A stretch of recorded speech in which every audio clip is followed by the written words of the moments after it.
Yaure nyakora mugejuang kamora mora ma intiere eno kinyi machielo majaber mar juma manyien mwachakwa romo e chenro mar Rupenya. Agino ni weekend mari obedo maber, wan bende wabedo makare kendo agone Nyasaye erokamano kuom tayowa e yo makare kendo kuom miyowa ngima manono mane momiyo wasechopo e studio ka okinyi makawuono mar tayi e chenro mar Rupenya. Bed kodo nyaka giko, nyinga Joyce Oduor. Nyakora mugejuang kamora mora ma intiere gino mara ni chiewo e yo makare ichako juma mare e yo makare wan kawuono kwachake kaluore no onge kayudo chienga manyoro. Bed kodo nyaka giko mar chenro makama mabende rumo saa 5 mar onyango. Nyinga Sharon Ongao. Oyaure Sharon ni chiwo nado kinyi makawuono. Oyaure nya Joyce Oduor. Amba chiwo makare wagoni Nyasaye erokamano mana kasene awacho. Otayo wa yo makare kendo apani mae juma mogik mwagoyo riti ne dwe mar 7. Dweche ringo iwacho ni wachiegni chopo e third trimester. Iwacho ni e kinde mabende gik moko timore pacho ka Nyakora mugejuang. Dwe mar 8 geno marwa ni koth bro bedo kachwe kose koth chako ga September nikech koyo bedo July ni emna giro moro ni kor lwasi bro bedo ka lokore mar mondo mi wabede gi ngima makare. Ang'eyo ni jogo ma ochung' ne koro chal mar kor lwasi bro bedo ka ngiswa ni to bro bedo yo machalo nade mar mondo mi oji oikre ka koyo podi bro medo dhi mbele nyaka dwe mar 8 kose ka koth bro bedo kachwe kata matin. Kata kamano okinyi makawuono waiko chenro maiye lach. Bang' mae Cleophas Oloch bro bedo ka kelo ni weche manyien okinyi makawuono.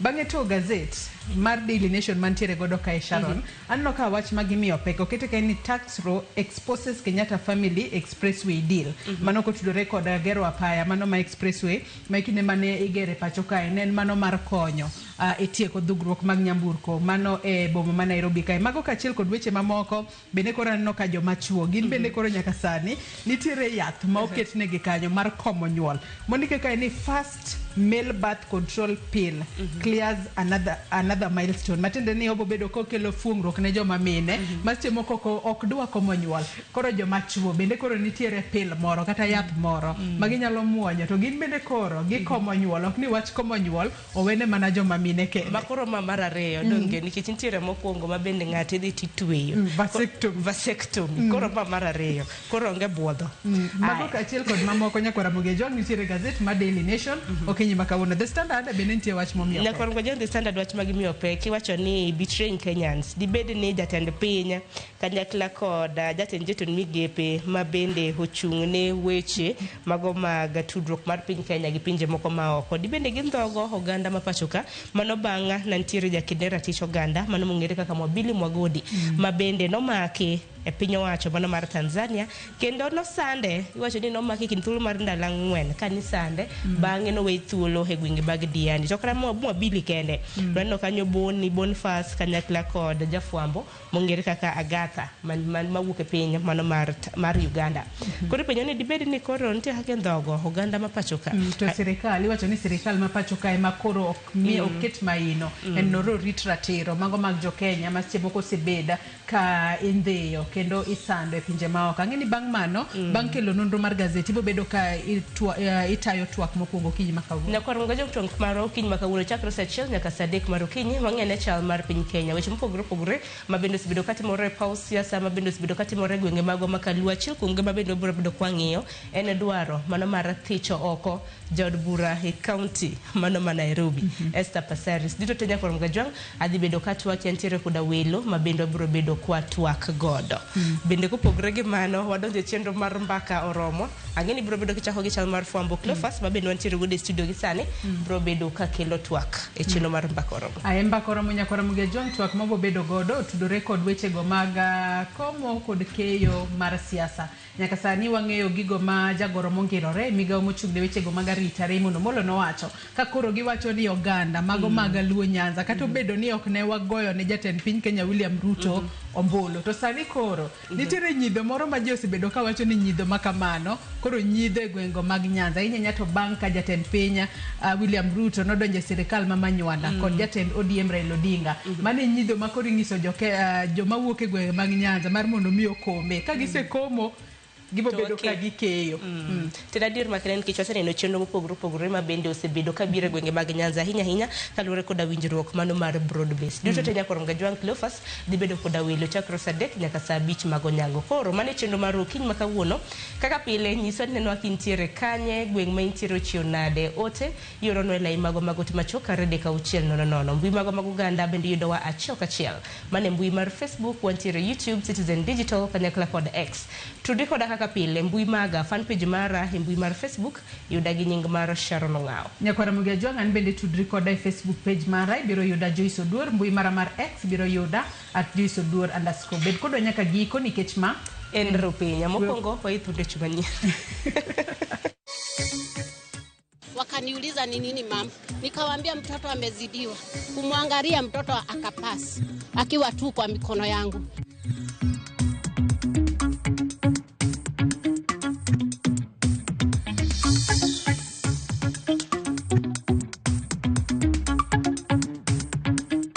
You need, Mheshimiwa, to start positioning yourself as a national leader, not as a tribal leader. And I know many people won't like what I'm saying, but it's the truth. The first mistake that has been done in this event is speaking Kikuyu.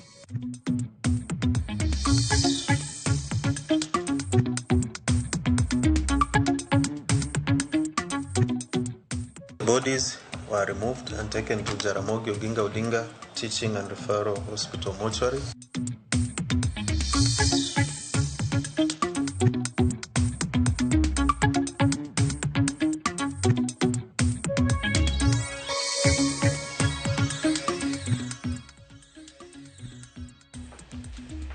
Machigni nyakura mogejwang oyaure kamoro moro ma intiere kinyi makawuono e chenro ni mara rupiny anachiwe makare ngiro mara ni bende ichio iwacho ni weche thoth ahinya matimore konde ma pacho kae waiku ni chenro ma bendo miyo pek kawuono wachako kod weche manyien adhi bedo kaka tae nyinga Cleophas Oluoch jagismo kanyakwaru mukeo nyaka sango machiegni. Miyo moro ni kod lit kod kuyo bang' nyathine majahiga tho e osiptal mano ma Kenyatta yo ma wacho ni en nyao mano mar jochiw thieth ka ochiwo ywak ne nyim jatend migawo mar thieth Aden Duale. Susan owacho ni ne ochopo e kar thiethno okinyi mar chieng' ngeso tarik 19 mano ma nyaka to nyaka okinyi mano ma tarik 20 chieng' Jumapil onge kony malong'o mano miye nyaka chop nyathino wito ngimane e lwete kapod osayo wechego mag thieth. Kaka Cynthia Nyango miyo waler jatend migawo mar thieth Aden Duale ogolo chik mondo miyo tim nonro e wi midhierono. Ndalo 10 bang' nek makoch mar Edward Maingi Ndegwa manoyang' ute ward mar kar thieth ma Kenyatta, tielo machielo kar thieth ni oyudore akik yore mar ywak mar ratiro. Ka e kinde ni, Susan Wanjera ywak ema owacho ni nojwang' nyathine mayande ka otimne bero e kinde manobiro manyo thieth. Kaluwore kod Susan, nolimo kar thieth ma Kenyatta ngeso saa 2 mar okinyi tarik 19 dweni, to nyaka saa 2 mar otieno ok ne oyudo thieth madwarore.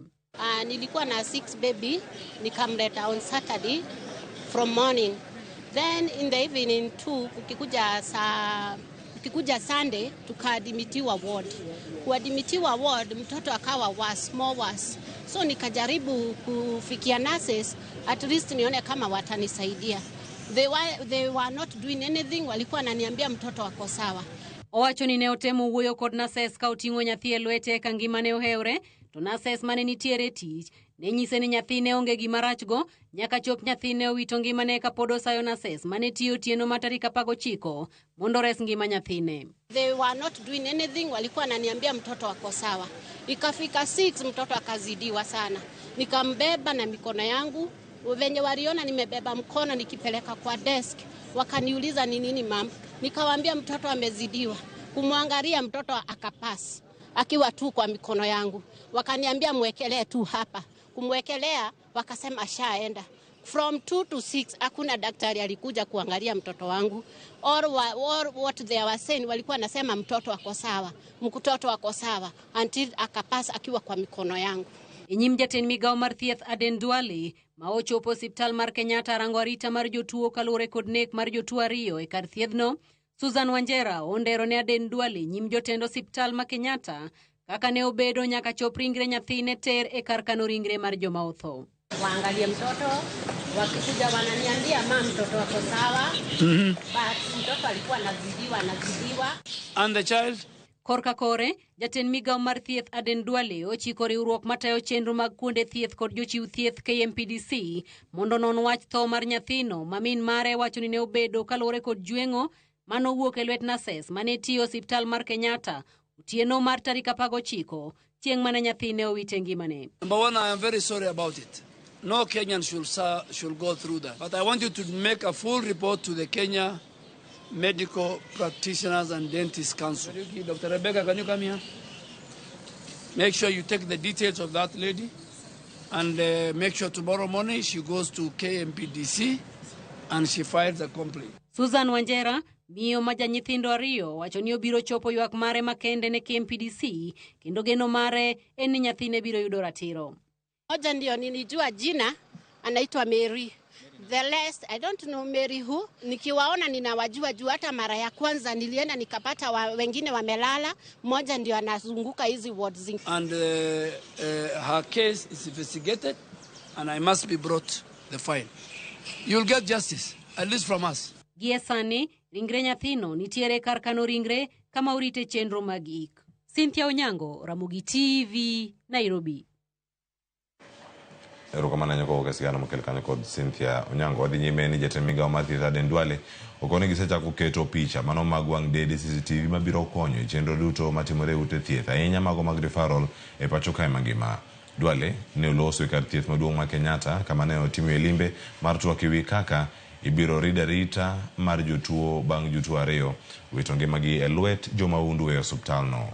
Nyaka sani, Duale koni tiere jotuo maromo 443 mapok oyangi anyuolagi ka e kinde mabiro jal moro amora mabiro chopo mar neno jatuo biro weyo oboke duto mayango kama oriwo opande kendo ma oboke duto mayango ni kama oriwo opande kod obok mago mag geche. Limbe mar Duale biro e kinde ma jotuo ariyo osewito ngimagi kar thieth ma Kenyatta e lwet achich ma pod ntiere lwet sirkal. Is unacceptable. It exposed systems vulnerabilities. We are upgrading our hospital infrastructure across the board by expanding the CCTV coverage, which we have seen Kenyatta has already implemented and is continuing implementing. Our referral hospitals report 443 long-stay and abandoned patients. 211 of them are abandoned by their next of kin, and 232 have been discharged, but they are unable to leave our facilities, our all referral facilities, due to social or financial barriers.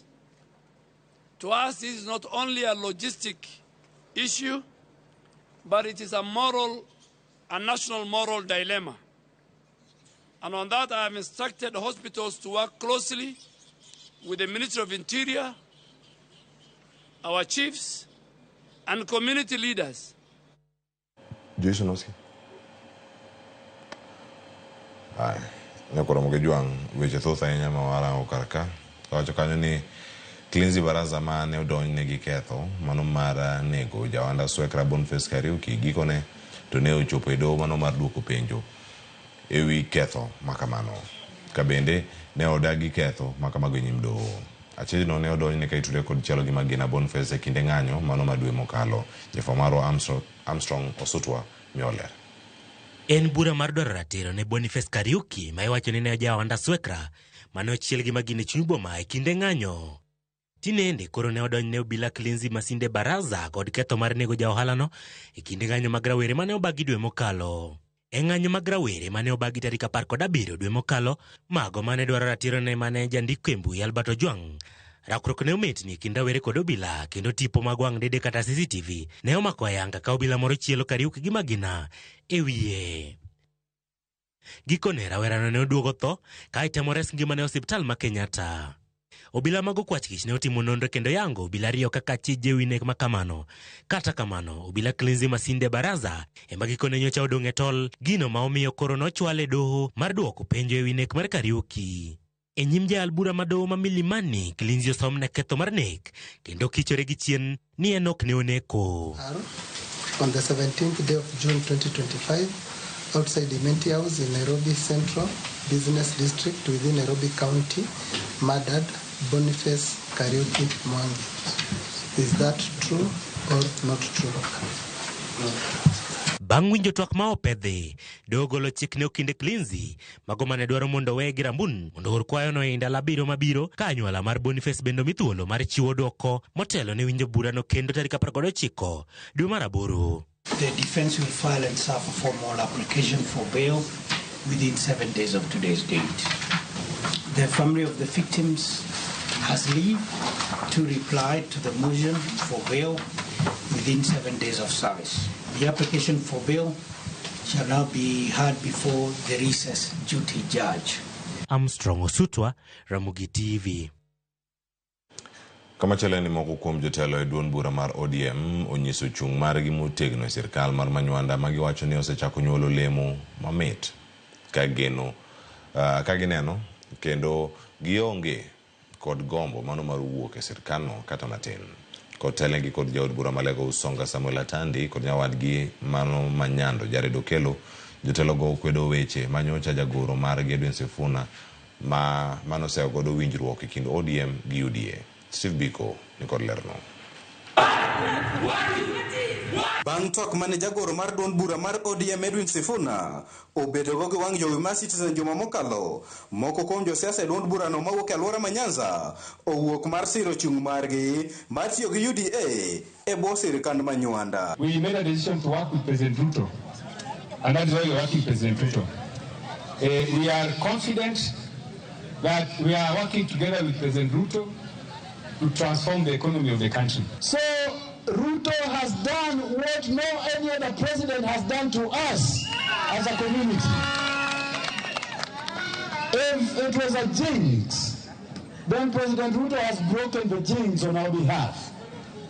And therefore, we as a community, led by Right Honorable Raila Odinga, who has already delivered us to Ruto, we will not listen to anybody else, but listen to President Ruto and Right Honorable Raila Odinga. Jotelo go nowacho ni chama mar ODM ni kod lai mong'ith mayango kaka tudruok owinjore ridre kanyo, ka koro giwacho ni mano gai mar chamano Raila Odinga ema nyalo rucho oko winjruok mar tiyo kanyakla mane okete koke kod jatend piny William Ruto. Chieng' muwe toko ni pap, to jok mago koka oduogo Ruto te, kaeto wadong' e pap kendo wangolni wachako waringe Kenya ni wachako manyo gik moko.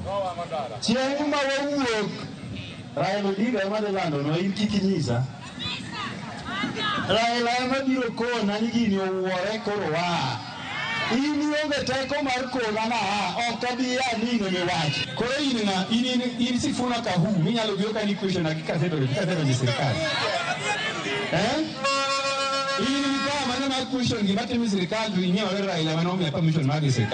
Kindeno negi kwayo jopiny mondo bed kod horuok ka girito chenro mag dongruok mopogore ma sirkal Manywanda biro nyuolo ahinya to hik manyonge masani. Ka koro Aida emodak gi Raila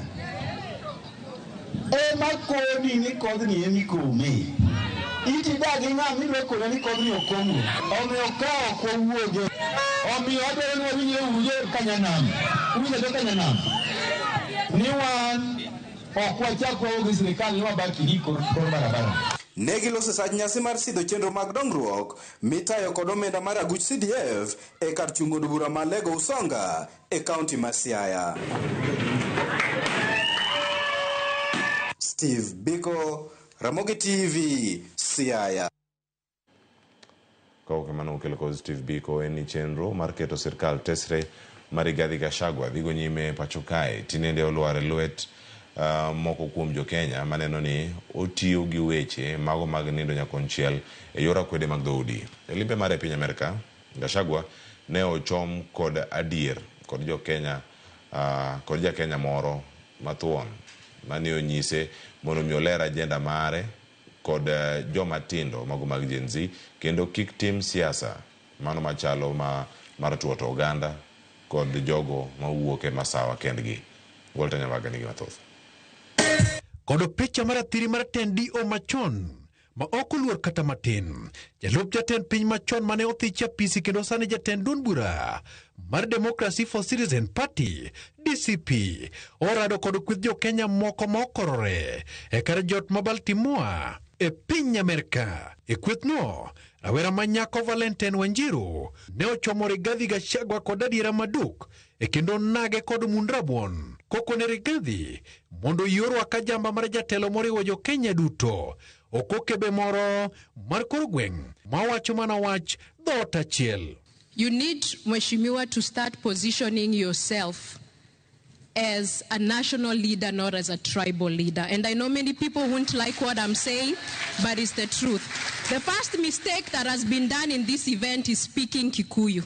Wanjiru ne okoyo Rigathi gi kanyo kende, kata kamano amen maro wach mane ong'wano Rigathi nyaka e kona e kamano lero ne jaod bura machon ma Madhirano okoseyie nyiso kido mar kitapisi mar jalup jatend piny mane en okoni Gachagua mwang'a dhogi ka en Amerika kono. Ranyisi en boma ma Boston. I watched a speech about you in Boston, and the speech was a good speech, but there is something you said that Kikuyus took economic, are more hardworking, paraphrasing, economic, we've grown the country. But we have done that because we are a beneficiary of the system of Jomo Kenyatta. If I keep quiet, the people will be intimidated to feel sorry about themselves and who they are. Nobody has given the people of Mount Kenya any advantage. If you want a loan, you must place security. Kata odoko ni otobedo maliet ne Rigathi kendo loya okwake. Jo Kenya go ne pod ogedo nyamut mar nyandoro mar it Rigathi kiparo ne kaka ne osiro William Ruto e yiero mokalo e kama ne gin kod yie telo mar ito chik e kendo ok buon telo mantiere. E gipenjo pogruok mosebete mamiyo Rigathi neno William Ruto kaka nyakwaro motoya guch rech e pacho. Why should we then, close to the election in 2027, trust your judgment when back then it's given us Ruto right now? So why should we trust you in 2027 when we are where we are right now? Making a mistake is not bad. What is unacceptable is repeating the same mistake. I had the choice to stay with Ruto and oppress Kenyans, and I decided not to. Kiteno kaka weche ne otimore ng'anyo ma dwe mar auchiel tarik 25 higa mokalo to kod chal mar siasa ma joma tindo nenore manyiso tegno kata thuon manyalo mako rwadh pur masoyo para e kendo ilieko ni mano nyalo biro loko kit telo makare pachoka. Walter Nyambaga, Ramogi TV. Kweth josiasa maketo piny owacho tesre koro dwaro mondo mi duol mano mar keto nyong'ong e tij obila IPOA mondo mi ochak timo nonro e wi obila ma osebedo ka tiyo gi teko mathoth kendo rakore kodgi. Jotelo go kotele kod jaod bura mano mag kar jatend duond bura mar DAP-K Eugene Wamalwa nochopo mano e apisi mag IPOA kendo tero neno margi kamoting'o nyamburko margi magi mane okethore chieng' Jumapil e kaunti ma Murang'a. Jotelo go nyiso IPOA ni nyamburko go ne okethi gi obila manyorakore kodgi bang' kane gichwado nyamburko gi magina. Jakom duol mar IPOA Isaka San oseyo tulo mano wuok kono kowacho ni ok ber e kinde ma oganda jo Kenya ikore ne yiero manyien. And they told us to shout two-term. And unless we shout two-term, they are going to kill us. And they pointed the guns at us, myself and my driver. So basically we had to say two-term so that we can be safe. If there was any crime that had been committed, then we are members of parliament and we are leaders in this country. We can be invited to any police station anytime and we'll go and record statements. But this kind of violence, Honorable Chair, if IPOA does not reign on these rogue police officers, then we don't have a country. We are entering that critical stage, Honorable Chair. You have been in IEBC. What Krigler talked about, 2 years to the election. We are entering that period. In another 2 weeks, we'll be entering that period. So any situation that would allow pre-election violence will be a threat to our democracy. As a former chair of IBC, I think I don't like where it's going. It's going to get bad, and I think we need to have even you guys as the political leaders, perhaps you need to find a way of engaging with your counterparts, if you can. Jatend migao mar somo Julius Migos Ogamba wacho ni piny owacho temo duto manyalo mar neno ni jopuonjre te oyudo somo manono e pacho ka. Nowuoyo e kaunti ma Kajiado kama ne olero ni piny owacho oseketo omenda moromo ne somo mag jopuonjre sikunde mag sekondar pacho kae, ka bende nitiere chenro maneno ni omenda oketi moromo ni jopuonjre ne somo jopuonjre mag sekondar. Weche Ogamba gi biro e kinde ma wach omenda mar somo ma ichiwo gi piny owacho mar neno ni jopuonjre osomo nono osebedo kanyuolo paro mopogore opogore.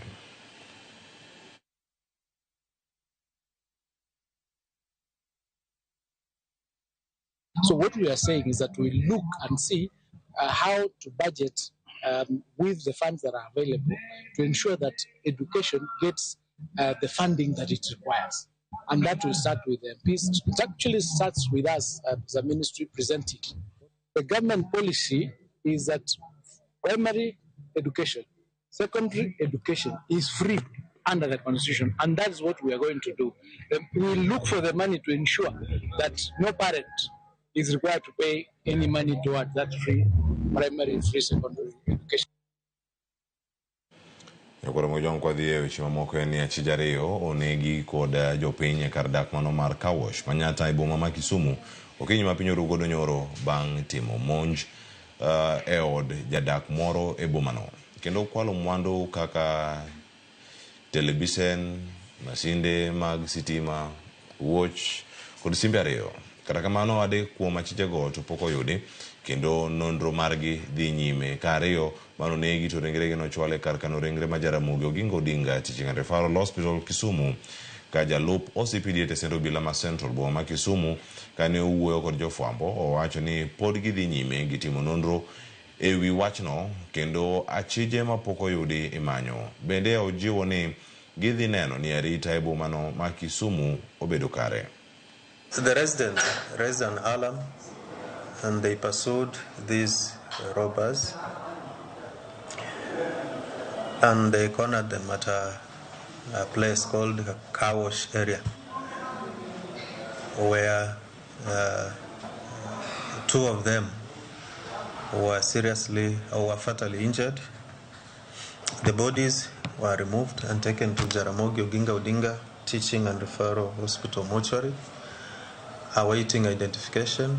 3 of the robbers managed to escape. As I'm speaking to you, they are being pursued by our officers, and I wish to assure the public that the police are doing everything at our disposal to ensure that we bring these culprits to book. We wish also to advise that the public should not take the law into their own hands in respect to such incidences.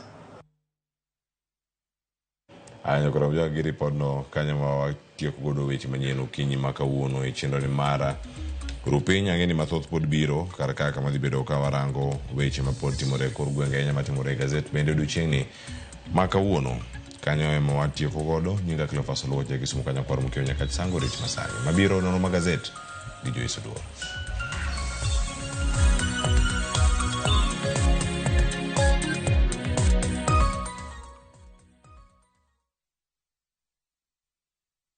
Introducing Wigo, your trusted ride. The ride with the most reliable, verified, efficient, and transparent drivers. With fabulous cashback incentives for passengers, each trip on Wigo feels like an upgrade. Download Wigo from Play Store or App Store or SMS Wigo to 20425 and ride with confidence. Wigo, let's go.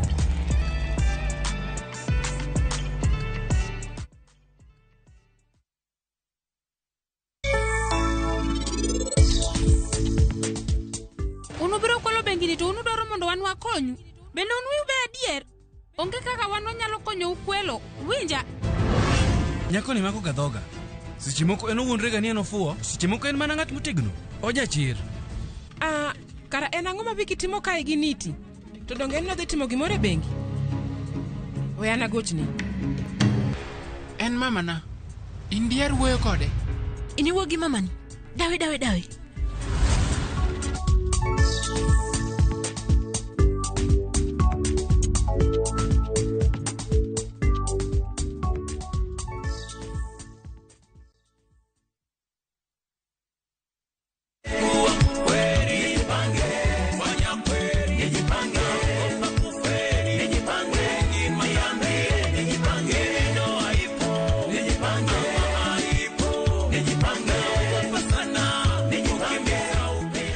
Ili kupata wimbo huu kama sikiza tuni yako, bonyeza star 811 star 415 hash. Kumbuka, sikiza na Citizen ni nyumbani kwa wasanii wote. Asante.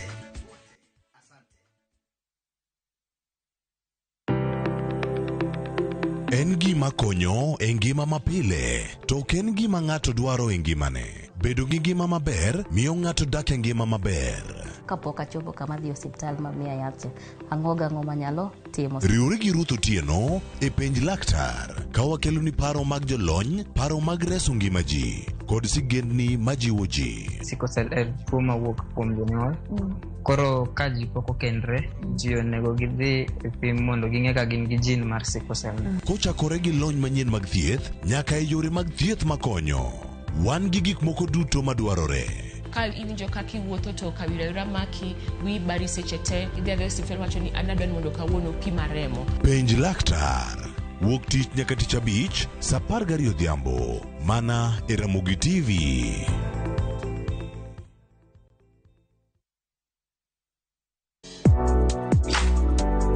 Chiemo ka chiemo nigi sigana mare. Moro ka moro kuom kit chiemo miyiero kelo nigi moro manyien. Ojuri to koro kine matagi ma en okelo ladha. Chiemo. Okelo appetite. Kata bed ni en chiemo mamit, manigi suya mamit, kata manigi iro, waduto wawinjo kitgi. Omit. Kochakore chuny pacho nyaka e Kenya mangima, wakelonu kit chiemo mopogore opogore, sigendni ma ok ong'ere, koda timbe machon. Aleya en ringo mawanyeo walire to wakete gi chumbi. Kokalo kuom chiemo ka chiemo, biuru e wuodh ng'eyo kit chiemo, kit timbe, kod tudruok. Tedo gi chiemo kod jaelieta, tich adek ka tich adek, sari okinyi, mana e Ramogi TV.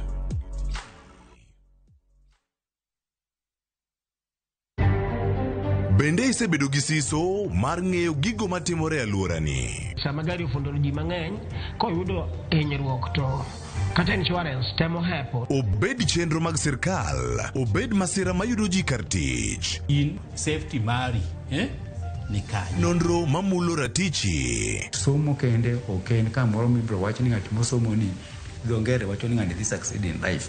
Wuok tich ka wuok tich. Iro curriculum design uchinj e chenro mar rameny piny saa 1:30 otieno. Wan oganda luo nyaka wakoro waneni to be wanyalo bedo gi kembni. Nyise oganda jo Kenya gimonjo be ni giwinjo kuomi. Ka ikelo ni gi Lydia Okeyo. Akoro mbajo ng'ato mar rameny piny. Chick bye.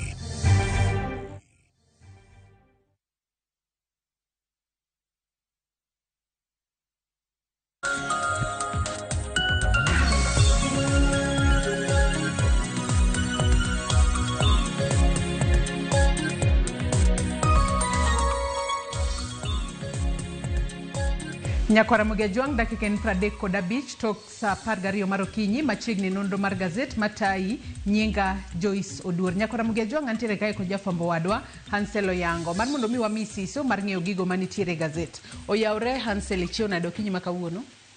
Joyce achiew maber. Geno ni Nyasaye oriti inbe. Ambo rita ka kata ka kinde makoyo pod nitie.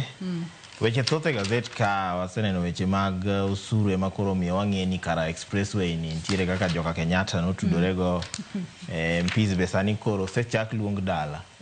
Akia ni mari madala ni safe. Aya kata kamano warito neno mago duto mantiere gazet okinyi ma kawuono. Adwa nachako kod gazet mar Daily Nation kata bedo ni gazet mar The Standard anno ka wach momiyo pek kawuono en betraying Kenyans. Kaka jo Kenya moko koro neno ni jatend piny Kenya William Ruto kaachiel kod jatelo mochung' ne tudruok kod pinje maoko Musalia Mudavadi koro osirema reso jo Kenya ahinya nyako tudore kod wechego mag ndicho matimore ne jo Kenya ma odak e pinje maoko. Adwa nachako kod gazet mano mar Daily Nation okinyi ma kawuono Hansel. Wang'ane weche mopogore opogore mano mar gazet mar Daily Nation omiyo pek okinyi ma kawuono. Ndiki kae ni tax row exposes Kenyatta family expressway deal. Kakoro nyaka sani koro iwacho liekore ni nitiere kaka mano familia mano mar Kenyatta ne odonjore kata ne nitiere kaka tudruok moro ne gintiere godo kod gero apaya mano ma expressway. Wang'eyo ni jatend piny mano Uhuru Kenyatta e kinde mane nitiere telo kalure kod gazet ni mano ma Daily Nation owacho kanyo ni ene mane nitiere ong'ala manyime maneno no din rode duto mag jotije piny owacho timo kata donjo ra kod sirikal ka giwacho ni mano gin wechego mag mibadhi. Kopogore kod mano weche mamoko mabende wabobedo ka walidho otudore kod petitions ma koro nyaka sani ino ka duol matayo weche magiere pacho ka IEBC koro wacho ni giseyudo petition kata nitiere ji 4 ma ochwalo kwayo magi ne IEBC ka koro gidwaro no thich oko ya PC jaod bura e county ma Nairobi kata woman rep e county ma Nairobi Esther Passaris ka giwacho ni nyaka sani koro kosebedo kotiyo makare. Weche mamoko Hansel mabendo wabobedo ka wanone gazet okinyi ma kawuono weche matimore e sekta mar somo wacho ka ni why head teachers wants parents to pay more fees. Gino momiyo sani koro jonyuol kidek chulo omenda mar somo mathoth kopogore kod gino magisebedo ka gitimo kaachiel kod weche mamoko. Nyaka sani koro nitiere yath moro manyien ma koro joma chuo nyalo muonyo mar mondo mi koro okonygi e wechego mago maga komo nyuola. Wach makamano bende wabobedo ka waledho e kinde madhi mbele kod gazet okinyi ma kawuono. Kata kamano Hansel adwa nachako kod wach maduong'a makoro mi pek pacho kae kaka wechego wanyalo wacho ni gin wechego mag mibadhi koro mieno familia mano mar Kenyatta. Wach makamano omi pek it gazet mar 4 kaachiel kod mano mar 5 mano mar gazet ni mar Daily Nation. Adwa nadhi it gazet mar 4 kanyo Hansel. Nyaka sani koro anno ka gazet ni mar Daily Nation e kinde mane gindiko sigana makamae gichake gi mabor gichako kaka jatend piny machon Uhuru Kenyatta kinde mathoth ni owacho ka ni norwako suit mano ma navy blue e kinde makoro ne omin business kata wach makoro wacho ni en wach makoro mi pek ahinya kendo koro giwacho ka ni e kinde nyasi mano mar 5 kod 6 mano mar Jamhuri Day jatend piny Kenya machon mano Uhuru Kenyatta ne orwako suit moro ma kite kata marangi mare oken wanyalo wacho kod dhongere ni oken shouting color matini ne kala moro ma bet nitiere piny matin to kanye mano wacho kata ne ochako golo chike mager ni ka intiere kod tudruok moro amora kod sirikal ok owinjo bed ni timo hala kod sirikal. Kata kamano nyaka sani koro nitiere maleng' ni nitiere kaka kambi mane en mano mar chwalo kuoyo mane gero expressway kambi makamani wacho ni weg kambino nitiere kaka ne gitudore kod Kenyatta family. Hansel weche rothoth kaka gisewacho no suit no ten mana introduction ma gichake mabor ma kat ki jasomo tipedhi ni automato koro sigan nikech headline to wacho tax row exposes Kenyatta's family but koro gin gichake gi suit mabor kuchar mondo gichak no chaka sigana ni to adonja sigana kata kamano to gima duong' maneno ka en ni chik ma jatend piny masani William Ruto onego beni kete koke ma geng'o jogo matiyo sirikal kendo loko ohala gi sirikal nonego beni osekete chik nonego beni en gima nosebedo signed chon kata kamano to osebedo debate ywaruok koni nobedo makata kinde jatend piny machon Uhuru Kenyatta notem kelo chik no to kata kamano ne nitiere nyau moko ka gi kama ma koro ok nokalo koro ne geno ne nitiere ni jatend piny masani William Ruto ema bro neno ni gino okete tim to kata kamano kata embe oseyudo opposition kuonde opogore nikech nitiere weche moko mawachoni ni onego bed ni declare properties kata mana mag familia magi nitie kaka bill no MPs neno ni bro expose nyaka family members magi moko ma oko tudre kodgi. To kamano waseneno ni mibadhi ng'enyne ka jogo manie sirikal timo ng'enyne gitimo gi family members magi. Koro ing'eni mano kore gima tek e wach bill. Kata kamano to nitie corrections moko manye MPs osetimo ma koro bill ni nyosetere onego bed ni jatend piny saine kata oduoke od bura koneno nang'o ni nitiere kuonde ma pok winjruok nitie. Mokwongo mane jatend piny nokete kok noter nyime ma noduoko ne od bura ni mondo olos kuonde mamoko. Jo od bura nodagi gi weche moko kanyo. Koro ma ere gima aneno ka miyo koro weche ainagi bedo matek. Kata kamano to waneno ka koro jatend piny machon be nyaka bed ni nitiere kaka embe ne okayo wato nyawacho nang'o nitie kaka owacho to ok okete tim nikech ka mibadhi koro kambi mane chiwo kuoyo kinde expressway nitie kaka kendo otudore gi joge ka nitiere iwacho ka ni Mama Ngina Kenyatta nitie kaka kambi moro be nitie motudore go ma nigi shares e kambi mane kelo kuoyo no ma oket ka nyaka wuode mano Muhoo Kenyatta bende gin gi kambi moro miluongo ni Goodison Trust Corporation gine jogo ma own kambi no ma ere ma koro nyiso ni nitiere kaka okwan joratiro kaka jo Kenya. Wawacho achiel to watimo mopogore, wacho achiel watimo mopogore. Nitiere kaka KRA bende osedonjore wechegi ma koro weche mag osuru ma koro miyo koro wang'eyo ni jogi kara nitiere issues mag osuru mane nitiere ka emomiyo sani koro wang'e nang'o ni weche kembe gi kara bedo mana owned gi jogo manie sirikal nikech kaka jatend piny project maduong' kaka mar expressway tendering process onego bed ni timo kaluwore gi chik ok oyie ni kendo jatend piny kendo ema kendo kambi motudore godo kata kambi ma familia ne otudore godo ema kendo bedo supplier ema kendo kelo materials e site ma igede migere expressway no makoro ma area naneno ni chik makoro nie mesa jatend piny ni onego kete tim mondo koro wachak deal gi jok manyalo ni rogue public officers mondo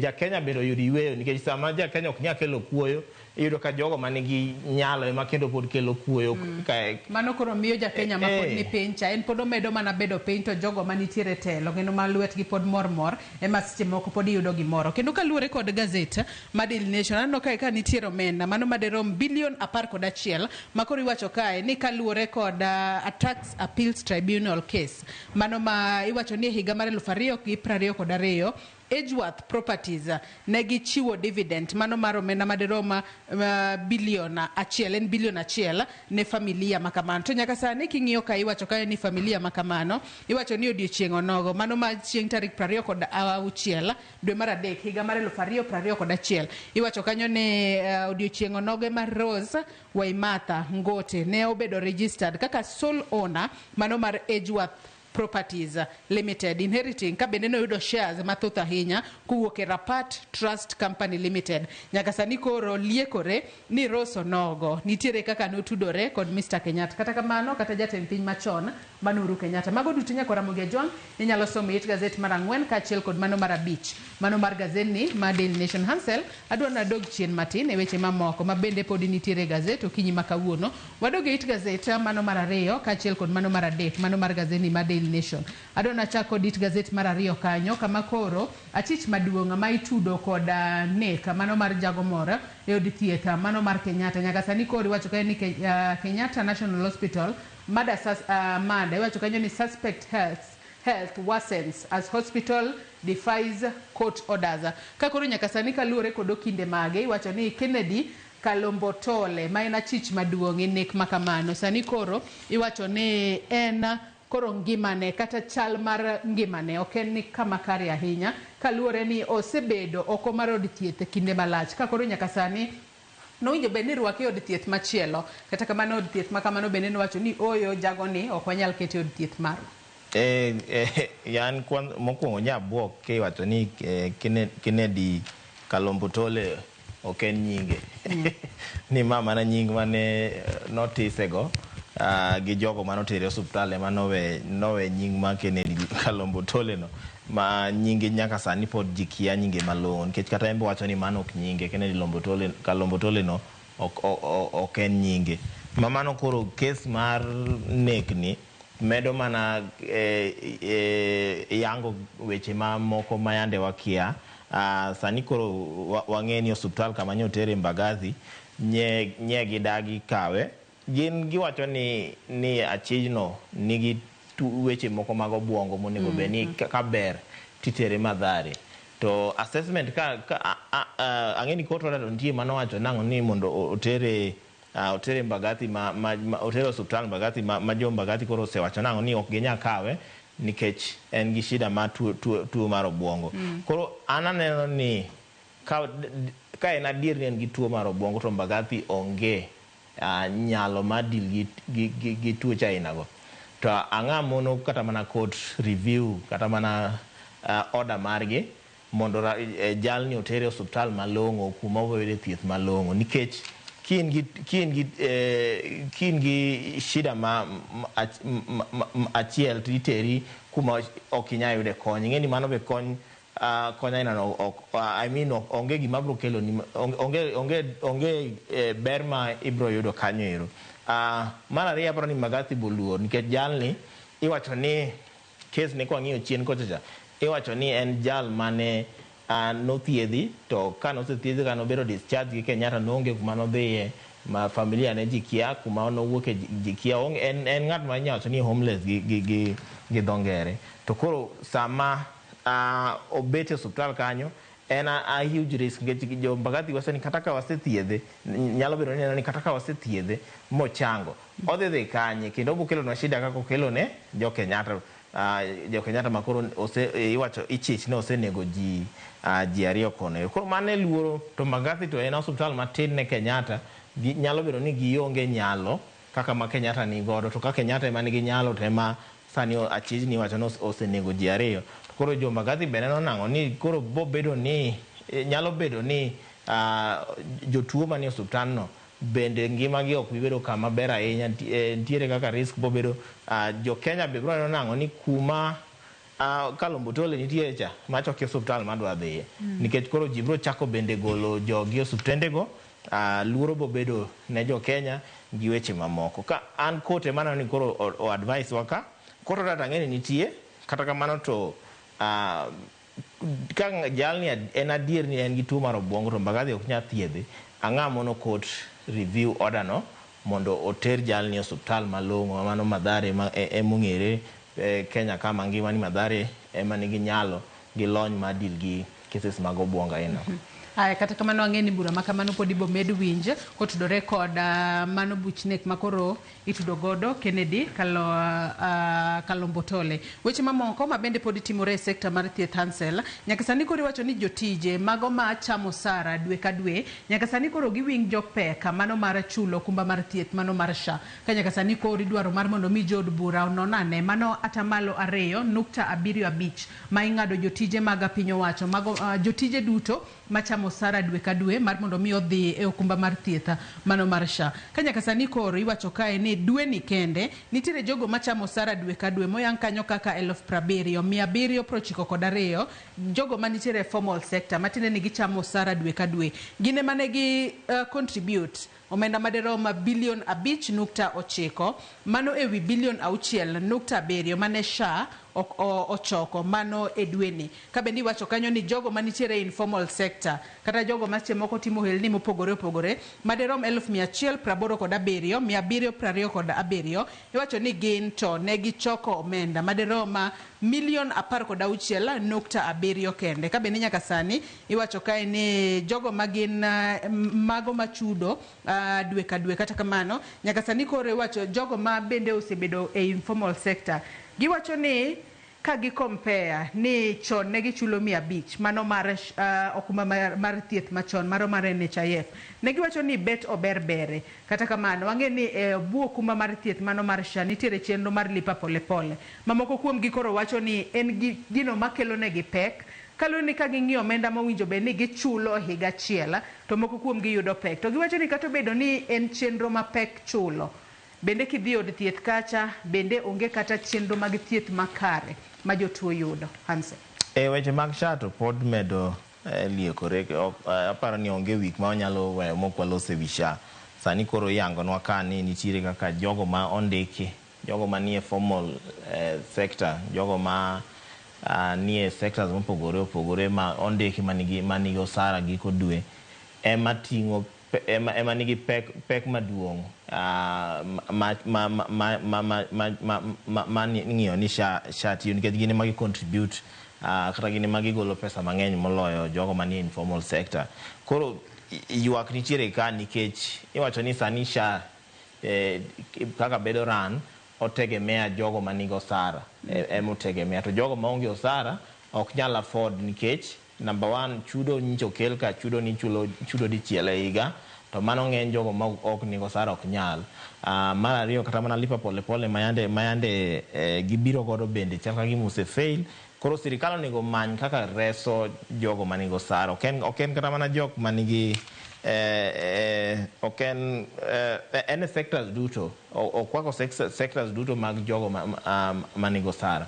Koro ywak nitiere nang'o ni sirikal onego expand bracket mare one nikech NHIF nosebedo expanded mane nitiere jok mane chudo kendgi nitie jo boda ne chudo kendgi jo akali ne chudo kendgi jo pur ne chudo kendgi makoro mane emomiyo siling 500 ma NHIF ya ne ji neno ka gima ne en gimoro mane ne affordable kata mana jogo mane go osara be ne chako chudo ne wedegi moko mane ok nyal nikech ne gino ni 500 ni en gima nyalo afford dwe ka dwe anyalo keto wuonwa gi minwa kanyo ero to sani to kaka koro en nokete ni ok en siling 500 en ata malo iparo ni en 2 gimoro kaluwore kod iwacho ni jogo maseche moko nitiere informal sector itimo negi means testing instrument itiyo kod means testing instrument matende ni yango kit mwandu ma intiere godo gi kit kaka idak kiseyango koki iamua ni ino winjo be ni chulo 1,000 winjo be ni chulo 2,000 winjo be ni chulo 300 winjo be ni chulo kata seche moko 200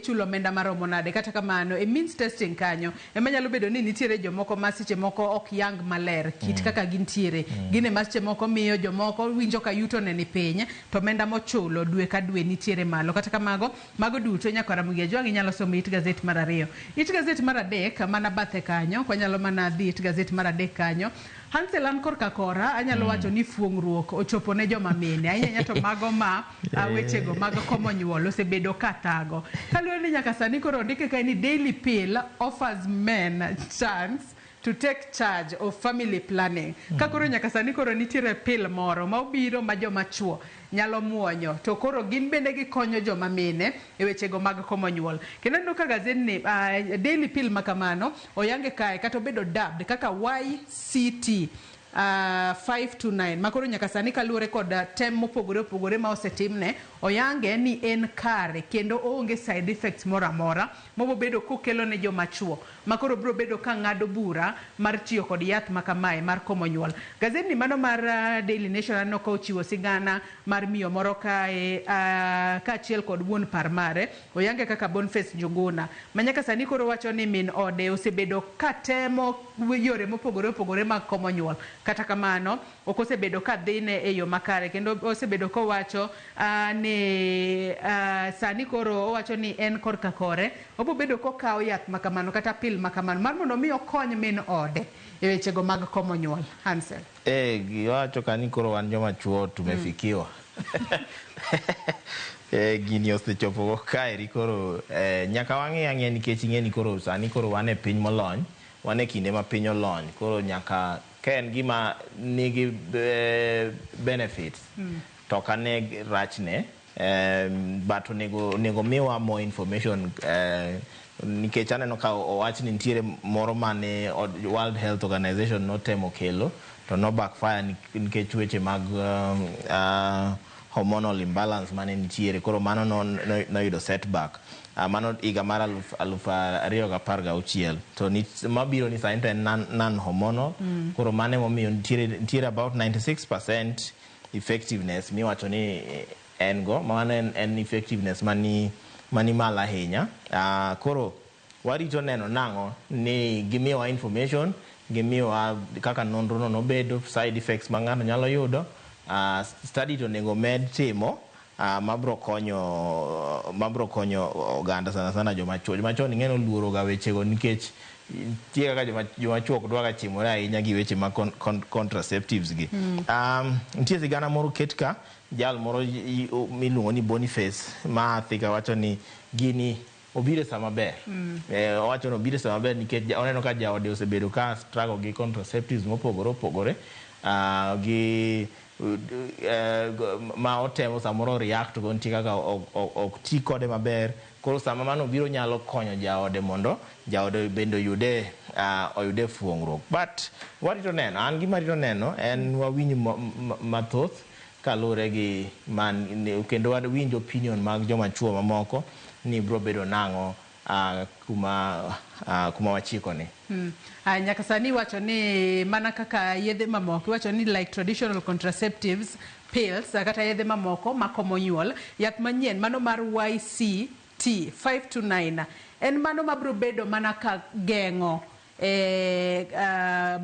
mar mondo mi joma mine kik gam remo kata kik mak ich. Kata kamano yath makamano ok mon tuoche mamoko ahinya to mago iwacho ni tuoche ma ikelo koda bedo kaachiel kata mago miluongo kanyo kod dho ngere ni sexually transmitted diseases. Matiende ni yath makamano ogeng'o mana mako ich kende, ok ogeng' STDs kaachiel kod STIs ma nitiere mopogore. Kata kamano en fuong'ruok maduong'. Joma chuo kopogore kod vasectomy pill bende korero biro ka in ng'ama dichuo igombo mar mondo mi ikony min odi e wechego mag komo nyuol tinyalo manyo pill makamano. Adonwa dhiit gazet mar 6 mano mar gazeni mar Daily Nation Hansel. Nyaka sani koro ilikore ni duond bura mano mar ODM odiochieng' ma kawuono gibro bedo kod romo. Iwacho kanyo ni nitiere weche mopogore mosebedo katimore e duond bura mar ODM. Ano ka gazeni mar Daily Nation sigana mondik kae kod Collins Omulo. Nyaka sani koro wacho kae ni nitiere kaka ODM nitiere kar tema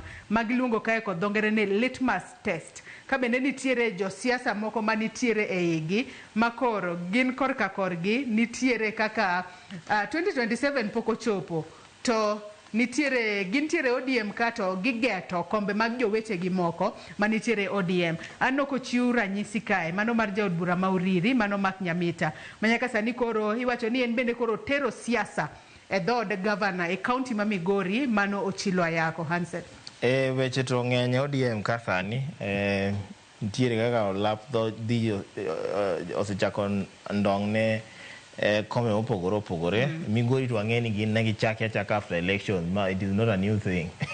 Gin bang' ombulu kama to ne gichaka yware makoro Nyamita waseng'e osebedo ka olap dhoge ndong' ne komb Ochilo Ayako.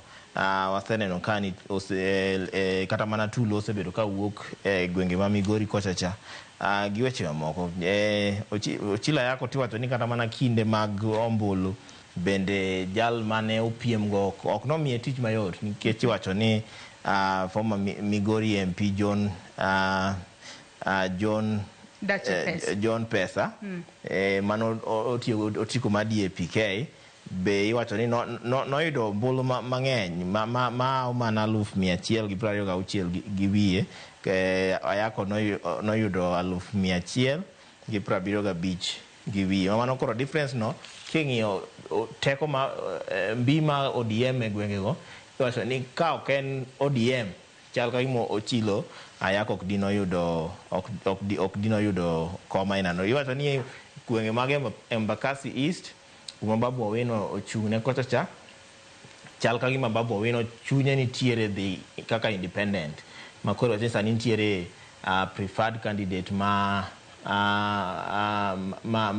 ODM chal ka gima dwa chiwo. Kata kamano Babu to be iwacho ni nyaka be ni nitiere kaka odwaro koma gavana Nairobi ka to wachore ni ok bibedo mayot yudo kamano nikech chal ka gima riwruok mar UDA gi ODM ni nyalo kendo dwaro duoko Sakaja kaka candidate kaka Uhuru kaka Jubilee gi ODM notimo gi Igathe e ombulu mokalo.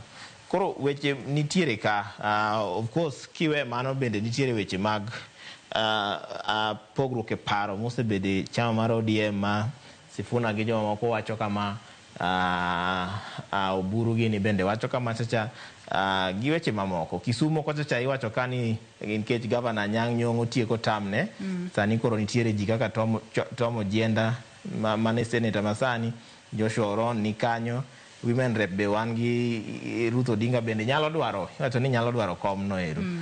Ojienda iwacho ni Raila kaka nolose go Ojienda wik juma mokalo ko nyiso Ojienda no tere mos monde kinde mag yango kidwaro kom moro poko chopo. Weche ng'eny kata mana ladwa geri bende chal ka gima nitiere ka ginyalo dwaro kombe mopogore opogore kata mana Nairobi ka gi kuonde mamoko.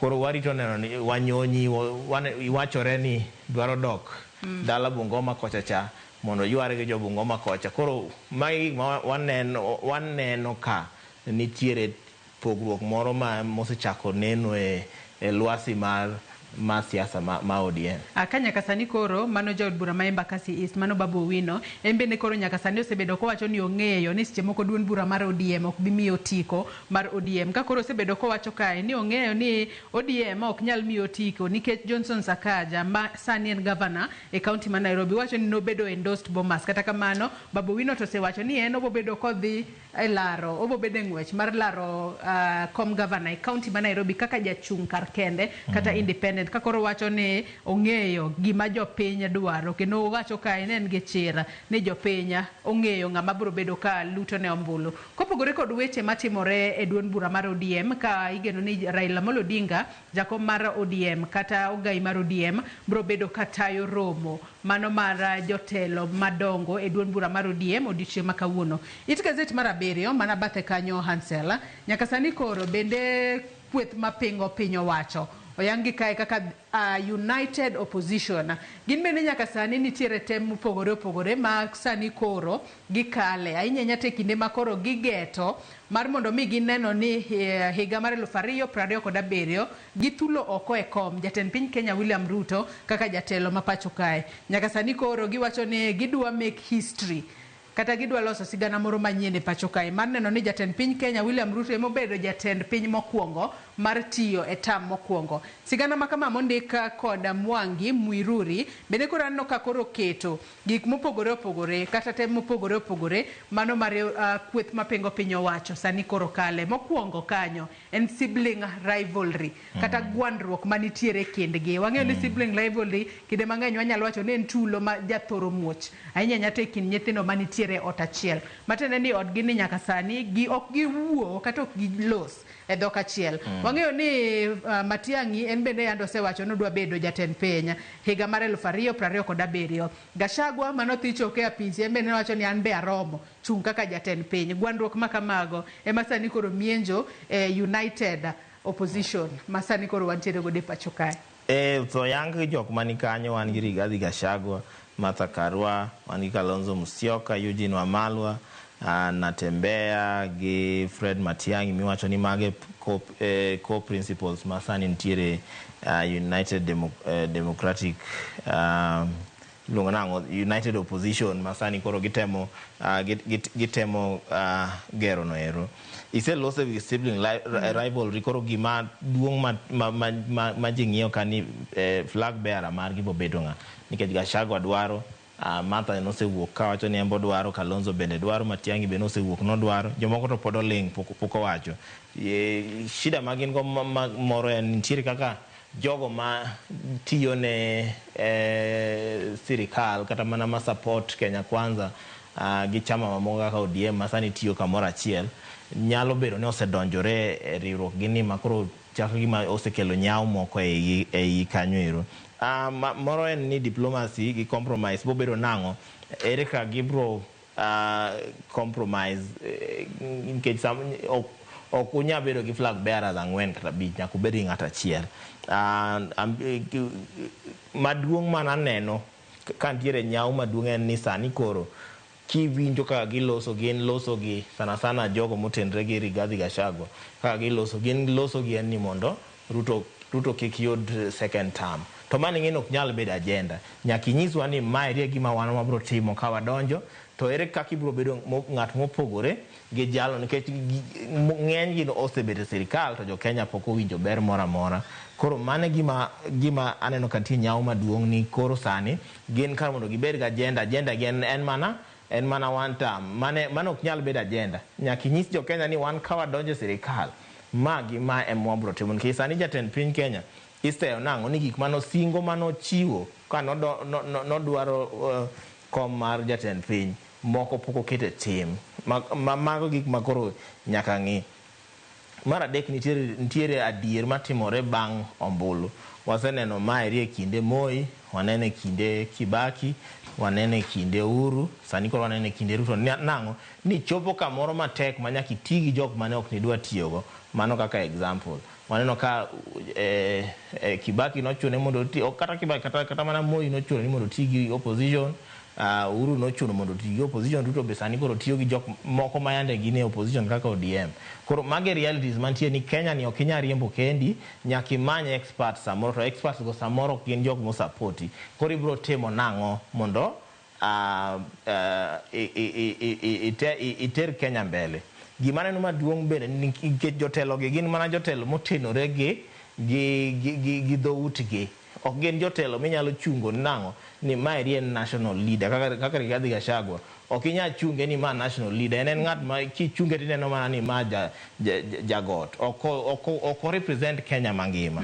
Koro mage nyau maneno ka Erika bro miyo riwruok mar jogo mapingo sirikal bedo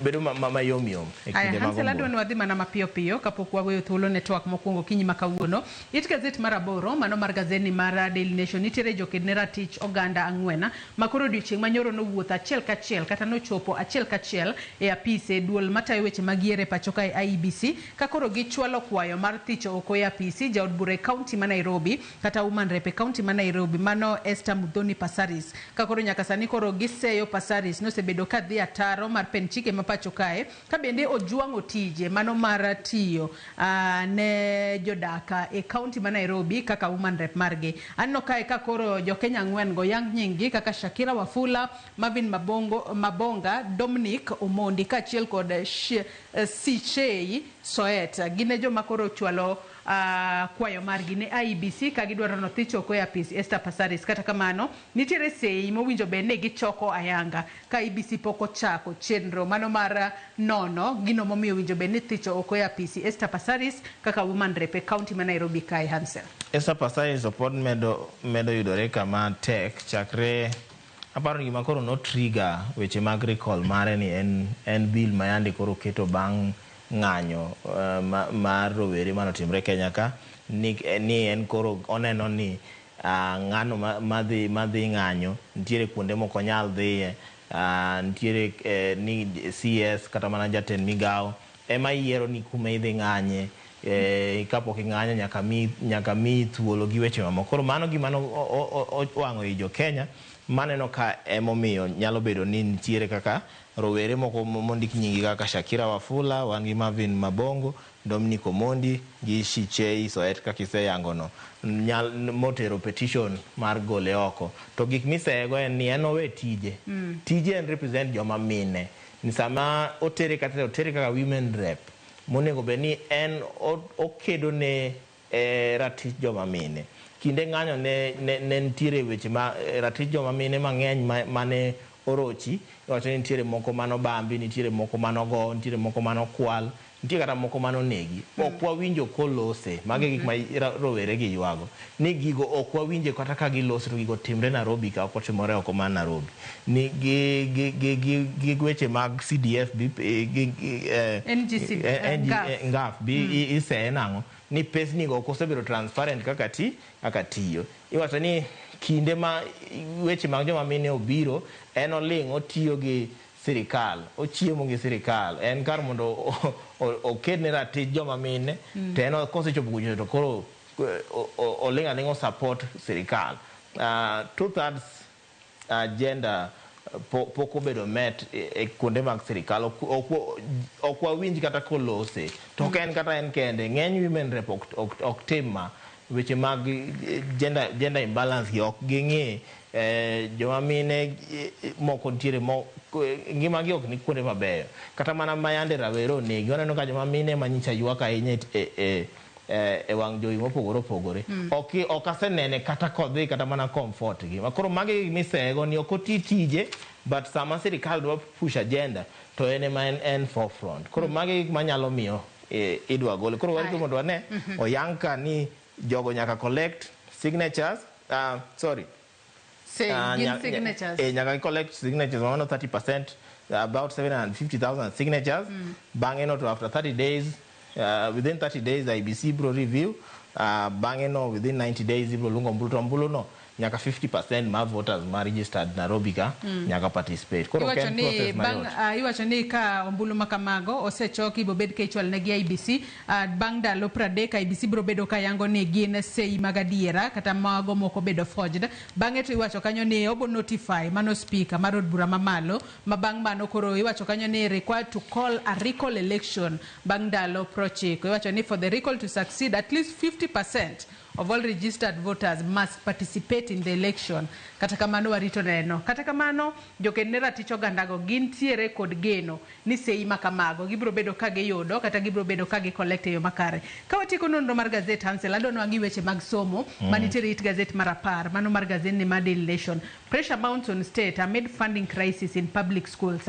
Nyaka sani koro wang'eyo ni skunde iloro tam mar 2 ma juma mogika ma jopuonjre dhi e skul nitiere skunde moko moseloro skunde moko bro bedo ka loro e jumani kata kamano jotend skunde osebedo ka ywago nok mar omenda mosebed ka ichwalo ne gi e skul kaluwore kod mano kesha nyaka sani koro iwacho ni capitation mowinjo bed ni miyo japuonjre ka japuonjre ne ong'adi kowuok 22,244 nyaka 17,000 ma nyaka sani koro giwacho ni osebedo ka kelo negi pek to kata bedo ni ong'ado omenda makamano mar mondo mi ochope skunde bende achiedh nade machielo ma skunde kale pacho kae Hansa somo to pod medo bedo gi nyawo Kenya ka an gima neno pogruok mantiere kae number 1 ni sani wan gi CS ma wacho gima timore adier mane shida ma sirikal ni godo wan gi CS ma wacho ni gini ok wanya sustain nikech waonge pesa ok en ng'at mabiro biro to mi hope maonge ni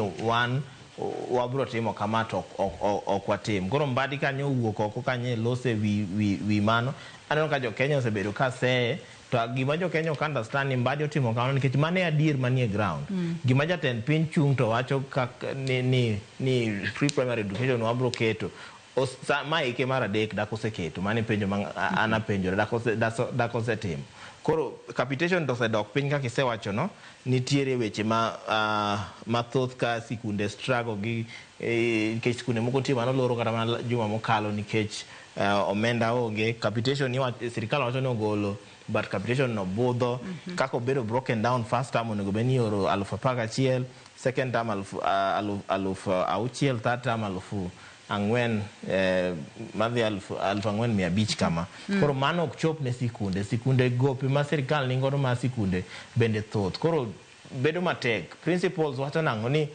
katek to wanyis jonyuol mondo ochak chulo part ma fee mondo wabed ka wanyalo sustain sikunde wa thuolo marwa mar gazete man no karumo Ansel mano bende matere machinglo mantiere it gazet mar 17 mano mar gazet ni Daily Nation e kinde moyudo machinglo makamano it gazet mar 10 piny kanyo bende mana kase wacho ni skunde iloro mano e jumani mano ka gidhi e yweyo gidhi e yweyo tam mar 2 kata kamano jonyuola sani koro nitiere kod chuny gi chandore kalo ni kiloro skunde moko kuom gi nitiere kod chuny gi chandore kalore ni giwacho ni nyithindo moko iyude ka donjo e wechego mag tiyo kod yedhe mamero ji kaachiel kod timbe moko ma ok ni kare. Kata kamano in kaka janyuol ne ni rito nyathini e yo makare e kinde miloro e skunde. Machinglo ma kamae Hansel loso mane wechego mag somo kendo weche mosebedo ka wachore e sekta mar somo. Anno ka nitiere ng'at moro kanyo tinga auja kanyo gimowacho free education not very feasible. Kata kamano bathe kocha to kori umo dhoge mar mondo mi kik olos. To kwang'iyo sura mag jogo moket kanyo gin sura mag joma wang'eyo Hansel. Ma gin sura ma jo wang'eyo ma chalo John Badi wan ka gi kowacha dier mane shida ma sirikand Kenya osebedo go. Sirikand Kenya osebedo gi CSS mok dwa wacha dier gin gichung' anyuola kata to giwacho gima jatend piny dwaro to wang' ni wayudo CS ma en kochung' to wacho ni mae kuma wantie. Omiyo kata finance bill ok nochando jo Kenya nikech Mbadi notiyo tije. Koro sani kendo koro osechako nyisowa kuonde ma nyawo nitiere but koro waneno ka nyoro nyo waneno ka ichungwa nyo wuok embo kwedo Mbadi. Koro awacho ni ikwede nadi tich momi Mbadi en mari to kiwe Mbadi oti tije karachni to ibi wuog e sirikal kara iwe chando e sirikal nikech Mbadi osewuok en owacho adier nang'o ni gini eri pek gowi ma wan godo ng'eny. Onge income malongo ma wayudo manyalo sustain free primary education unless pesa wuok kamoro at the moment pesa no onge. To ineno ka koro jatend piny be nyowuok temo umo dhoge ingise ni ling ni osemaye kata auja neno ka koro onge e page tuno to kanyo onge auja. Ogaira ila be ni kanyo ket kanyo ka buonja keno kata kamano magi mana weche matimore sekta mar somo. Nyakwara Mugejo in bende inyalo pongo gi wi wacho ni a picture is worth 1,000 words. Gin 1,000 words mage minyalo wuok kode picha makamano. Hansel thuolo marwa mar gazete morumo kinyi makawuono. Wachni mogik ka watieko gazet mar The Standard manaka kwa sengiso Nyakwara Mugejo okete ka ni betraying Kenyans oket picha mar jatend migawo mochung' ne tudruok kod pinje maoko Musalia Mudavadi kaachiel kod jatend piny Kenya William Ruto ma kinde mathoth osebedo ka ling' ahinya kata obedo ni nitiere jo Kenya moko ma ichocho ratiro margi kendo ndhiyogi e pinje maoko. Mayando timore mano en mar Mwabili Mwagodi mwang'eyo ni en jaked ne ratich oganda ma kinde mathoth osebedo kondike mbui ka bendo kwedo sirikal. Nondhi e piny libamba ma Tanzania noyude kata kamano sirikal noling' thi kendo onge gimoro amora ma migawo mochung' ne tudruok kod pinje maoko nowacho kotudore kod dicho makama kaachiel kod joma moko moriwo Boniface Mwangi kaachiel kod jafwambo e pinyno mar Uganda Agatha Atuhaire mago duto ne ondhi e pinje maoko. Kata kamano sirikande mag pinjego to ling'aling'a. Wachni mogik Hansel ka watieko. An wachna mogik en kalure gi weche mag adhula ma Kenya host ma CHAN. CHAN timre Kenya ka to onge kata mana lendo ma sirikal oseketo. Ing'eni mako dhoga nikech jo Kenya kata kiwinjo ka lose wi CHAN giki kata ni CHAN no en ang'o kata jomage matuge gi kia. Onge kata mana billboards kata mana advertisement kata mana chapa moro e gazet minyalo ni sirikal koro keto temo sensitize jo Kenya e wi wach CHAN nikech CHAN ok en adhula kende en opportunity ma jo Kenya bende loko ohala timo ohala kinde mag tukegi. Koro ywak na en ni sirikal oland gini malong'o. Ero kama na Hansel yango kumka thuolo mari okinyi makawuono ibi walid ni Nyakwara Mugejo gazet momori e kin Daily Nation kod The Standard inyalo dhi nyiewo ibedo piny isome yo makare. Yiena mar mondo mi akaw yo madundo gi sani nyawadwa Sharon Ong'ao bro bedo kata yie twak mokwongo e chenro mar rupiny. Warom kendo kangoromo kanyo saa 3 samanga kelo ni chala mar fwambo. Riti masani nyinga Joyce Odur.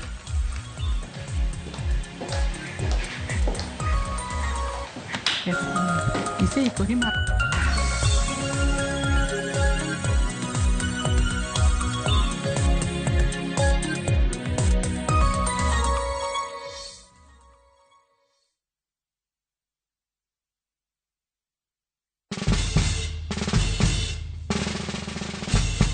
Guess what? Citizen Duca now delivers. Get amazing discount on your favorite essentials and have them brought straight to your doorstep, all for just 200 shillings delivery fee. Go to citizenduca.com, select the product you want, pay, and we'll handle the rest. Citizen Duca, home of discount.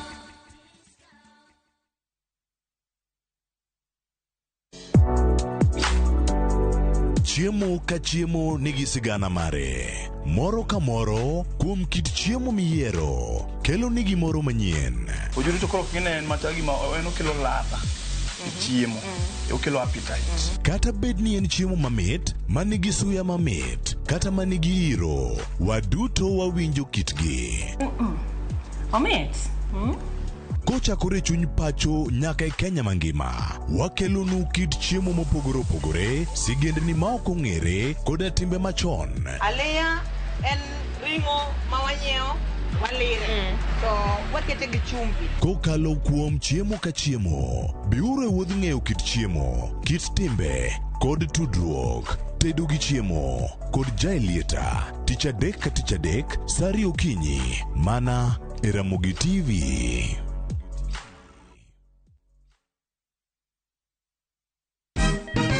Siku njema huonekana asubuhi. Kabisa Anwari amangana gao. Seti him. Chamige. We museo. Kenya nzima tunasema jambo Kenya.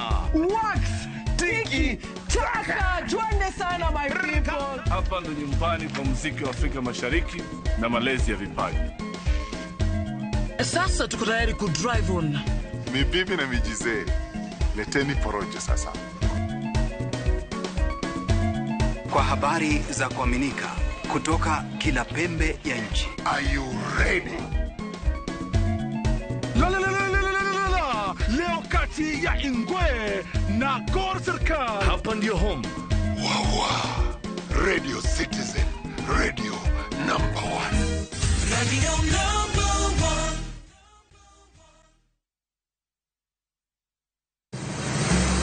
Be isepenjorie sigendni mayudore kuonde ma waluongo ni pachowa. Kapuonjani nobiro nikech gwenyruok e kind owete. Riwri kodwa mondo wanon sigendni mabeyo mag kuonde ma wadakie. Nera nitie. Ninyuo kongo kacha niluongo ni kilap joko wili. Kochakore bombe madongo nyaka e gwenge ma iye. Otusenge en pinjo imbo mar oganda kiluonu wasenge. Ng'e gigo mamiyo oganda ka oganda bedo mopogore. Nueng'o ma wan godo ka en mar kunyo goldi. Urudi. En kama ji duoge ji ok lal. Ng'e weche mane osekalo. Chon chande lweny nitie kor gweng'. Rwako sigendni mag kuonde ma wadakie. Kiwacho ni kibedo piny e kom, kineno ng'ama lwete fuare kama mano nyiso ni jakano mulo ka pigo sechope bwo mesa. Ng'e gwengewa chieng' tich ariyo saa 3 otieno mana e Ramogi TV. Introducing Wigo, your trusted ride. The ride with the most reliable, verified, efficient and transparent drivers. With fabulous cashback incentives for passengers, each trip on Wigo feels like an upgrade. Download Wigo from Play Store or App Store or SMS Wigo to 20425 and ride with confidence. Wigo, let's go.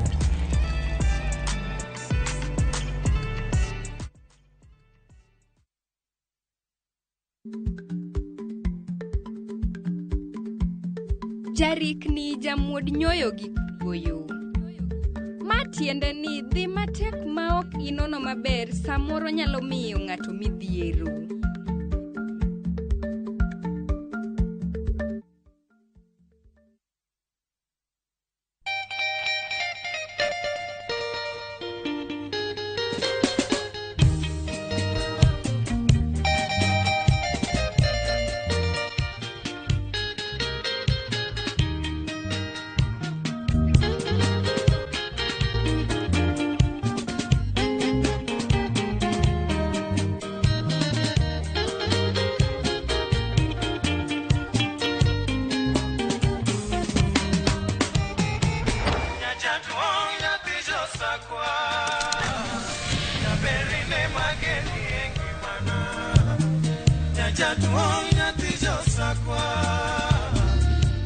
Radio Ramogi, Cartoon Jaluo. Radio Ramogi.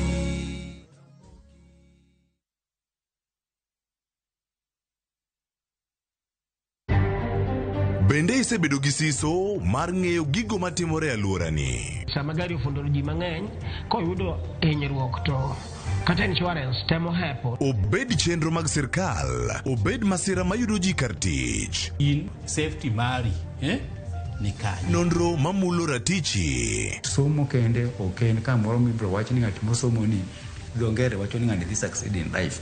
Wuok tich ka wuok tich. Iyudo ka curriculum design ochenj. E chenro mar rameny piny, sa 1:30 otieno. Wan oganda luo nyaka koro waneni to be wanyalo bedo gi kembni. Nyise oganda jo Kenya gimonjo be ni giwinjo kuomi. Ka ikelo nigi Lydia Okeyo. Koro ngajo ng'o twak mar rameny piny. Chik by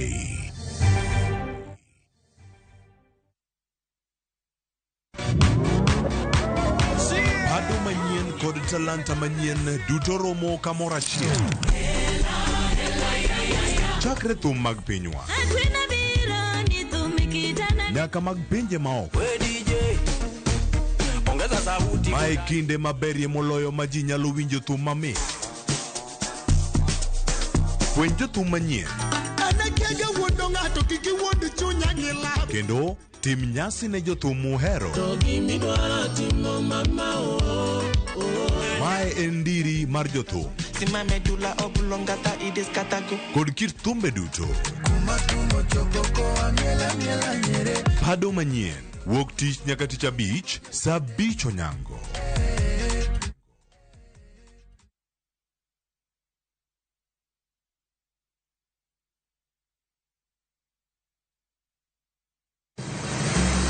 Be isepenjori e sigendni mayudore kuonde ma waluongo ni pachowa? Kapuonjani nobiro nikech gwenyruok e kind owete. Riwri kodwa mondo wanon sigendni mabeyo mag kuonde ma wadakie. Nera nitie. Ninyuo kong'o kacha niluongo ni kilap jokowinjo. Kochakore bombe madongo nyaka e gwenge ma iye. Otusenge en piny joimbo mar oganda miluongo ni wasenge. Ng'e gigo mamiyo oganda ka oganda bedo mopogore. Nueng'o ma wan godo ka en mar kunyo goji. Urudi. En kama ji duoge ji ok lal. Ng'e weche mane osekalo. Chon chande lweny nitie kor gweng'. Rwako sigendni mag kuonde ma wadakie. Iwacho ni kibedo piny e kom, kineno ng'ama lwete fuare kama mano nyiso ni jakano mulo ka pigo osechopo e bwo mesa. Ng'e gwengewa chieng' tich ariyo saa 3 otieno mana e Ramogi TV.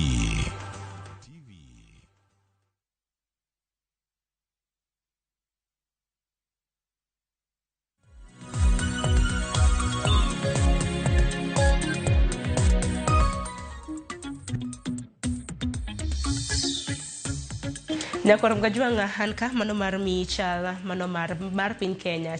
Tuak chako sani ano kanyo ka dakika bendo serego 27 tok saa 1 mar okinyi.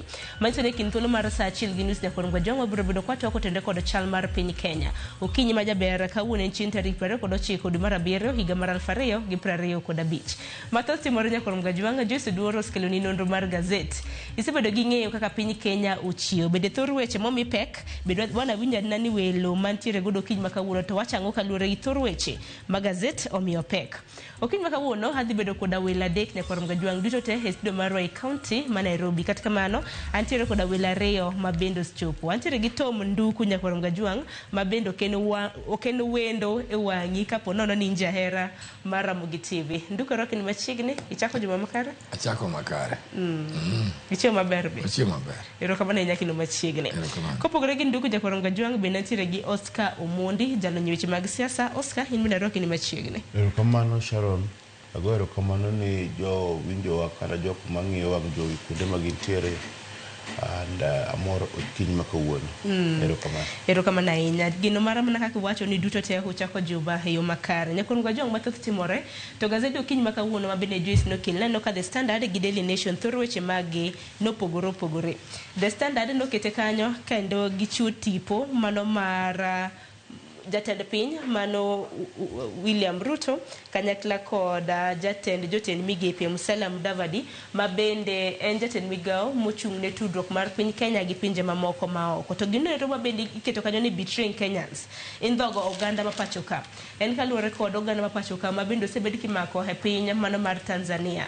Kopogore gi Boniface Mwangi nyakorom gajuang juma mokalo nwadno kanyo komak jaked ne ratich oganda Mwabili Mwagodi. Daily Nation to nokete ni tax row exposes Kenyatta Family Express deal. Akeni Nduku intiere gi mane gazeta no kintiere gi Daily Nation. Thor wach momi peka nyo dwach nango. Ingeni gik mawuoyo kaegi are calling to one thing miluongo ni corruption. And corruption en tuo makoro ketho Kenya. To ketho Kenya nikech courts mawa ema disappointwa. Koro gik minyalo wachi gigi en mana ni wamed mana keto kogno motegno mondo wabed jogo ma ka ng'ato koso to wadil gi makosa. Nikech corruption biro ketho Kenya ka ji ok onone maber. Kendo biro chopo kama jo Kenya, gima jo Kenya pano nego tim. Jo Kenya nego tamre wach ma holo gowi. Nugo koro ok nyal hol kapok warecover pesa gi. Nikech waholo go pile pile to pesa gi mitimo nade, pesa gi malal. Nikech no wan jigo kodwa budget, samo dhi hol go to so jiso ngi ma gidwa yude. Kora waberi bunge motegno to parliament ma kwer no kama waso chope ni koro okwane kwa tiyo pesa mwa holo gi maber. The best thing en wachungo holo pesa for the time being. Waduog warang to pesa molal gi lal nango to gin kune. Nikech gimarach mogik ni gionge kate banks ma wa Kenya kae. Nigin pesa ma gikonyo mana pinje maoko. Koro en ranyisi mane mondo wahol pesa to jasukuma machule to kata na hospitali makodhi to konyan wango yath. Ngato no kawo pesa bodhi ya uga account walk over the country. Koro gima duong' en parliament wan ingen makosa mwatimo kabisa en waonge a good parliament. Parliament wamiyo too much power to power wamiyo gine magi bedo go enriched. Ke gine magin corrupt, gine magin everything. Waonge leaders we mo shape up. In fact jo Kenya anadwa na kwa jo Kenya matindo sani ne kapo kwa chopo kwa president karo nego jobunge gi mwamonji mondo watam gi tadonji bunge no for 1 week. Bwanyi sigini ko wani kwa duogo to une mwanyo kunu chako donji. Then I think some sense is going to take place, because without this to kama Kenya they wachima a lot of problems. To gidwa bere jok moko masama tin to gidwa ngi blame jo moko. Kinya yeri jatelo tikiakta na function ma kama ibeti. Nikisa ni en bunge en gan independent house. Magini mone gi check the executive, gine mone gi check the welfare mara ya. Bera ya yudo gik ma Kenya wacho ne gi yudo. Kakoro gine mo gi nyati mamano. Kara gine mone kwa gang ni gima koro kata bunge ni moko ne gi nyon for 2 weeks. Aye to gine the problem kaka jo Kenya bindere gadi gi. Then from there nikech kara kwa ino bro deal kod gi ballot. Pod moko bro mendre bro donjo nikech political parties gi mwahero. Omiyokta maricho go pod bro na duogo. So the best way ene jo gi kak nyal improve. Then jo penya karanga other measures. Kaka ni neno negitimo measure a budget of flop chande. They need to rethink about that. Nikech kaji bede rajo kumadwa uwe to kane kwa di bedo go sense. Nikech jo wagi otamre improve. Kegi gibela kiwacho, it's not about this man. There was parliament. Iwinjo. Nentie parliament. Manone go check gigi. Iwinjo. Koroka parliament is not working. What do we do with it? To one bendi. One gichike mogomuke to wakanyo ma recalling them is another problem. Ke speaker bukwiye. Koro gimaduongo tam gidonji bunge. Then no they ngia okukucha no tam gidonji kati bunge 1 week. Gine which could no. Now they will come to realize, oh, Makodi kuchate okonyali introduce himself as a member of parliament in a country. Moromo the window. Then people are going to giboro nwango sense. Such a moko mitigation measures konyoga gimoro. Emomi angima nyalo wacho the manner things are going. Okwabe yuago corruption every day. Okwabe chako blame family moro every day. These things negative moreka jubunge neti. Why is it that this parliament has never seen it? No parliament ninge kalgi mo sharon. Tengima giwegi benefit. Mana ka parliament ni pamo. Chimi neno kagi pamo. Be very careful. Igintigi magichamo. Ero kama na inya manu daily nation ya koronga juanga gino mane gino mara nikani yude wani somsiga na makamani mabini jesu dwar bindosi lidhini kanyo hilundo bar gazette kapo kwa dhie thorweche mamoko mabende omipek standard aneno ka benintire godo Oscar thorwach magipchiwo ne pek wacho ni betraying Kenyans dibed ni ndhogo oganda mapachoka ahinya mago mabende waseneno ka imako e piny mar Tanzania piny wacho osibedo koling kaluore kod okenge makama mwabili kano we thuolo bang' thuolo mar ndalo 4 pok wawinjo kata ka sirikal losi. Erokamano kabisa Sharon, aneno kastano de coach ma betraying Kenyans. Ane pacha okwanyal generalize. Kenyans oko mark Tanzania. O mark ng'amiluongo ni Mwabili Mwagodi. En ng'at achiel to makosa ne momiyo nomake oro nobedo abducted en ang'o manotimore, ang'o ma sirikal timo. Sirikal ma Kenya nitiere kod embassy margi Tanzania, to nitiere ministry ma foreign affairs ma seche moko timo gik ma gitimo to deal with that case. Koro ok inyal wacho ikawo gazet headline maduong' tindiko kaka koro betray Kenyans. Ng'eni mano chal kagima koro jo Kenya te nigi problem. Aparo ni some of these headlines be gibedo misplaced. Nitiere ng'at achiel ma omaki oro bedo abducted e Tanzania. Boniface Mwangi bende nomaki bedo released e Tanzania. These are two Kenyans. Kenya kae wan kod ji million 50 plus. Koro wacho ni betraying Kenyans chal kagima wate nyaka an kodi. Tangoma botimore ka juma machielo kendo chako mak ja Kenya moro. Rach, but waonge evidence ni sirikal ok address sirikal be wuoyo. Ng'eti miluongo ni diplomacy. Diplomacy ok en gima idil go alanga most of the time. En ni Kenya gi Tanzania gi pinje maoko nitie ka winjruok gin go kaka gitiyo. To mondo ine ka japiny moro ng'en sheria ma Kenya ka oporo kod sheria ma Tanzania. Kendo sasa ma Kenya ka oporo sasa ma Tanzania. Kendo paro ma Kenya ka opogore paro ma Tanzania. Koro ng'ata ma donjo e Tanzania kidhi kucha to ng'en ma japiny mane gi sirikande kako tiyo kod kabe pache ntiere. Ntiere sirikal mopogore wan kod democracies. Kaka democracy mo enjoy e Kenya ka. Kika wuone ma democracy ma jo Uganda be nyalo bet ni enjoy. To kage dak no giti kage loso sirikande gino mondo otin gi kaka gintiere no. Koro kidhi kuja kin ja Kenya to dhi timo gik maparo mi in go e Kenya kae dhi timo ge Tanzania. Kenya nyalo yudo shida. Koro sirikal inyalo timni gik moko mopogore gi sirikal makacha. To sirikal cha en right mar Uganda ne. Sirikal no nigi right mar ni kichopo kaka Sharon to nyalo wacho no kwa yie mondo donj. Gisungo wacho no ibiro declare persona non grata. Ko yie donja yie kae. Nikech paro ma sirikal nigo. Masema moko sirikal makanyo does not have to disclose nango momiyo gitamre. Seche moko intelligence mag osenyisogi ni Sharon ni oros kanyo ken ng'ama ber kamo ae kata kama intiere ni. Koro they have a right mar goli e pinjgi mondo giduoki e piny. To mondo ng'ato bi ondik gazet ni betraying Kenyans. Ing'eni gino anto Kenyans en general moka maste moko kelo gik moko tulo moro ma ogaja en ji ariyo no omaki gi mistake mane to ang'o action mane ma sirikal cha okawo nigi to process mar judicial process timre nadi. To kapo ng'ato mako nyawadgi e piny moro kata jo Kenya kan piny mabedo deported every day. Ndijo mimako maonge karatase mag bete penyni.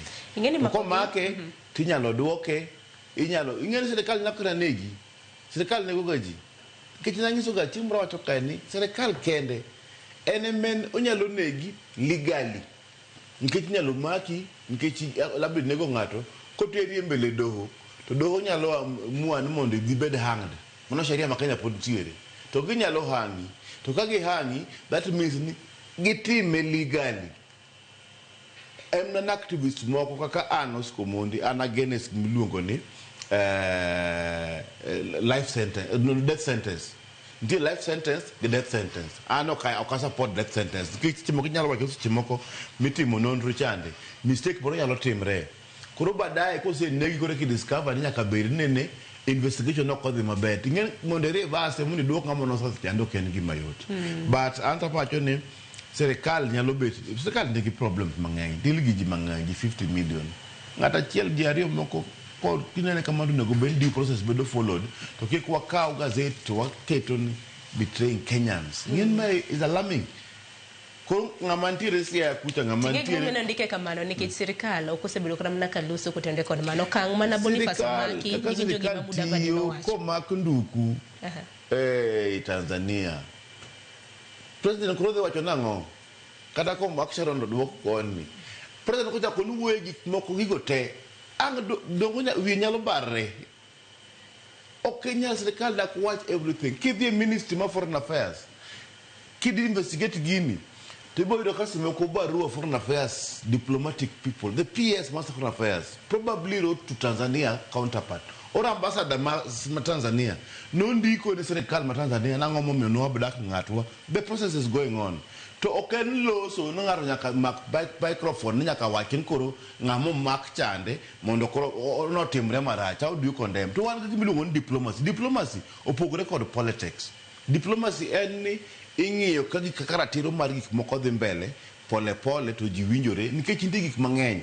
Sani ka president ma Kenya ochako address gini tibiro po kata ka serikal ma Tanzania wacho ni koro waloro border oro ok winjre biashara moko mopogre gik moko mo import nikech kaka Tanzania gi Uganda mago gin biggest importers mag goods magwa kaka jo Kenya. Kamoro ka Uganda gitiyo kod port marwa ma Mombasa kitchen landlocked country en ni gionge nam mawuok pinje ma ka gitimo shipment nyaka giti kod border marwa. Koro ng'amo maka chiel Uganda ma odhi timo miluongo na activism kata Uganda kata Tanzania. Koro kelo koko ma koro nyaka ben president nyaka wuo president ko wuoyo ang no chuno koro mafuta ma uso Uganda koro kwanyalo uso nikech jo Uganda polisi ma Uganda nyoma ko ngato migingo. Wali dong kara migingo sebedo kimako fishermen. Kidhi kata gire ne beaches magwago ntie problem mag diplomacy kanyo lakini gibedo discussed and decided diplomatically a level cha ero kama na inya lakini nduki nene gi wang machal na nanu kikino wi kino mabende Oscar na loso jakino ga gi sicho malos ingen Oscar igeni mako ngati piny moro okrash barka ko maki unigo jono niki ko bimaki to wachi no itimo makosa Kenya to nigo maki titeri ka police ibedo booked iteri court to in may end up mana ikoriyo no kwenye ni iningama koro tange mane Kenya ko kwenye tinyalo thon there the government is acting wrongly ewenjo Kenya government act marach niki koro ngeche ne government doga kitu gimoro kama chanwan go jonek moki Kenya kai kata jonek moko so bed around the world maki kosi piny moro to ginyalo biro to gikwanyi to gidhi witi pinyu. That is where things are missing up. Mako ngato ka en ngamo koso ka to jo Kenya ng'eyo diplomacy miwacho no they want to bring you back gitimo the necessary documentation to gikeli to giteri police to giteri court and you are charged officially. No. Kama ngato end up in the hostel kanyo we cannot agree. Abduction ten gima serikal nyaka non kopono gine magitime to gikonjo Kenya nono joma time. We cannot allow crimes. Probably ngeni awinjo ni wacho ni activist probably an activist manyo chako nyoro. Some of us manocha ko gini tiende we know what our friends went through. Wangie circumstances mano wakale with police emomiyo chik mina nokta mane wabiro constitution 2010 ne wabire out of pain mane wawinjo wane chopo kaminyalo maki and you do not know ingeno wa lose karana student leadership in this country people would have helped this country maber malich so nitie on account mar makuji ti end up your sultani mato aye uru to kaen wach moro ne ngato koso to serikal dware to diplomacy we would expect Ministry of Foreign Affairs, the AG office, the DPP office to coordinate. Kata DCI ni gurusa, mar coordinate with the other DCI in the other country. Bugi ngacha bugi keleka. To bedgi official majiungeo ngane to ngane makosa motime ma to kino atere court. Koro kitaku poni gimoro time ilwetikika. We know who to blame. Lakini ngeno kwanyal kedo gimoro mangato lal they kwanye jomo mego bende could identify themselves magini ngagini what of kakorin my enemy to kora biro tan makawi to kinji serikali mabedo blamed. Where will we be going as a country? So to me watch abduction tengima serikali onego gola kabisa. This blame is just too much. We are dealing with very rogue team. Kenya kaen piny mosobedo marach kabisa. Kenya kaen kara joma tatu mosobedo ka control. There was a time when Mungiki was the man of the day. Manenya makidonjo idwa pango ot to yini pesa miwenigi samidwa dad wini pesa miwenigi. We have come from afar. Let us not go back in this. Omian kata nyalo wacho makosa ten makosa ka serikal fail ni ng'ato timo makosa, let them follow due process. Ka in ng'ama ni Tanzania, there are rules ma govern kaka iomo ng'ato piny moro. Wany moro ni kara jo Uganda njo kawo Besigye kae. We still went and saw Besigye and said, why can't they even copy from Uganda? We are only saying how did they come in to know yien ginadi. You see, that is another angle. Meji nyalo rango gimoro. To yin jogi ikawo to en ng'ama owiti korio. En ng'ama end up your subtitle. That is not good. Kakoro kendo gimoro dhi otime, will be blamed. And gima nyalo promote militia group to kanyal support. Kato bed police mondeki, kato bed a grouping mochakre, kato bed group moro around the state, that must be stopped. This idea of abduction, we should onego bed ng'ato bed arrested. Kada police omako ng'ane karingo. That is a very genuine case. We can now say into how did you arrest him? Mango me umake. That is a genuine cause. Omi anwach ma gazette ondiko. Gazette ngeni is on sale. And headlines. Gin girango gima nyalo migi pesa. Koro bendi nyano ankawa react gimoto gimonde kanyoto tin. So the best way is give me your information. How do we deal with that information? My take in here, we should have a confident security.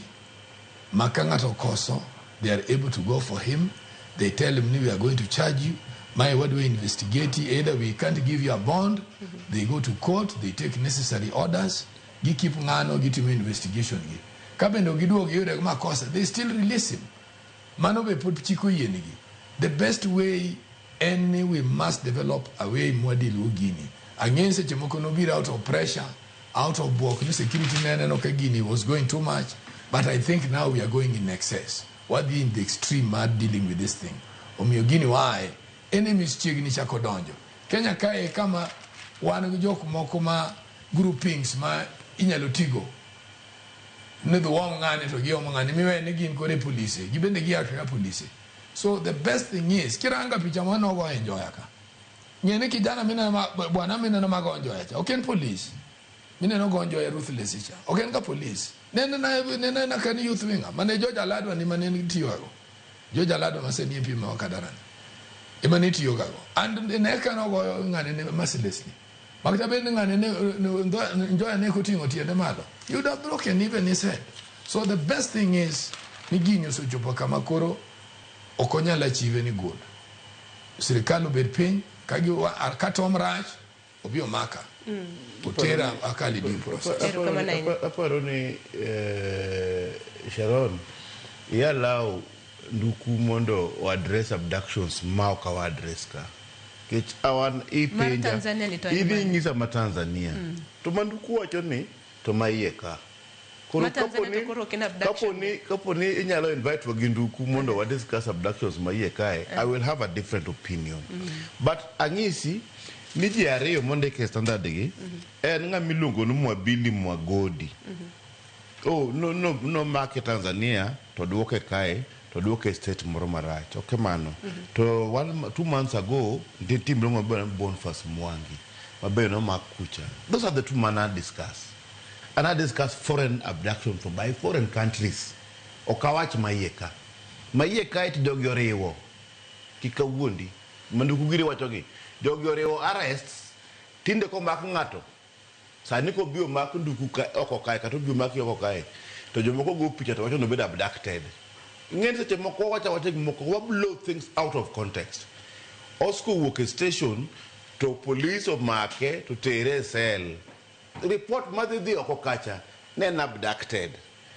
Arrests can be made wabe urugondo jo piny Tanzania Oscar Mosco Mngadi Tanzania koro gimatimre kaka koro nena rescue abduction no kaka koro gimatimre ni manduku wacho ngama no tere court. One thing kapo ni dhie piny moro tibedo declared persona non grata ni ibedo deported okin criminal manduku wacho ni itimo crime ikoso ni pinchande apana the country said chingmura lomoko ni ka Zimbabwe Raila neno pingo Mugabe then of this Zimbabwe could the meeting marriage MD, I think MDU, something like that. But it was declared persona non grata. Moko chupo chupane to ni visa Mario Bedo cancelled. It can be cancelled kaki chupo chande. Chuni Sharon nise che magino Bedo cancelled no. To okuyi ni bet border smart country chande. Mako international law. Nyakanga ni dog thuru.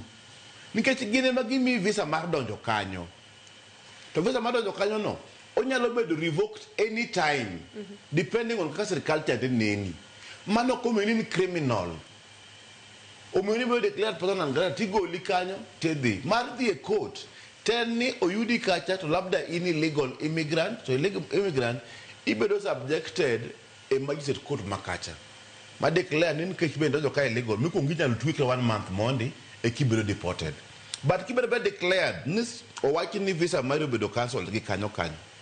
To ang no chuni ni mo de mango e dogi margi bakoro timre taka ko ngato mak o chuo sindan o goe o timango mago crime mo bedo committed gi that authority makato ko bedo ni police mo timre tanja kacha bende pod human rights mag ngano bedo o bedo violated ko en mo pogre gi gima wawacho ke mo mangi sin se mangaso ndiko deadline makama to ko ngiswa gima timre adire dieri ninga che moko o make police ko se o make ngene yalo bedi de bitara mari moro to yokumati mako hala o maki bogoyi buchwe sindan buduki koni lakini obedo blamed a government makata chande ko lokoti mo investigation ngabe jabro wacho ni ai ngat me wacho no se moko jokumo make go ok gin jowa kendo bakika mo make to ayen kanadi ngamo invite to tima ngayika mkuongo. And I believe Nduku is an investigator. Odeko be what they deep into or what better ni abductions. Don't go say was better than abductions, but they abduct themselves. To what generally go about abduction. Tell them Mokumala Lala to what you know better abducted. Kada case brought for us and an interior court. Manaka Karamafa Karo, Guinea represent Kijana Moro, give a represent and get discover Angumwa Diligo Kai. Koro wa kedu moko blanket. Interior abductions. Legal arrest. Mabene some of those people most of them claimed negative abducted. So they can't not present to court. Magin court cases a court kipana getimo. Koro okone go bed ni se mwagomba kagmo kiali mwadilo. And it has been there. Abduction. Obedo repeated manaka jo mak legally moti makosa. Nyaka jo kumandu ko to corruption go. Ko mak corruption. Man corruption case. Donge wacho no macho bed abducted. Kuro wate monya kamio serikali no bende tije bedo matek mikitiko kinyal mulo ngata ki mulo ngata be wachi ni we are system ko serikali perform bulo ngone legal arrest of criminals to okomi no ndek manie siasa okunyati mo crime gengi crimes moko mopogore ma MP moro be nano kana lomo koneno o be abducted eso kanisa kamentiere jaode agin go ni jomo kari obiro to kawe gari mo abducted en gachu siepni Mageto kwach Basto walk to Korote hospital current hospital bolor ne kendo kanyo but I don't know why that hospital was even allowed to do those things.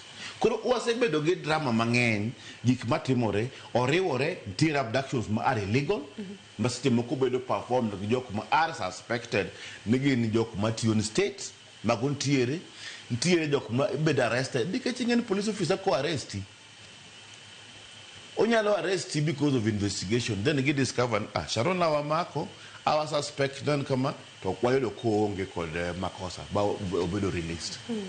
Because they have to work also. To come away when Koro attack the system, so the cult, Mokama Seleka. Oh, give it to you, it did Mateka. Sharon, I want to learn one thing. Abduction enough was for arrest. Yeah? Abduction. Meko get one. Yes. To kwani Meko generally ka police biro maki bo achini in makosa wadwari. It's not an abduction. To kill resist arrest. See, you kill resist arrest, they should go to court. See, dongo yen gi gengo ni kanyo. Boki wogi. Yen mano gi yen police gengo ni kanya around kanyo mondo ginwande. Mano use of force. Mano use of force. No, force onego benigi kauru say court. Circumstances better explain to the judge. Let us be a civil society. Maki no chak no duar piny ni kiny. Or tiyo gi moro ni system koro system moro ntie ma koro system ni tie. One we have been One also kale chekegi. One also cheke matinenagi. One also diamwagubwangegi. We cannot encourage them to happen again. One undergo these things, we cannot encourage. Kinana ngama neni struggle in the 90s nyakasani. Ongeo nigigo chike maricho mo Kenya dwaro back. And the best thing is jowobe civil makosa beti. That's why we have learned police officers. Makaso me maonge iti police ka. If you want, that is the truth. Kawaduaro a responsible police force. Yakawabedi responsible citizenry. For example, no support running from the police. Police go saying is chung to kawan citizenry mabendo responsible. What would end up with police force mabende chalmarogo? Okwanyal blame one side to support one side. Police ko chungi ni ngimtoka. To getimo lwetgi kama ni chungi. Mondo ngegmo police duaro. Mondo force to be applied ga. Ngarche ma mostly chakoga. Ngamutingo bonde. Okchak timo tiyo gi force most of the time. Ongene ni power ma uneta go gi bonde. Lakini sama kore chako kelo rori gi police timo police chungi. Kono mane makoro kelo problem. Kono for us to even watch mag extrajudicial killing, police abduction, excess use of force, ma police tiyogo. Nakawabed no one bende citizens mabedo police tiyogo ma wane bo check nakawalur check no. To kapo no kwaluro check no to bro end up ga very rogue police. Ero kama na enya dar mar mod make gi ka bende keni dondiek bende nos no studio jakwarom gajwang ka ne yo matin waduogi keni dondiek bende studio jakwarom gajwang gi weche mathoth mabendo sibido katimore aluora mano mar piny Kenya.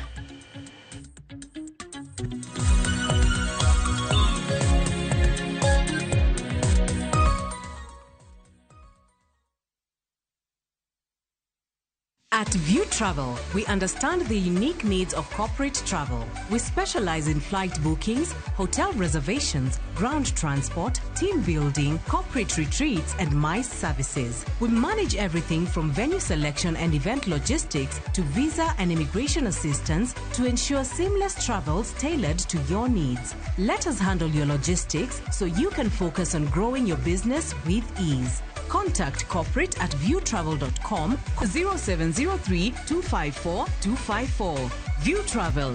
Dream, explore, discover.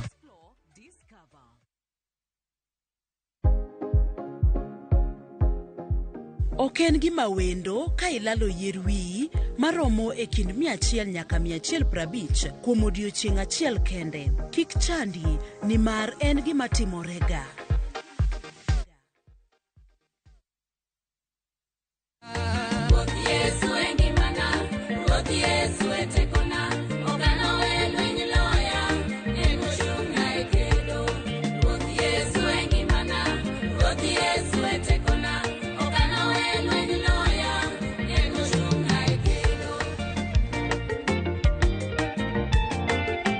Mondi yud skiza tune mar wendni di mana star 812 star 784 hash to ise mana yude. Ramogi TV ene od joweri duto te.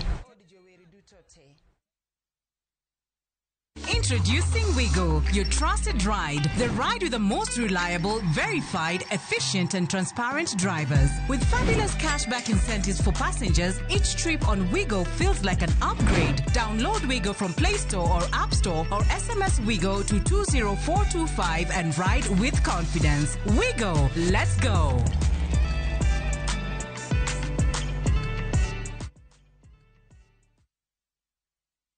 Say you don't know the kelo nyako chia cholokore nyeje lunga ni sandi nango nyako chia ni yere kondo jalo siko kachandi gimo nyako chia utemo kabino.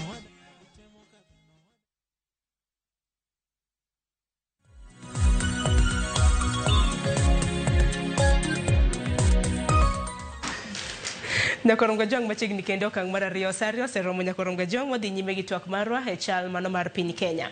Mane en jalup jatend piny nyakorongo jwang ma bende en jatend duond bura mar DCP pod nitiere piny mano mar Amerika kama bende pod odhi nyime gi limbe mage nyakorongo jwang. Kata kamano odiochieng' manyoro Gachagua ne ochom kod adiera gi jakenya moro ma bende nonyise mar mondo mi oler agenda mare motegni nyakorongo jwang. Nitiere sigana ma bende nyawadwa Walter Nyambaga notimo mar mondo mi ng'e rawerano nonyiso Gachagua ang'o to Gachagua ndod bang'e odwoke ang'o kaluwore kod limbe mare ma bende otimo e piny mar Amerika. Kodo picha mar athiri mar TNDO machon ma ok oluor kata matin. Jalup jatend piny machon mane othichi apisi kendo sani jatend duond bura mar Democracy for Citizen Party DCP orado kod kweth jo Kenya moko mokorore e kar jot ma Baltimore e piny Amerika. E kweth no rawera manyako Valentine Wanjiru ne ochomo Rigathi Gachagua kod adiera maduk e kendo nage kod mundrabuon kokone Rigathi mondo yiorwa ka jamba mar jatelo moriwo jo Kenya duto okokebe moro mar kor gweng' ma wacho mana wach dhot achiel. You need, Mheshimiwa, to start positioning yourself as a national leader, not as a tribal leader. And I know many people won't like what I'm saying, but it's the truth. The first mistake that has been done in this event is speaking Kikuyu. Wanjiru ne okoyo Rigathi gi kanyo kende, kata kamano amen mano wach mane ong'wano Rigathi nyaka e kona e kamano lero ne jaod bura machon ma Madhirano okoseyie nyiso kido mar kitapisi mar jalup jatend piny mane en okone Gachagua mwang'a dhogi ka en Amerika kono. Ranyisi en boma ma Boston. I watched a speech about you in Boston, and the speech was a good speech, but there is something you said that Kikuyus are more hardworking, paraphrasing, economic, we've grown the country. But we have done that because we are a beneficiary of the system of Jomo Kenyatta. If I keep quiet, the people will be intimidated to feel sorry about themselves and who they are. Nobody has given the people of Mount Kenya any advantage. If you want a loan, you must place security. Kata odoko ni oto bedo maliet ne Rigathi kendo loya okwake jo Kenya go ne pod ogedo nyamut mar nyandoro mar it Rigathi kiparo ne kaka ne osiro William Ruto e yiero mokalo e kama ne gin kod yie telo marito chik e kendo ok buon telo mantiere e gipenjo pogruok mosebete mamiyo Rigathi neno William Ruto kaka nyakwaro motoya guch rech e pacho. Why should we then, close to the election in 2027, trust your judgment when back then it's given us Ruto right now? So why should we trust you in 2027 when we are where we are right now? Making a mistake is not bad. What is unacceptable is repeating the same mistake. I had the choice to stay with Ruto and oppress Kenyans, and I decided not to. Kiteno kaka weche ne otimore ng'anyo ma dwe mar auchiel tarik 25 higa mokalo to kod chal mar siasa ma joma tindo nenore manyiso tegno kata thon manyalo mako rwadh pur masoyo para e kendo ilieko ni mano nyalo biro loko kit telo makare pachoka. Walter Nyambaga, Ramogi TV.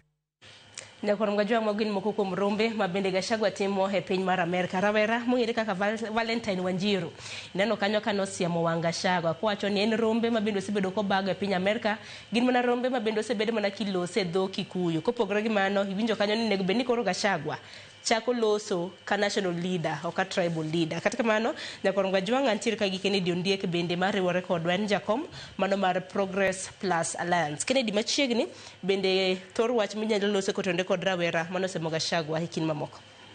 Ya erokamano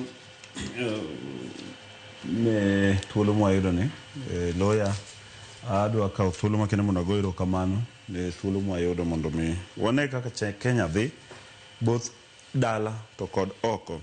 Mokwongo yiena kawo thuolo ni kende mondo ago erokamano ne sirikal mar Kenya kuom yie mondo gi dhiala yanga mama Phoebe Asio kendo gidhi miye ikno ero ma iluongo ni state function kaka jakarachuonyo kendo kaka ng'ano mogeno mama Phoebe Asio ago erokamano ne sirikal.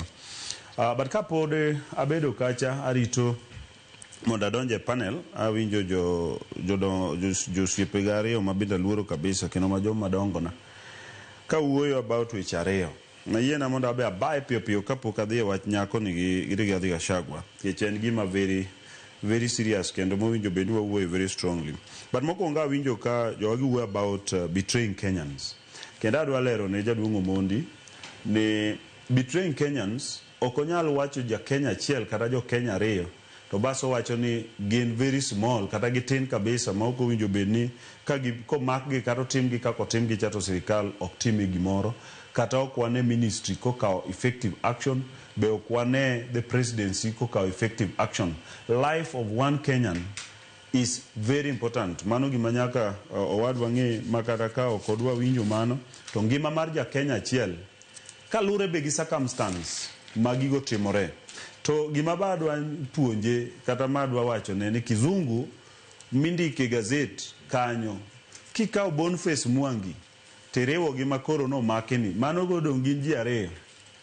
Kizungu wacho ni ji mokalo achiel ok iluong na Kenyan iluongo ni Kenyans. Koro ka Boniface Mwangi gi masani ni nobedo betrayed ka gazet ondiko ni betraying Kenyans, those are already Kenyans ariyo nyiso ni gin plural. Koro ka ok otimne gi gik mowinjo tim to kowach ni gazet ondiko ni Kenyans ok onyiso ni gibed 1 million Kenyans koka gibed Kenyans. Kenyans gin so long as no kala achiel in koda wan Kenyans. Koro miyo jaduong' Omondi ok direct jowa maber.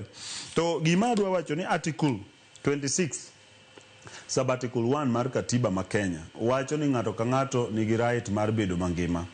To kendo kidhie pende mar adek kanyo wacho niya ngima no ero onge ng'ama nyalo kawe e yo moro amora ma ok oluwore gi chik ma Kenya. To chik ma Kenya wacho ni ngima ni en gima ok nyal mayi manyiso niya awinjo ko wacho wach mar ni life sentence and hanging ok onya wacho kata no ko support hanging because ok en gima bedo discussed samo weni hanging ok en gima is there because nyaka ne yal case miluongo ni Murwatetu case no do away with gimiluongo ni hanging manyiso ni onge death sentence e Kenya ka as we speak onge ng'ama nya declare onge judge mara mora kata court manya declare death sentence inyalo mami life sentence owadwa Omondi. And kidhi article 25 mar katiba nitiere ratiro moko ma in go miluongo ni ratiro go ma ok nyal mayi e circumstance mora mora iluongo ni rights that can never be denied.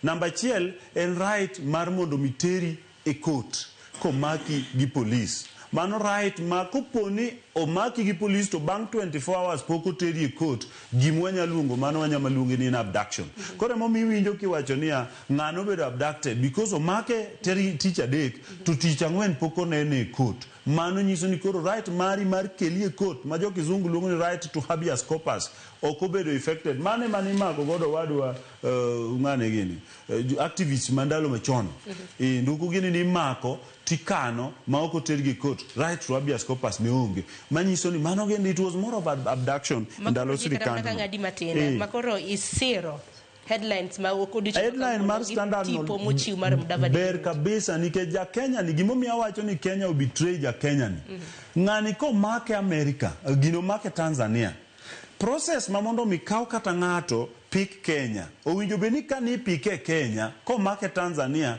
rules eni kano make under custody mar Tanzanian government no winjo beni obedo handed over to custody of Kenyan police no kodhi obedo dumped diani kuma no bedo dumped no winjo beni obedo handed over to Kenyan police ko bedo dumped mano ng'ama ok obedo mano sirikal e border kacha ng'ama no receive into Kenya samo dhi obedo dumped diani to kotere court mar Kenya kane nitiere order mar arrest or how he was arrested in Tanzania. That's what Nduku was saying ni mano is unprocedural, mano is abduction irrespective of who be abducted. Kaka Kisa Besigye no gol ka oter Kenya to Uganda unprocedurally. Mano iluongo ni conspiracy mar countries to betray their citizens. Kenya is participating in it. Kora adwa dhi into corruption ma winjo kage wacho ka elected leaders awinjo ka jaduong' Nduku o blame wabunge. Adwa koni niya anto kadhi blame wabunge. Adhi blame process ma wayudo go wabunge. And Jadwung Duku Kagoso be advisor Maja come for so long. Ongeni Jacom has been messing processes more Yodogo Abunge through their ODM and for the Kenya Chakre, for the Kenya LDP up to today. Give the Gikwanyoji Mokoma Bogas Moknyal Timo anything. Makoro Duku Wachonia, no when you dilorne Gibunge. Any momeka boga garbage in, T expect garbage ni okuogni. Kiseka ngato kaka wabunge moko Magdala wakaiwa choga ni kikwaluongi nyingiji. Tuditi ngama anyalo wacho ni kata nyathima jakla saboro owinjo kautere bunge to gole oko mondo dhi dala because process mwa yudo go Jadwong Duku nyaka wa lock our electoral process mondo wawach niya ka jo karachuonj wadwaro mbunge madhi represent gi timi yogi thuolo to giyiero mbunge ok ni jomoko dhi bede yodgi e sitting room gi to gi decide ni karachuonyo wadwaro ng'ane Kisumo Central wadwaro ng'ane then at the end gibedo jok midwano dhi olorne gi parliament wa make mistake dala then what one was team correction in Nairobi. It is not possible. I want us to say, what the electoral process this time? Mio mondi teko mardi kwa yuturgi mondo yere. Mia teko mardi kwa duturu mondo yere. Oknia ninga to they decide, but ko se kele to party ni wacho ni popular ni one jo party. About Gachagua ginyako ni. Ana do chaka abedo very critical kode.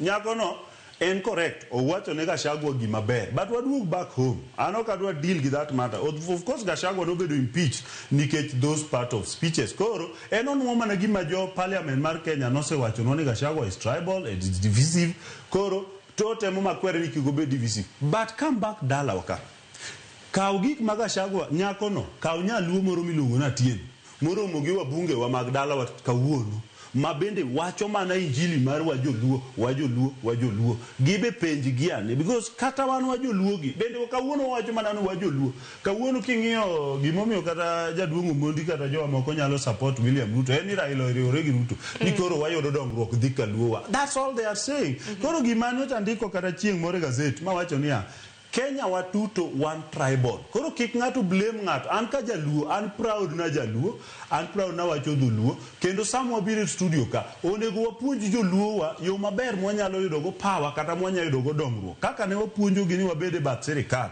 Bang'e gibiro gi hijack serikal, duku gino hijack serikal kawuono. But the truth en niya, wabedure bat serikal and poda bro encourage jo ne kata broad based government nyocha wacho ratil nyocha I support broad based government mana mondo wabed gi luasi no mwanyalo go yudo go dongruok thurwa abedo tribal because dala wakucho jowa matagore dongwange ntiere siasa mar gwenge to bende ntiere siasa iwacho ni mar national koro mano mar piny Kenya ineno inyalo bedo national ka to daka obi wacho kizungu ka dongwa Nairobi wawacho dhok mane wawuoyo jo magesani wawuogi jo mag wawuogi jo dalawa wawuogi jo luowa and adwa wacho ni I don't care ahinya emomi ni winjo ka wacho chieng' chera mogik ka niya ni kasama ne wayudo thuolo bro serikal mar Moi ne wakawo mana ministry mar roads gima watimo go maduong' en muko udi madongo kigero Thika super highway nyisa ang'eni jowa bende ringe kata na ringe because an gi plots moko kono but the truth en niya dine omiwa ministry mar cooperative development mano dhi okawo mi joka ka mondo minwa bed gi capacity mar developing saga mondo mi jowa bed gi pesa lwetgi wabedo gi leadership mar our local region manyalo miyo jowa bedo gi mwandu to wasebedo gi leadership mar our local region madwaro jowa dhier magin gi nyaka sani Jadwong Duku mane omiwa kendo thuolo mar cooperative ministry uchako baye na western instead of kete korwa mondo mi wager kaka jowa nya bedo gi pesa lwetgi mondo wabed ni ere kaka jongware wanyalo loso sako mabedo ni gi ole hola to gi invest to gi duoko joniang' wanyalo olo hola to gi wan waonge go ka Dalmato Tieno nochako gero Thabiti Bank obage go mokethre ere kata bank financial institution mwanya wacho ni jowa wacho ni jo-Kikuyu are enabled to ni bank ohero gi mana nikech pesa makuru mek gi giweg bank go wanere bank wa madiang' wacho ni the all pesa kaendi idhi yudo managing director kata CEO ma jaluo kamano inyao ndiek Nduku in bende inyo na pachi kotendre gi mano ang'eni ndiko wacho weche mathoth to nwalose wach Gachagua mabende koro nosieme piny mar Amerika koro notimo gi mana manywanda koro ing'eno ndiek ye wang' ing'eno ndiek ni ipuonjo go some of my fellow students mane wan go Maranda I want you to maintain being a teacher bedo japuonj calls for a lot of things ing'eni adwa ni bed gi historia kirango jaduong' Jaramogi joma ne jaduong' wacho fuana bayo karachuonyo kato mos ne olunyasiyo emasani pakone ka Jaramogi chungo joge 1992 Jaramogi had the best members of parliament best mapok jodu bedo nyaka sani and participated be mokelo reforms menanagi only 30 MPs brought what you are seeing today. Raila Bekanyucha of NDP, his first MPs were the best. Kama kethro kudugo beti en demokrasi makoridwaroga. Nikech mode to kwade pesa federal to do uloso go piny to kuru chiedo go pap. Koro pa ingeno mabe yukanya mosogo MP piny diere kara iluchu. Kanga to kaka MP to go piny. Nige laro ticket in a public rally. So before you start attacking management mar party, ranguntu unjo penyu teru party no kanye. Wansani wawacho wangni kaja kom duduogi dede to wadwan wangni ene mwami e chance yerge mudi chungo mondo joluo nene what we want to blame him on his own mistakes to kwanya blame him mistake ma jo piny loso to jo piny dwa kelo nikech ani blame everybody ODM ango to uni achiel kuom jok ma goga kuku sani angengra nyawa ngaya sani go kabisa. I'm sure days to our election you are in ngate so waberu jo mangeo ni kopo ni gimoro timore wa yieri to ki perform. Let's deal with you as an individual. Wabe generalize electioneering manoke di malo. That is one thing that I would want you to shape up. And to me, I would say, one gagi party ni rules mage, onyalo tero ji mondo gokura, mondo yier ngato, onyalo yiero ngato bende mondo chung, mano gimo yien party. So, ka mistake nitie, to one management menyalo losi ya mago kibi walo kaendi, ibiro irati waloso mos. Number two, gimado ni wachi, ma iketu. Maya waso wacho kano kadwa donje. Mi wacho kendo ma very sensitive. And the question of ministries mimiwa. Ingeo hola nitie kata sani kadala. But jowa kirango mine wa madala kucha. They are really trying. Gin go merry go round. Gin gango. Gitemo. The only thing mwongo go mapokwa identify mami yoji pesa. And one cash crop mathurua nene niang. To niang no kethore. Gimone go wakwa MPs wa onego wa develop. Nen niang sa nyalo konyo wa machal nadi. Kopo nen niang nyalo lost Brazil. To kocho pe Kenya ti use 300 shillings at 2 kg. To miloso mumias me the same. Ngecheni kara we need to improve on the machines. Mamiwa end product. Mondo mawagi a bit expensive. Koro wa use kita cheaper. We will still be somewhere. About food production, jo masani meswa, mami yo through uso lo abalo, mondi and gaja lego. Kiti gwengi sani. Gine gina junk of lands. Tingen kakasani siaya. Siaya, jo luo sani ma broke low. To broke low nango. Inyano anlo monego nyeo at about an acre 200,000. Brokers nye kama an acre goes at 500,000. Tingenga madwa nyewe. Enenga wanyo do contract county.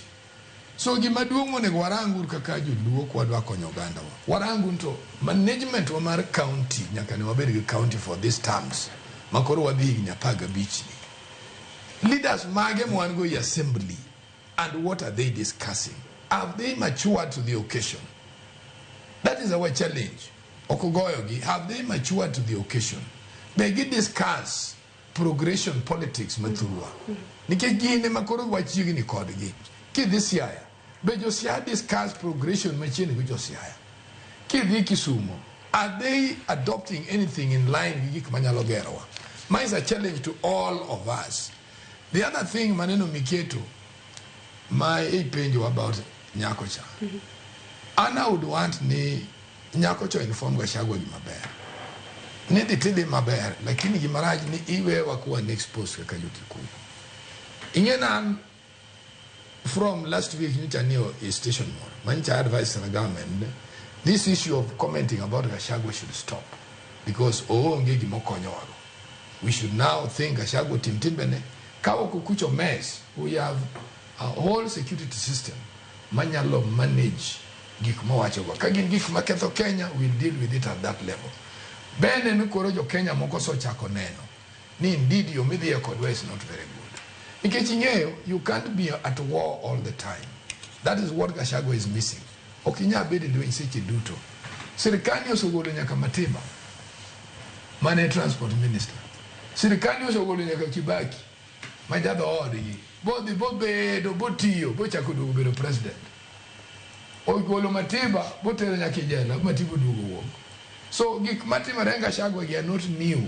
In fact, come nego lemni Kenya kain ni nga vice deputy president kata vice president. Come nego lemni. The deputy governors are not doing very well. So pokwa understand wahero adopt gikuma pokwa mature on. Ngama on office ngama ngatu ti boy. We have not matured. Buangene level maru mo operate in the country. So to me, what Gachagua I don't want to build on, but I'm happy. Nikijana maro penje kan. Ine Mikelo ngani. Kendo kuri wacho nonwa we ngani. Ere gimenyi so ani koro kedi bro kelo ngamara, ani bro kelo ngamaber. You see, that's a very good result. To me, I don't want us to get annoyed with Gachagua. We are learning something. Magima president adotimo. NM president mapping. After this, he should go and address Kenyans. Manwa ukucha ne biuro back. Abenchan gutungu ni Penya. Lakini korate malose. Can it investment munya lokelo manya logero our economy? Come back home and repair. Mane mwanya logo politics. So kwa be reactive with Gachagua, I would want to advise the government. After this, magagenjo kenjwa. Mudavadi can go and meet them. Jakomrela can go and meet them. Ruto himself can go and meet them. Let him go and talk to them. Kaini manyocho wene ene modi ketho. Ene mobro akanyoka koreni relevant. So to me, I believe my fellows in the intelligence are watching it. Kenyans are really responsive well in Gachagua's tour. Kama na inya hakina mundi nene giwang mana. Ngeni pokadigera til. Tane noga. Nego gwili. Noga. Odigera til. But kangiyo kacha penjo eni rawera osiemo Gachagua. That is a question. Kendo mai gumadwa respond here. Issue moko ga don manda away for another discussion another day. Kata kangi penja tabro do ki issue moko go. But ana do discuss gi madhi mbele wach mara Gachagua na ni penjo. So gimati more ni activism. Kod gumiluongo ni political know-how chakobedo malo kabisa. Kendo gima wanyalo timo en keto jotendwa te okata Gachagua kende to account for gik mage wacho kendo gik mage timo. Kada king'io Luoland bende kod leaders man go Luoland. Ingeni adieri en ni tie golo mlongo do kisongo ni euphoria. Ni jose bedo kadonja telo ni kistem moko gi whip emotions mag jo furigi nyalo wacho ni jo turwa wana under attack. Tiere e grounds go ilungo ni populist leadership. Ma democracy kelo leadership belane. Lakini ngama populist en ngama ko donje tich to gigo kinyaga implement. For example, Gachagua en gikari mowacho one term Ruto must go. Mage ideology mare to poko explain to kata jo thurgigo keto jo thurgigo no unanda ata to kamodhi wacho gino chande macha en platform mopogore. Emome to kanjo loso mokidhi platform mai to nyake wach ma kiloko cha nyake wach mopogore. Audience mari mi wuoyo gogi jo mi wuoyo gogi bende gendo minyalo ngiso ni one time Ruto must go bagi wiji ni maneg midwa timo. Nikopo no mi tell king to in one time Ruto must go. To can you say this one for 2 years? Higni ariyo kiwacho one time Ruto must go. Nikech problems mantiere, for example currently one gishida mar education. Watch mar school there problem. Gimamba DCS nchawacho en ni pesa ma wan go ni ok nyal fund gicha. Mano is the truth.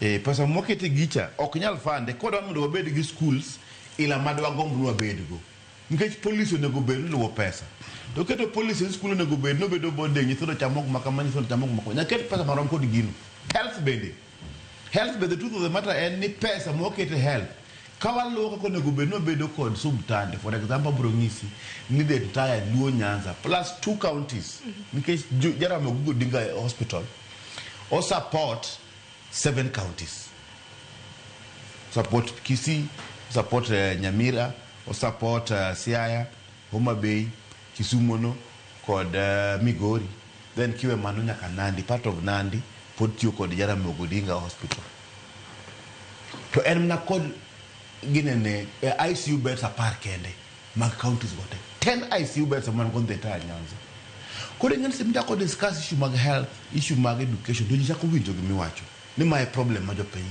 dwa deal go to kapo ni wacho one time we must go our community is under threat inyalo wache gweng kamoro Nyeri Madhira kama ntiere jo boda boda mi pesa gi kongo to giwinjo wach mi wacho no but kidhi Baltimore America be wacho gino to nyathi cha wacho hapana wait a minute tane mondi gimi wacho ni akwayo na advice nyathi jo okopingo Gachagua o advice Gachagua ni njata ndo maber kabisa but kuro rise to the national level chak tugo national politics en ni kai wan jo got moko bende 147 to ngato wacho ni bwana gimi temo timoni bro mna miyo wabedo isolated nikech oganda moko be bro feel ni kara gibe koro gen under threat mar the tyranny of numbers wasebedo gi telo makenya ka for 62 years igni pral uchiel gariyo kawan independent out of that is 62 years ago telo muwuok ewi Murima kama Gachagua wacho ni osetiyo kuom higni 36 36 years Murima kanyo nkeche Kenyatta tiyo 16 Kibaki 10 Uhuru 10 the remaining 26 years osetiyo jo Kalenjin Muita mo 24 then Ruto cross tiyo 2 Murima no 24 plus 36 emakelo 62 chane koro how do you tell me ni pod community ng'e maber ni pogo okose bedo maber momiyo wayuak gimiluongo ni equitable share ni jomoko be oyudi jomoko be oyudi okose bedo kipogo maber 62 years ago jomoko se yudo mang'eny moingo jowadgi 62 years ago kata king'eyo mar education kidhi Wajia skunde onge yudo ka skul ntiere kata mna 20 kilometers kama nyathi ntiere to mano pod mna Kenya kidhi kata mna Garissa en marginalized kidhi kata Turkana iyudo ka chiemo kende ma ji chame mas chiemo ko onge kidhi Luthehe kor James Orengo pod nyithindo mantiere ECD somo tie yien makoth kod chieng weather affect kama gisome chande mago ntiere kae koro sama koro nyathini ng'uso ka Gachagua ni gimitimo ni bro mna meswa more than it has messed us to goe siasa marango mare gimatimre kama nikech gimitimo ni bro kelo shida maru kabila kama ang lehiny en labda Jaluo kata Kalenjin kata jadhot moro modak Kiambu ng'amang lehiny en kata Kuyu moro modak Kondele gisesa mikelo ni seche ma jokang no hinyre seche go kikelo gini to okibi betie mondo rescue gi kro drive the country where it is mai nyaka wach moko nyalo wach jadhok moro oge jadhok moro manyalo kwedo Gachagua mak mana jadhok margi no that is the best person ninga miluongo ni iluongo ni ngano Wanjiru Valentine Wanjiru Wanjiru ne manyalo kwero Gachagua ni ka ewadhe marach to kata kapo nitiere Jaluo moro ma fail no wanyalo succeed gi siasa mar kabila wanyalo goye temporarily not the konyo gomoro masani but in the long run to kendo ngado bocha kode nikech ng'en gik mowacho kuonde gi internet mastemo kango teri gigi wigi okwil le wacho no ska chiemo ni wacho gini to ngato kelo ni go e ginene YouTube ni gini mana kolo kata kisa lo kupachi ngeno ken ka choncha to ni nyalo wuoyo to ki wuok Nairobi idhi say I don't know the press might have misquoted me tinde bagonge tinde gimora mora mwa ketu to kidhi kata mana YouTube channel mar Ramogi TV gima Oscar no wacho last year pod en kanyo nyaka kawuono iwinjo maber kole go bedo responsible e gimora mora emomiyo kata wach manduku makora gi blame machanda awacho na pana akadagi ni wach magablations contiere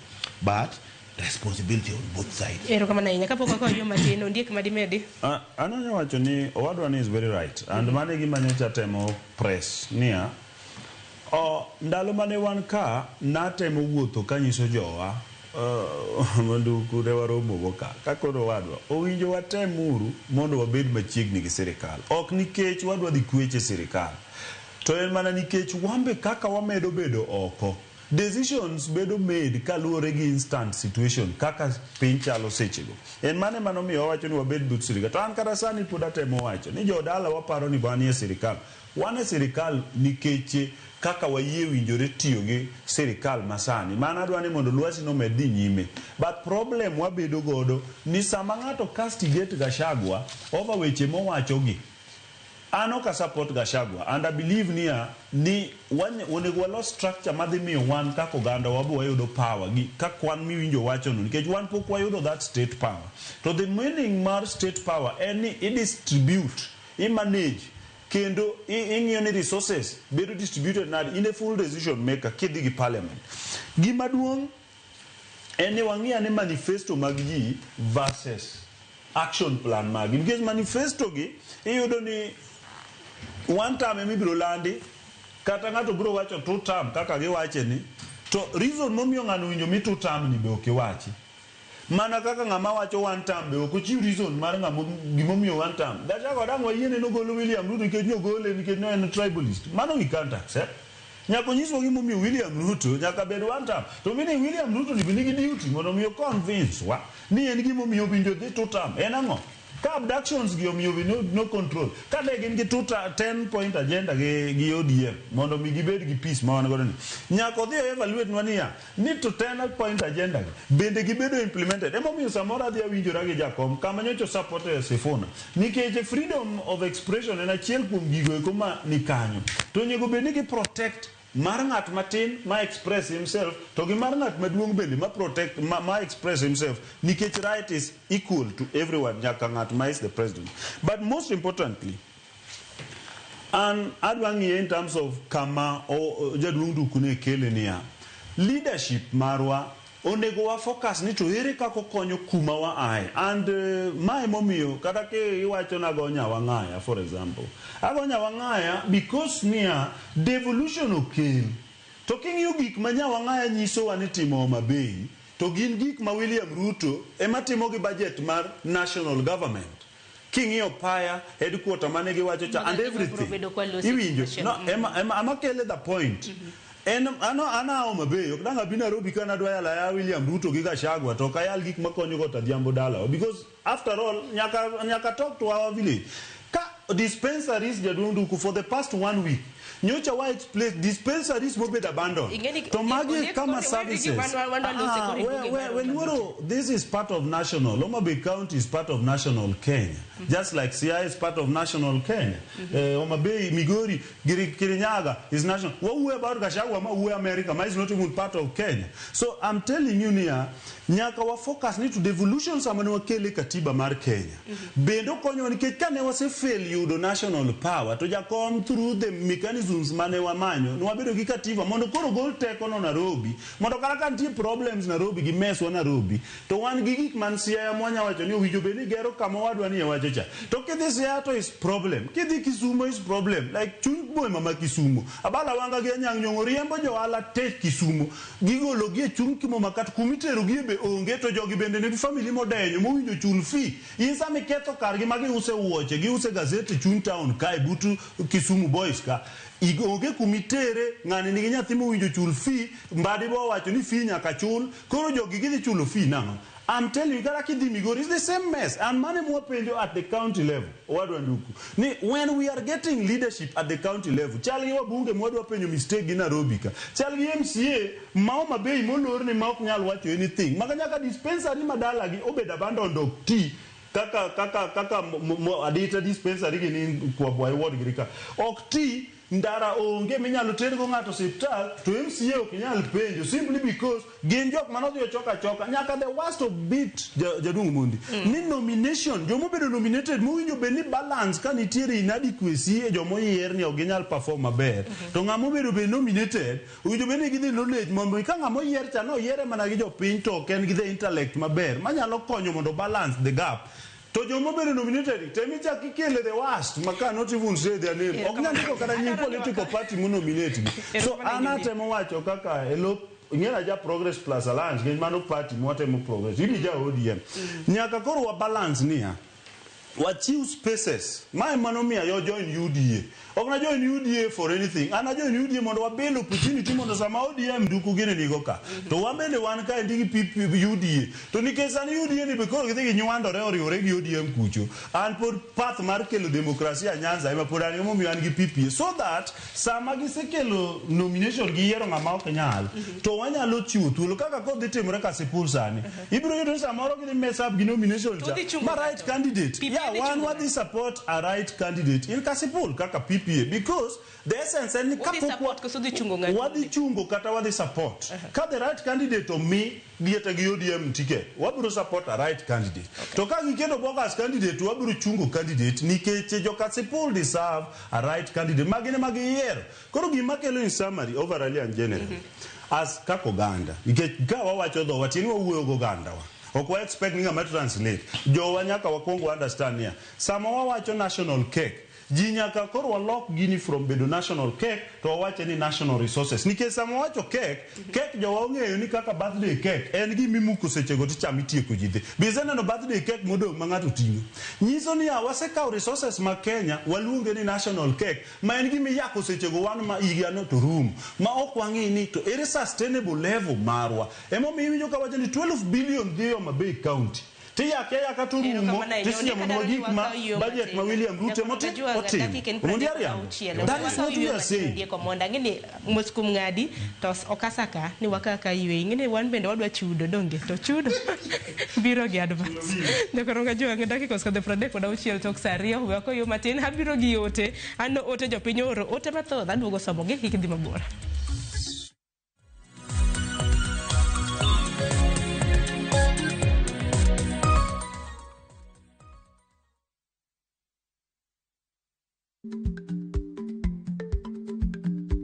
Chako chon loyo dhi kajuoga, ma tiende ni bedo gi ikruok momondo, geng'o masiche kod midhiero mang'eny mabiro e ngima dhano.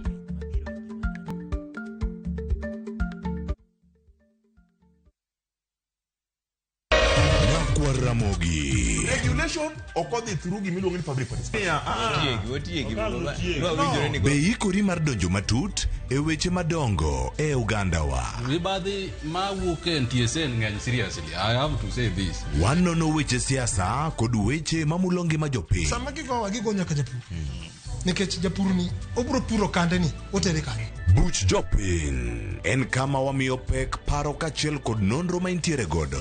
Wan gi chike mabeyo matayo gigi waduto te. Ok diango wachnya every time ka ng'ato dwaro to waloko chike. Nyinga Trevor Ombija jandingo panga jo nyakach dendo nombija taya nyakwar guok kocha pesa. Wanere kelo. Tich adek ka tich adek, sa adek otieno, mana Ramogi TV.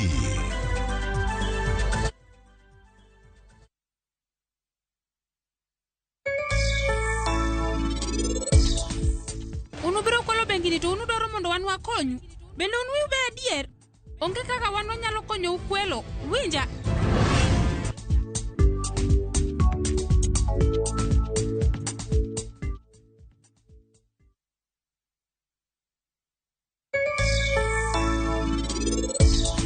Penj laktar kokalo Ramogi TV ngima en mwandu iluonga ni Ruth Otieno kendo en ga morna mar bedo kod odiechieng' kod odiechieng'.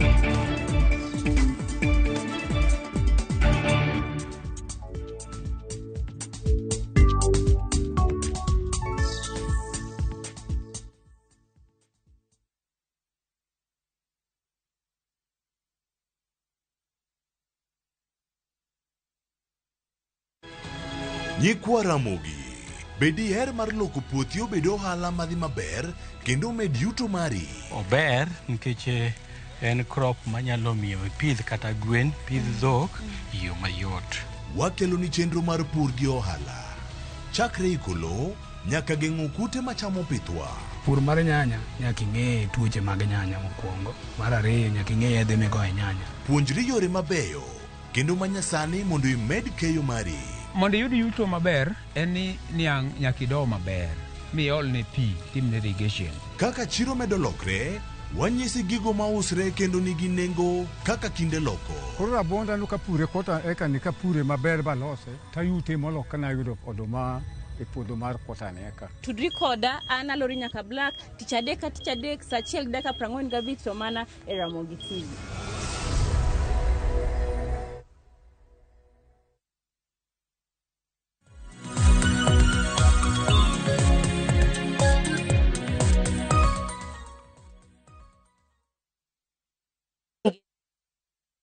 Demirom Sadik marokinyi mar mun ma TikTok mar roho kinyi makabun ntiere ote madaro mar mondo miasom mapiyo piyo mabe noor kanyo gi obila shemuto mana kinyalo ketna ote makamano mar mondo miasom. Iwacho ni greeting Sharon iluo twake ni mor amos no sepe gi Tom Duku koda Honorable Osco Mondi Kennedy bende mosna kanyo.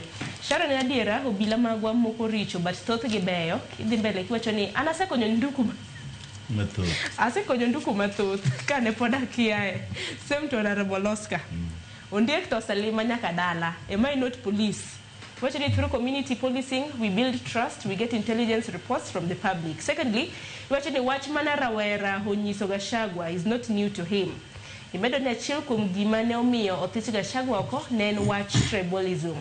Tuoni otametiku kuome podo wacho odhi goyo siasa dhoudi USA ka omongo dhoge. Amor kabisa kod nyako mane wacho negi weche makamago. Aparo ni tiko kiwacho ni joluo puonjo tek. Joluo kia bedo mos. Okuche ni tiere kod jotije mathoth e sirikal, including the deputy president kod jotend migepe mathoth to giling ti.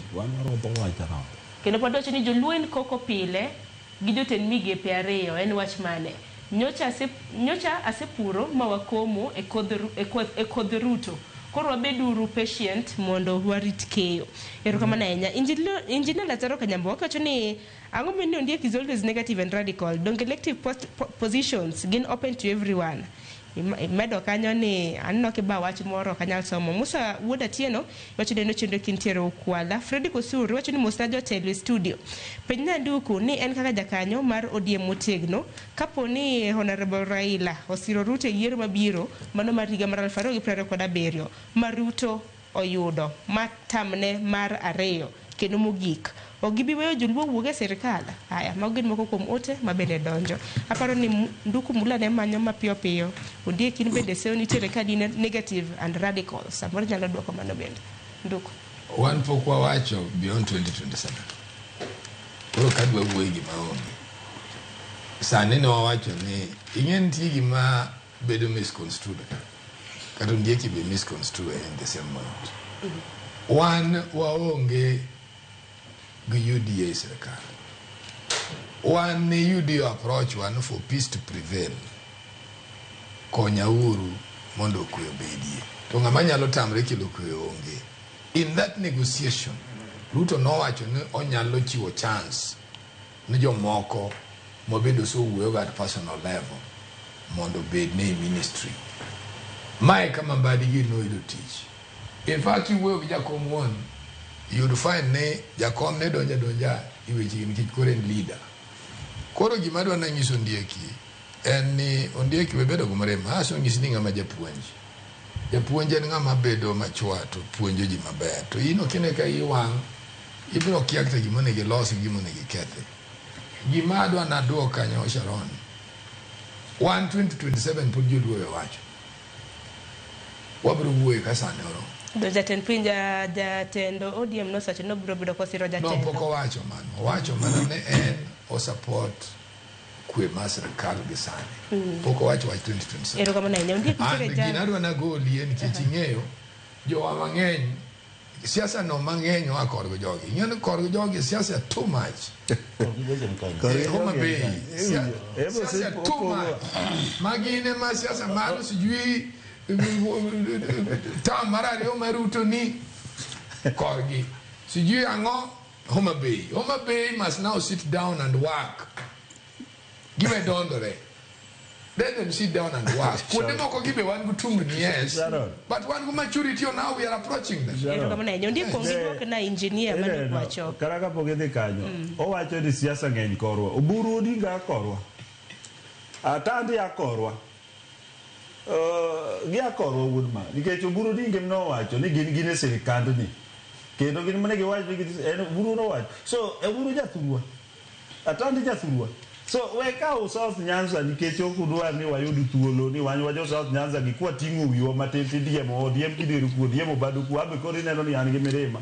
Aonge mirima ineno manikech aja South Nyanza madwa wuok malo mondo mi ochenj gik moko. We upogowa oluo duto. Gima dwa wacho ni kendo mane kama bire negativity and radical. Kineno ng'ama wacho weche mawacho studio kagi ni gin negative and radical. Adwa duokie to instance. Mano ng'ama chiel en ng'ama support kumanduku support ni ma oko ng'iyo oko. Ginjo molore yot achiel magato lorne dirisa yamo ketha ye kuro gin gina kuro yamo no mit ne gi amita. That's the problem. Koro gine mane Ambrose Weda or refer to them ni ki yudo ng'ama support ng'ano gi chunye te. Wacho ni kik lugika. Gin jok ma ok nyal kondo gini wedhi kanyo moko dhi. So, egini wicho kasane giwacho niya, kana bire studio kana wacho niya, wariwre uru gi president mondo wayud thuolo mondo wakony pinywa. Ma wakelo dongruok. Ne gitamore kaka wan watero yewa, wan joma ndelogo beni wacho ni an radical and to bang'e donge gin e sirikandni. Gik mana wacho kande donge makoro giwacho ka. To kendo gik mana wacho mano winjo tim ka ema gipako sani giwacho no nyuole akwadha gi. I'm telling you niya jaduong' an aonge mirima. An gima litna en ng'eng ma ochunwa godo. Iluongo ni odoyo wedi luongo ni din mar migalu. Jomo galore agala kaka jaduong' Nduko galore niya ni en kamo bede ni oko believe no winjo bendi ochung' bunge dala gi mayere o believe mana ni nitie ng'ato moro manyaka dhi yier ng'ato mondo bed mbunge eko gone kura. En oko believe no winjo yiere. An mage advices magisebedo ka gimiyo jakom ma mislead wa. The next thing katieko kanyo wach mar kuma gichung'e. An achunge point achiel. And adwa ng'iyo joluo wange ma wach niya William Ruto kaka medo dhi mbele gi miwa projects Homa Bay County gi Siaya County gi Kisumu County an abro wacho ni jowa support William Ruto. To ok wa support William Ruto nikech noriwore gi ng'ato. Ng'ama noriwore go cha nyolawo mna bang'wa. Ka already support William Ruto nikech dongruok. Koro gima nya encourage jowa gi niya giwe bedo gi dhok adek. Jogi nigi dhok adek. Dhok achiel en dhok ma otelne go Oburu Odinga. Joma wacho ni ginie e sirikal. Wan e sirikal. Koro kata gini support William Ruto, ana would encourage them ka William Ruto dhi mbele gi gik motimogi and through wadware mondo molo gik magitimogi. Ta believe ni William Ruto winjo bene dhi yier. But gima wacho niya, dhok mar ariyo en dhok motelne gi Sifuna. Sifuna no bende wacho mana dhok ma wuon chama ni winjo ko wacho ni en mowuoyo. Koro bang'e nokwongo wacho ni Sifuna mal wuelo chama. Bang'e ka koro wach bedo mapek wacho ni Sifuna wacho nigi right mar wacho weche. Then mar adek en dho wuon chama. Wabeduru gima no wachi gima wacho niya gimiwinjo tho Oshemo tho wacho. Ka wan ana wacho ni wakomure ko. Don kodh ni chako wacho ni wakome kod William Ruto gi rei mondo gi Eliud Owalo ni. Koro gibe gidonjo giriwo wan gi expert pai gi mbadi gi wandai gini. En koth ma ikoro wakome. To kare wakomure kodh ni mondo watayud gik mogo dala wa.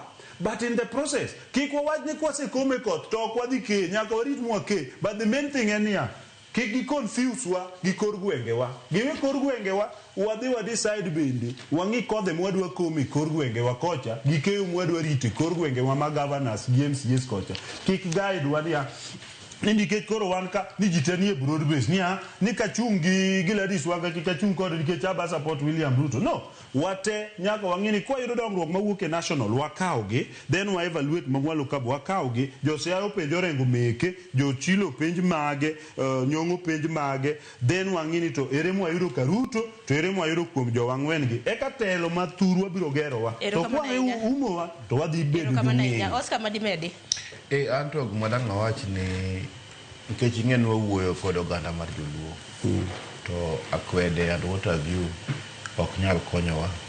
Aparo ni kaka wantiere gima nyocha wago lweny kama be asebedo kabiro session kadhi session moko ni mondo Kondelo ling to Migori bendo ling to wase achieve mano kendo koro ido ka koro wach mag maandamano moko miwang'e barabara miwang'e macha koro onge kumwa koro man sasa mwagoyo koro ok en sasa ma radical ahinya.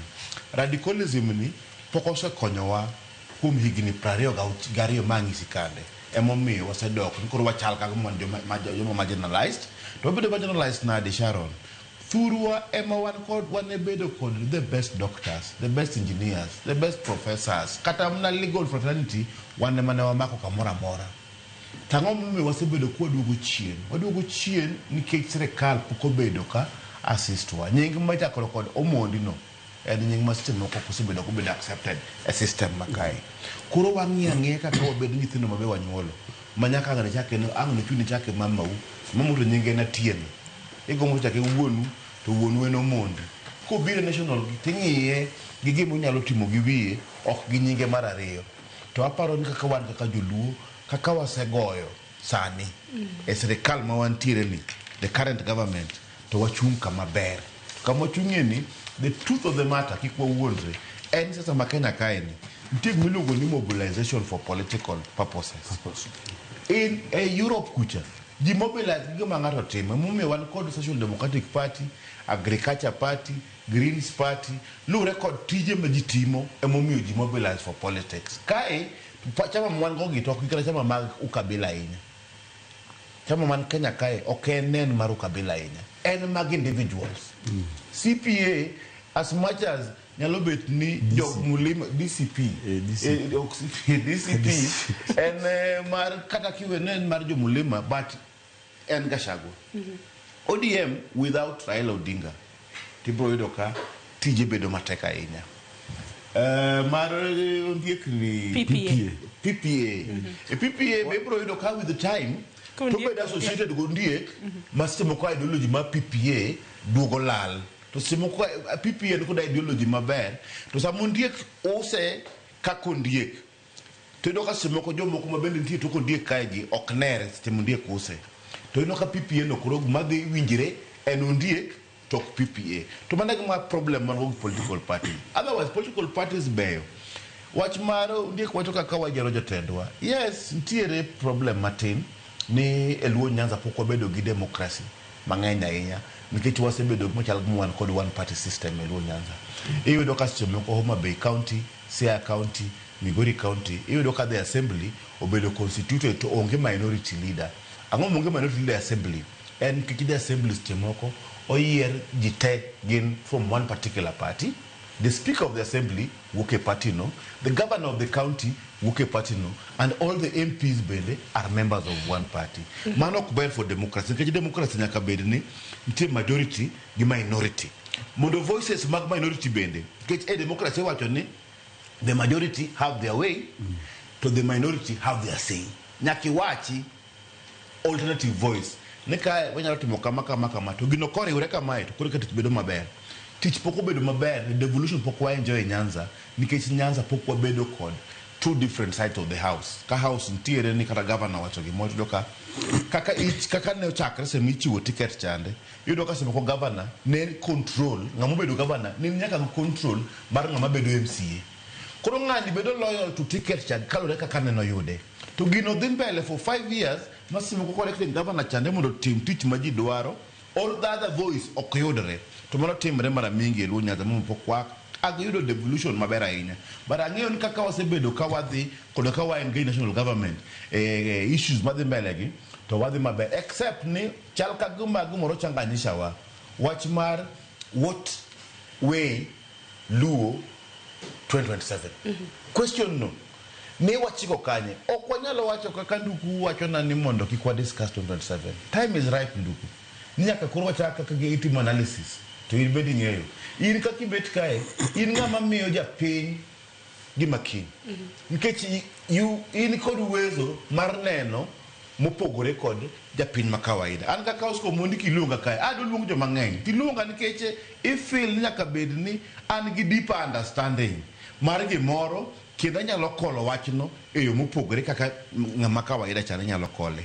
And that is why Nakawemi through a direction ni 2027 which way political system nikech politics mwagoyo emakelo maendeleo to wasebedo gi party mosebedo go ODM for 20 years what they celebrate party mosebedo karan magi upcoming to party mosebedo karan luo Nyanza for the last 20 years to sebedo ODM kam wachopeni wachope gima kisongo chon crossroad no watimo nango nkeche wasebedo begi jatelo mose run for president for that number of years ng'eyo to one kod upcoming leadership monego bed no waloso koro okwanyalo wacho no walinga no bro wacho kocho 2027 shokas go chemoko emido kase mukilo shoka kelo gimoro to gino bugoji kaji pokoje ojipanga no watimo nango to time oserumo koro wayiero ng'ane bas ka koro waseyiero ng'ane moko wahero to moko ngiso before moko wedo prepared moko to ngulungo public participation to koro waseyiedo wachako pingo gino adar mar mondo mo TikTok makama hodonge matin dakika 6 mar mondo mioro msadek mar okinyi to kwati TikTok makama nyakor mgajwang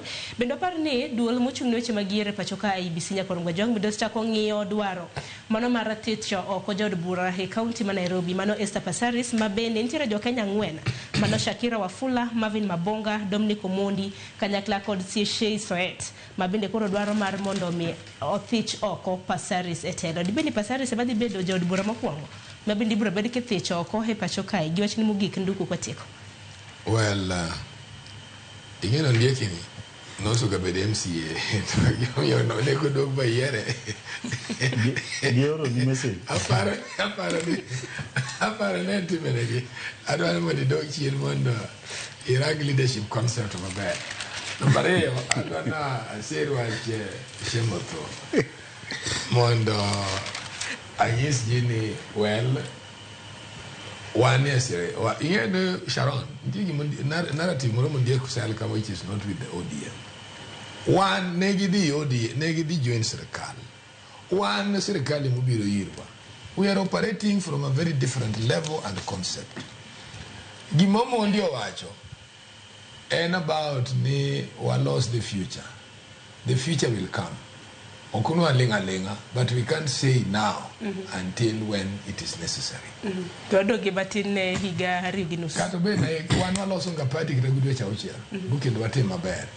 Giwachini mugi kwa tiko. Koro gimanya lo wachi mapasari. This is a good idea.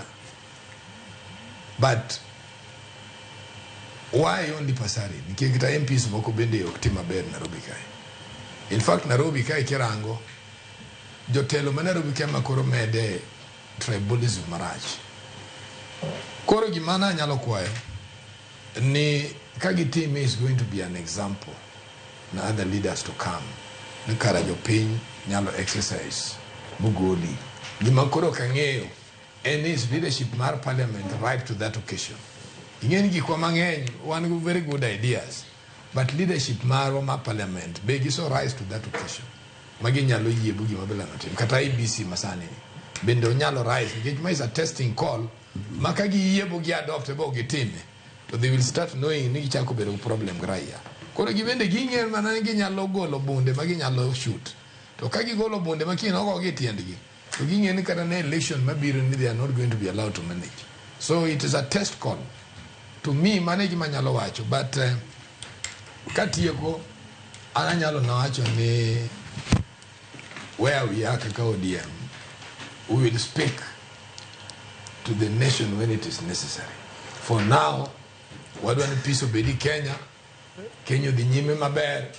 Kamarachi mwalo. Pero kama na ina undia kiti. Zani pole gini gichunge crossroad. Undika mi dakika chiele. Gichunge crossroad nikechi gikia kumuinjo gedeye. But angi maate mwacho. Madwa nyiso jadunduku. Bero ni na tiyo MCA to kachaka kingyo standard na basically gigi mandala ni MCA position cha. Beta kadhe matin. Koro karaka na weo kachung. Kikingini ne okachung basically no ka defend. Nikechi nadwaro develop into a bigger level. Nikechi na yudo ni but gimadwa tiye kogo kawacho niya. Sharon, an okadhi we injili na manabedo kalando. Ang'eni jo moko nyalo gombo ni mondo abed oko mar lando injili ma mane walando nikech samoro gihera gi radical nature nano kata gi progressive nature nano but gima temo wacho ka na anyisi chieng' mokwongo ni William Ruto en president mosenyiso dwaro mar tiyo gi joluo. It doesn't matter jaluo motiyogo ne en willing mondo tigi joluo mano yie kuongo dhire kama notelne gi Raymond Owalo to gi Raymond Omolo no yie tiyo kodgi to ka sama Gen Z bende chako duogo rido ne ka to joluo oyie mondo chako ti kode ochako yie tiyo gi joluo te tieno yie nywando gi te an otiyo kodgi kokelonwa dongruok e thurwa an gima dwa wacho niya as long as ni en sirikal moyie miyowa kendo moyie tiyo kodwa ok wanyadhi support Gachagua mawuotho kalando ni litni manodhi nyaka Kibiri dalawa chieng' mane rwako wadwa ma Raymond Omolo kendo molande mbelewa ni komo miu ni an manowinjo miya mano ng'amok wanyal support nyiso ni samwa support to kata ma finance mambadi obedo ni obiro mayowa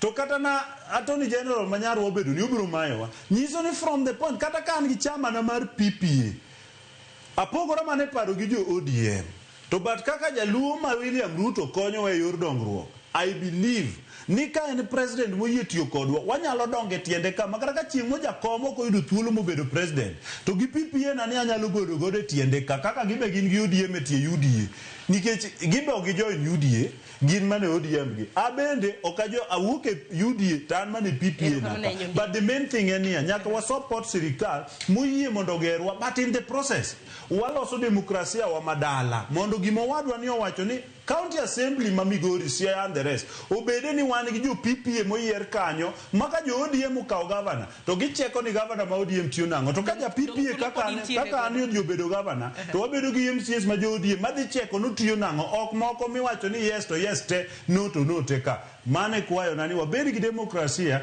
to malo Nairobi to wayieru president mosoyie tiyo kodwa momiyo wakombe mane waonge go bendo mo believe in us and mane man kano believe on Owadwa Owalo Owadwa Raymond then odugo believe on Raila Odinga then o believe on Mbadi and Wandai then nyiso no believe in all of us we must build that structure mondo wagere but chama to bedi ng'ato ka ng'ato bede ode to wariw ka William Ruto waduto kama na inya Oscar boda higa tika ta wacho ni aparo ni joduo wasebedo kama ber na kanisi chande kendo osema better sema nyalo winjire radicalism nganya enya bende sema ko kon bar ndiki manya ka wach for example chama mosebedo go mar ODM we must save heart mar ODM bende nikech ng'en wasebedo kod secretary generals mang'eny mopogore sama na ko secretary general anyang nyongo ne onge koko mang'eny gi party madala no to sama wasebedo gi ndalo moko matich kukuno ka o chunchama bodi go state house ba wa end up marach ka julu kendo sani be dan no ka nyaka bet secretary general mar party kendo nyalo bet nitiere kod paro moro mopogore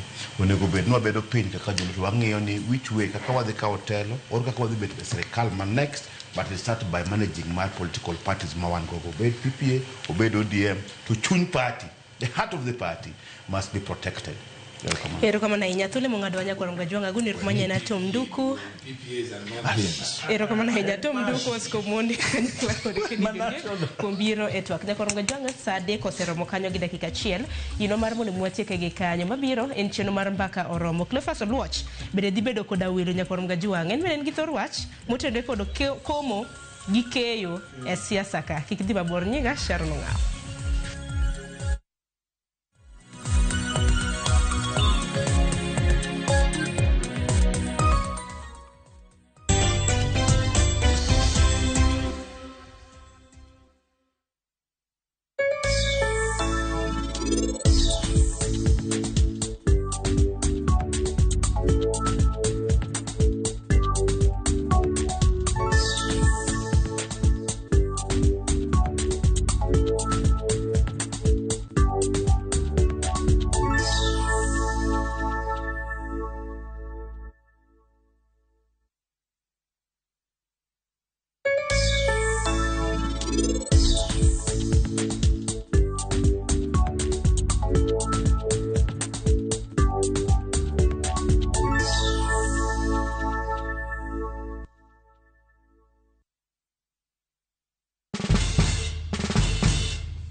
Guess what? Citizen Duca now delivers! Get amazing discount on your favorite essentials and have them brought straight to your doorstep, all for just 200 shillings delivery fee. Go to citizenduca.com, select the product you want, pay, and we'll handle the rest. Citizen Duca, home of discount.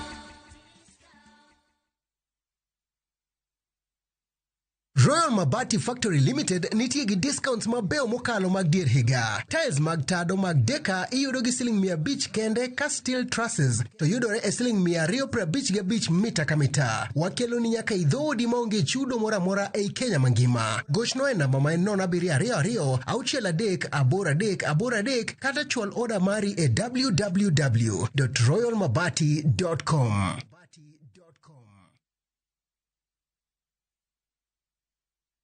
Introducing Wigo, your trusted ride. The ride with the most reliable, verified, efficient and transparent drivers. With fabulous cashback incentives for passengers, each trip on Wigo feels like an upgrade. Download Wigo from Play Store or App Store or SMS Wigo to 20425 and ride with confidence. Wigo, let's go.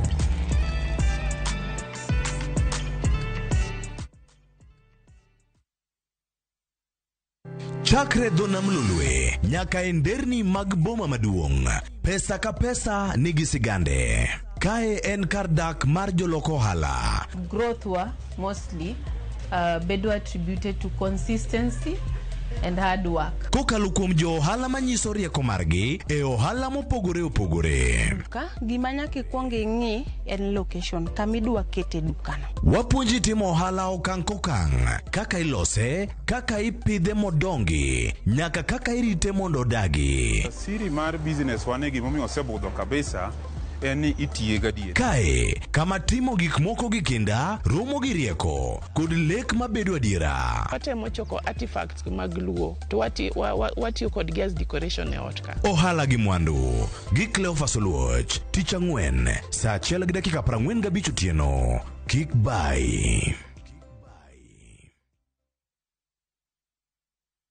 Have you figured out a vacation plan for the kids for the August school holiday? Treat them to an unforgettable 2-night bush safari with View Travel, where adventure meets family bonding. Head to the legendary Masai Mara from just 19,450 Kenya shillings in a van or 23,000 Kenya shillings in a Land Cruiser. Or go wild in Samburu, 2 nights from just 37,100 Kenya shillings in a Land Cruiser. Our Samburu departures are fixed for 8th to 10th and 29th to 31st August. All packages include accommodation, meals, game drives, and endless memories. Changamka, slots are filling fast. Book now and pay in installments with our Lipa Pole Pole plan. Visit viewtravel.com or call 0703 254 254. View Travel. Dream, explore, discover.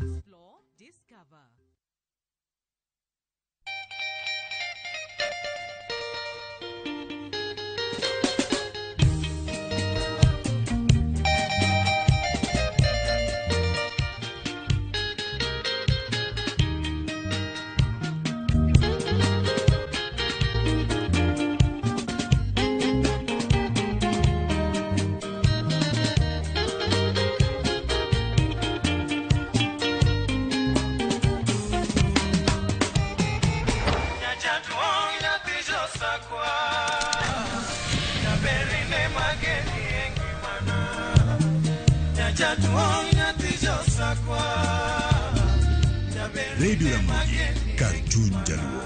Radio Ramogi.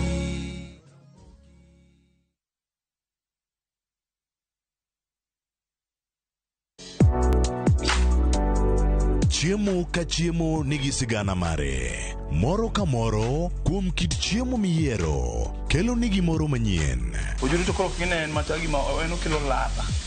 Chiemo okelo appetite. Kata bed ni en chiemo mamit, manigi suya mamit, kata manigi iro, waduto wawinjo kitgi. Omit. Kochakore chuny pacho nyaka e Kenya mangima, wakelonu kit chiemo mopogore opogore, sigendni ma ok ong'ere koda timbe machon. Alea en ringo mawanyeo walire to wakete gi chumbi. Kokalo kuom chiemo ka chiemo, biuru e wuodh ng'eyo kit chiemo, kit timbe kod tudruok. Tedo gi chiemo kod jaelieta, tich adek ka tich adek, sari okinyi, mana e Ramogi TV.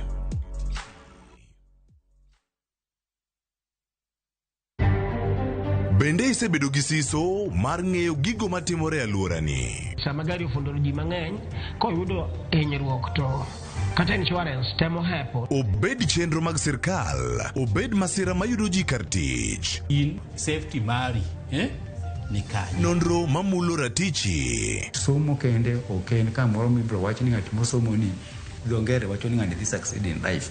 Wuok tich ka wuok tich. Iro curriculum design o change. E chenro mar rameny piny, sa achiel gi nus otieno. Wan oganda luo nyaka koro waneni to be wanyalo bedo gi kembni. Nyise oganda jo Kenya gimonjo be ni giwinjo kuomi. Ka ikelo nigi Lydia Okeyo. Nyakoro ngajo ng'ato twak mar rameny piny. Chik by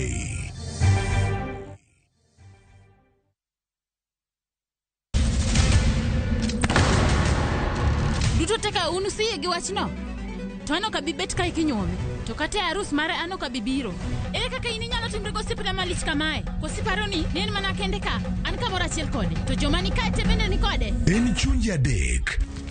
Osiep, hera, koda timbe andhoga makelo chwanyruok. Koro onge kaka arus ni nyalo timo. Maye yawa. Ikri ne wuodh parineti. Sigana manyiso kaka inyalo tem paro kod lek ma ng'ato nigo. Kendo yiero nyalo loko gik moko duto. Parineti. Wuok tich nyaka ngeso, saa 2:15 otieno. Mana e Ramogi TV.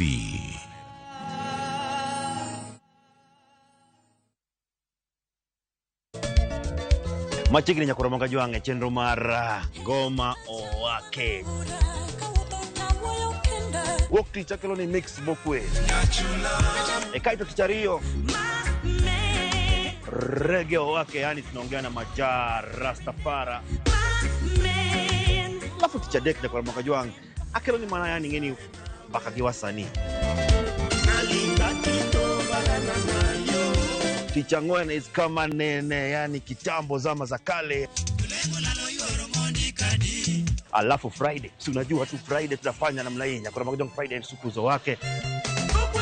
Sapara kidaka paga beach nyaka sapaga Rio kod Ann PDG Papa Vic, yani ukipenda mzee kijana.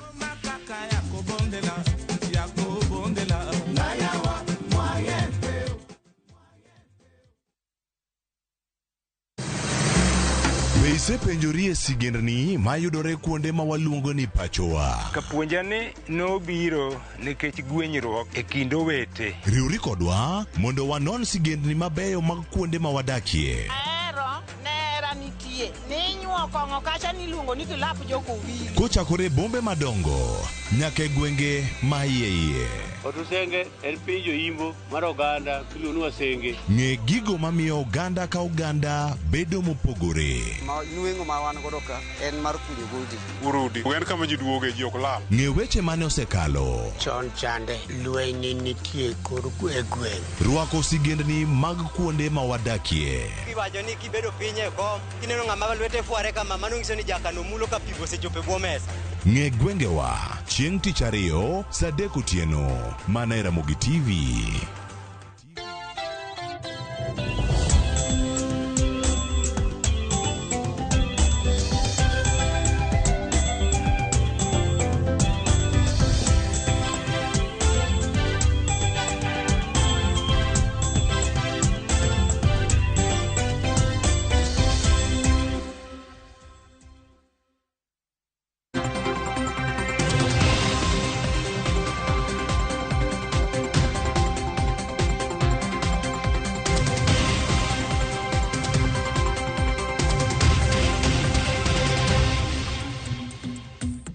Nyakora moge juang oyawre kendo machiegni chenro mar mbaka romo chako saa 2:12 tok saa 3 mar okinyi ma kawuono, kama chako gi chenro mar mbaka romo e tielo ni kama dhi bedo kae ka warango gi achiel kachiel mano kama wantiere e chenro ni mara mbaka romo. Wadhi bedo kwa mbaka kae e chenro ni ka utenore kod dongruoge mopogore opogore ma sirkal mano mar William Ruto osebedo ka chwalo e counties mopogore opogore tainya e counties mago makaluo. Wada bedo kae kod jotelo kachiel kod ka jogo manono chal mar siasa kod weche mag dongruok kod telo ka waketo gi e nyong'ong achiel kachiel. To wapenjo penjo maduong' kae en komo koso keyo, komo kod keyo mar siasa en ang'o matimore gwenge wasani. To wacho ni nyidho masani nyidho ni inyalo time ang'o. Kawuono kanya kora mojwang'an ka kod wela ng'wen mang ami thuolo mar mondo mi otwa kodwa achiel kachiel. Sani nyaka giko mar chenro adhi bedo katai nyinga Cleophas Oluoch jakisumo kanya kwar mokeo nyaka sango ta koni welo mosechopo e studio kato bang'e koni mapok odonjo mabendo adhi bedo koda achiel kachiel e studio ka odiochieng' ma kawuono.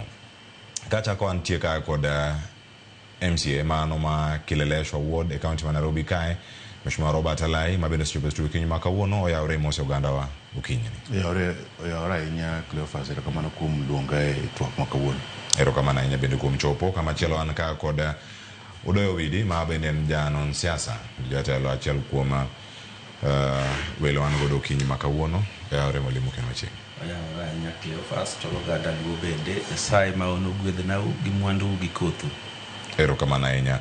Kama chielo nyakoro mojango welo madhi bedo ka donjo studio kachiel oting'o Recho Omolo ma jasiasa kachiel koda ka Dr. Mark Matunga ma en janon siasa arito kaka gichopo ka wadhi bedo ka dhi mbele kodi achiel kachiel. Penjo mada chako penjo manasani kaka poka winjo sigana moro kae kata twak achiel kachiel mono e county ma Kisumu aracha ka kod Mheshimiwa Robert Alai nyido kaluo bende wakomo koso oganda keyo koso gino sirumo. Erokamano ahinya Cleophas, aparo ni gima timore e oganda luo sani en gweth mane Nyasaye koro omiyowa ni samoro onenonwa ni jo nyikwa Ramogi osethagore ahinya e piny ka ma koro ng'idho moro nyocha wuok ka matin to ng'idho ni obiro en ng'idho to oyudo ka nyocha waketo kothe mopogore opogore. Kothe moko nitie ma nyocha waketo ma nyocha watarajia ni nyalo kelo mwandu to kothe mane wawuoni wawite Lwanda ema samoro waneno ka kelonwa cham ma nyocha ok watarajia. Koro wan gi ng'idho kaluo lakini keyo be wakeyo. Kiwuotho e gwenge mang'eny kaluo kata kiwuotho Muhoroni, Chemelil, Miwani ka tineno ka ji sani yudo chudo mar niang' machon kabisa ma kembe manyocha chulo ji after 5 years, after 4 years sani chulo within 2 weeks.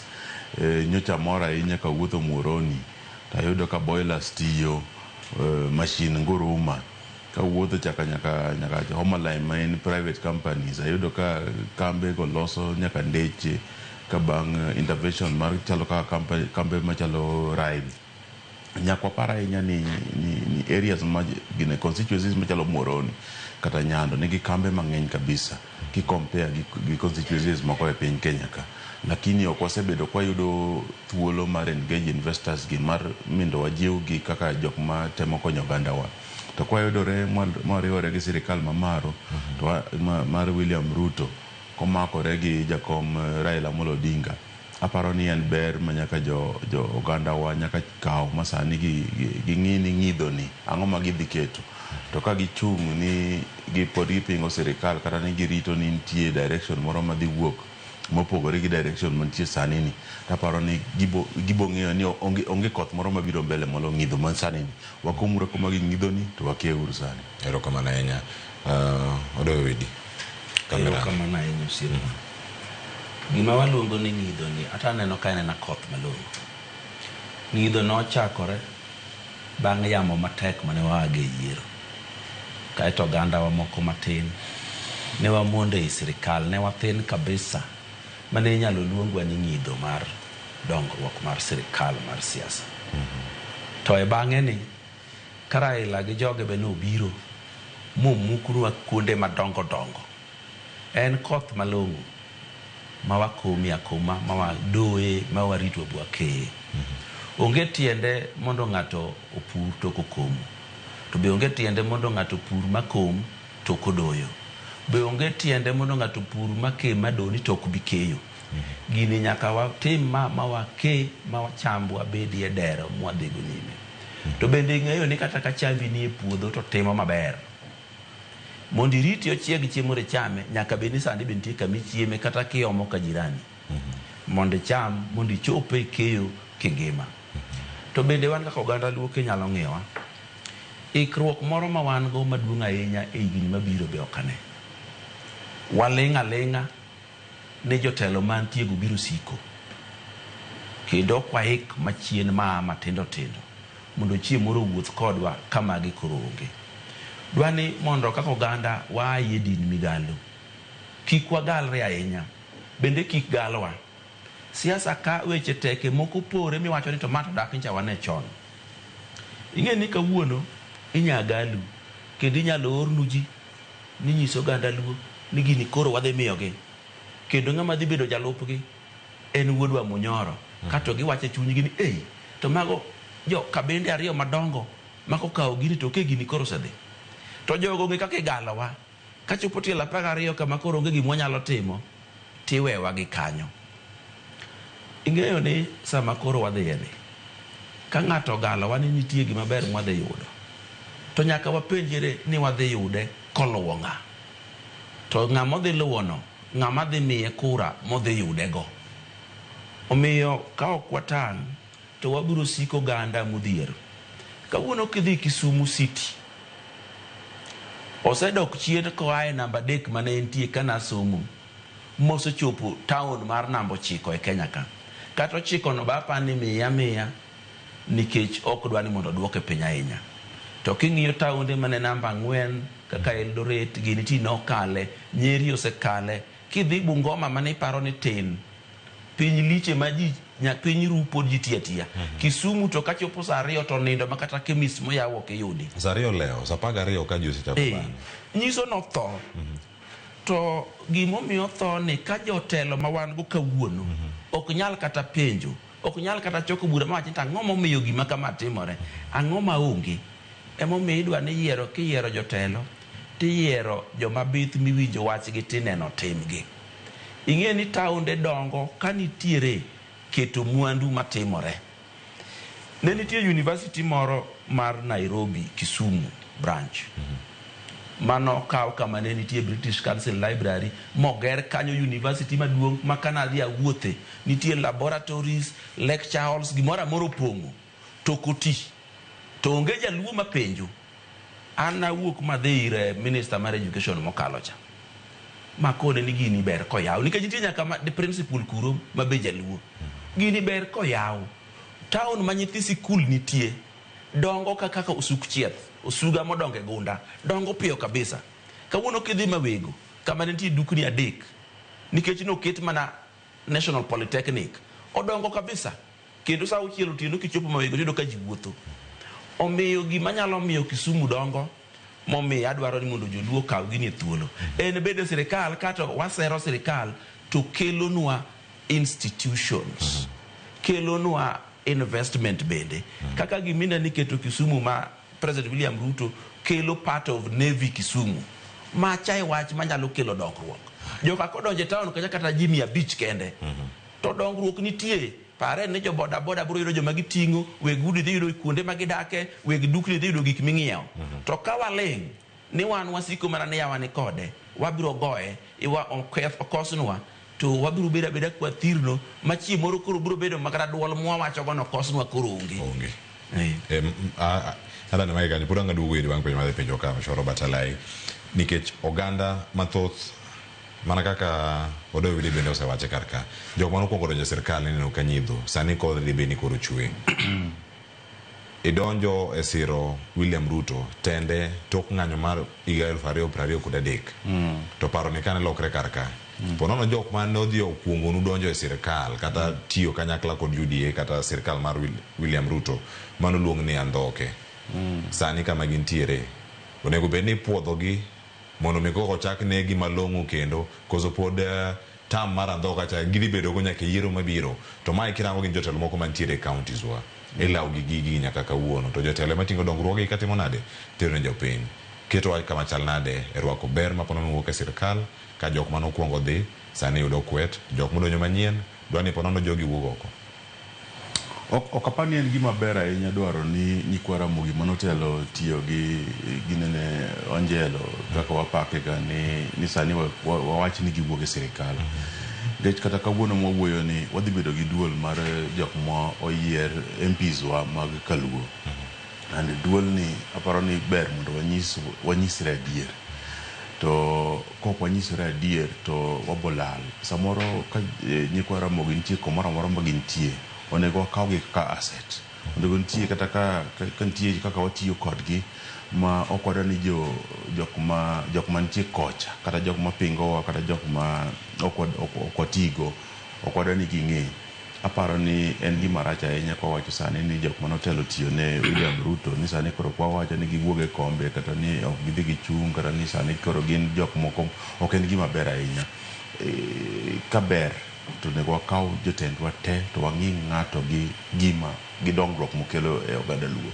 Wapenjre ni ng'ani en gi wich maler, en gi wich manyalo kelo dongruok, ere kaka konyo oganda, ere kaka golo oganda from point A from point B. Iparo ni Ker William Ruto nodhi ka Luo kendo nodhi ka joluo gore gi jolang'o. Iparo gima ne timore Sondu, nodhi e chuny Homa Bay mowacho niya, kata nokugona kura tabo manyo, kata nokugona kura tabo manyo kaka tiyo kodu, to ng'euru ni amiyou lemo maduong' mar Raymond Omolo ka onge kuchu man go. Koro manye uru ni ambe nitie kamoro manasetero uwe ma weu mane wachiegni ka otelo, to sani koro an telo ni ok umanye kaka utiyo kodwa. Nokomanyowa bang' gima notimore 2024 ma ng'at mane temo tero filas intentionally chon. Nitie MPs waka mabodh Nairobi gi dala kucho momanyo motiyogo moko umanyuru kaka oganda wa, to kane oketo ministers wa manoketo nonyiso ni jo untie chien kuonde ma national average mar electricity connection nitie 80%, un jo still hover around 20-30%. Manyeuru kaka ukelo oganda u mondo bed malo. Kuonde ma farming timore ma active cha, aero irrigation scheme cha chon ne 20 times 10 times bigger than Mwea. Tinde aero en fraction, tinde Mwea duong' molo aero. Ere kaka wakonyo aero mondo aero rise. Niang' un gi lakefront, to lakefront no kidhiye kata midhiye dho Niang' kachacha iyudo mana otende moko maricho richo, onge dongruok moro ma kata mana investors nyalo biro dhoge kanyo matin. Ang'o miyo nam otho, ang'o miyo nam ma Kisumu otho, to kidhi Mwanza, kidhi kata mana Jinja kochacha tiyudo ka ji are very active. Koro aparo ni Ker William Ruto onyisowa hera ma pok ne wadwaro. Aparo ni joluo be sani wang' gi yepo gima nyocha ineno kotimore Homa Bay ma ji odhi onindo nyaka stadium, nyaka jodongwa mag siasa. Aparo ni ne en buok maduong' ahinya kane William Ruto owuotho kode nyaka Homa Bay mowacho ni for the first time adwa ni aduok lweta, adwa nati kodu. Aparo ni en ni ok wasebedo wanyiso William Ruto hera moromo gi monyisowa. Nikech kade wanyise hera moromo gi monyisowa to dikoro wan gi lemo madongo moloyo kata mana mosemiyowa gi. Aparo lakini otemo ma kata mana General Francis Ogola kadok otho kawuono, kata sama idhi kawe jolweny ni, aparo ni one still ahead. Ka sama idhi kawe police, one still ahead. Ka yoja PSS igao, aparo ni Ker William Ruto onyisowa hera moro ma kaok wakawo kok wang'iyo kaka oganda kama wantiere. Ing'e ni nitie communities e Kenya kae ma nyocha thrive nikech joluo gore gi sirikal. An sani kineno ka jaluo oduogo ma koro tiyo gi sirikal, to nitie jok ma umia nikech development margi ne biro ni gidhi konyo balance, gidhi pong'o kapo ma joluo do pong'o. Koro joluo bedo momako sirikal, moketo sirikal motego, to joluo duogo e sirikal. Aparo ni jo Kenya te onego riwre mowacho ni duogo mar joluo e sirikal ni onego gisherekea. Ke joluo is the first community mowacho ni duoko e sirikal ok nyis ni ng'ato wuog oko. And joluo no support BBI molo ng'ata ng'ata. To BBI cha nokony joluo e yo moro amora. To wacho ni duogo mar BBI kata keto ji te agulu mar sirikal ni ok wadwa ni ng'ato kata achiel owuogi. Wadwa ni idonje sirikal to kony sirikal tiyo, to sirikal omiyu development kiero sirikal kata okiero sirikal. Erokamano ahinya. Odoyo Widi. Nyinge mane omi jo manokwongo donjo e sirikal, nyinge go pod nitiere. Ka iwacho kanyo ni magi ne gin andhoke, gin jok mane dhi tiyo kod jatend piny Kenya, gin jok mane ikwedo e rombe duto. Tinende ka dongruok gi chako donjo kar ka. Dipo ni uwinjo ka gima jok moko donjo kama ne ukwongo dhiye, to gima chak giduogo gikalo e kinde ma nyidho ne go sani koro koth chwe kendo ula chal ni ringo. Chandruok ma wan go e piny Luo ma nyaka wachi nikech ng'ama nyalo wacho onge. En nyiego, en sigu, en mako wach. Nyiego emoloyo piny luo kabisa. Piny luo ka jostelo mosedhi mbele. Kata obed mana MCA, kata obed mjumbe, kata obed ang'o. Chopo obiro kone ya. Miya uru ng'ama nyalo tiyogo. Ng'ama nyalo tiyogo tiende ni ng'ama kodhi chako tich kanyo to onge pache. Emomiyo joluo ok nyal dongo nikech kisedhi bedo kuno mbele. To jomikawo mudwa tiyogo kudhi nyime mondo ger oganda luo. Gin joma onge pach gitiyo gi pachi. Chalo gima piny luo ni dhano mara yueni tiyo gi pach ng'ato achiel koseyier ng'ato. Ni neno ka sama ne Ruto biro ni koro watim gimiluongo ni broad based. En no kao ODM gi yugi te mane iye. Nyaka joma noyanye moyanyo nyaka lake, nyaka dhoge, nyaka tiende. Okao te kendo nyiero go gi pakorego. To piny luo ka, to jomoko wuok manind State House nyaka piny ru. Ni kapoko gol Raymond Omolo ni to gin wach broad based no gikia. Kapoko golo Doyo Wede to gin kata mana madaraka madhiyo mabei no gidhi ketho. Mane gima ketho luo. Koyiere jatelo to man jomotegno iwuotho go makata kudhi mbele kucho. Tichaki yiero gi gimoro. To jaluo ni ka moyier mjumbe gi MCA mamoko kata nyingi kodwa ndiko to golo kipande kokope. Ng'ano kodhi e bunge kacha, ibiro yier Mkamba jakom gimoro eto kiyiere. Ibiro yier Jakikuyu jakom gimoro enok yiere. Nikech iting'o tongo yoyo mitiyogo, misuse, maonge pache makubiro to koro tiyo gi pachi. Ka joluo nwa par mwaikre nodwa yiero ji, mariek, motegno, man kod mbi mar telo, obed mang'eny mbele kacha. To ganda dongora donga. Jo manyalo question. Kawuono koro wan gi jotelo piny luo ka wajumbe kende 30. To ng'ama dwa penjo gik momiyo piny luo ok dhi maber e yore mag dongruok onge. Jotelo iwira wira.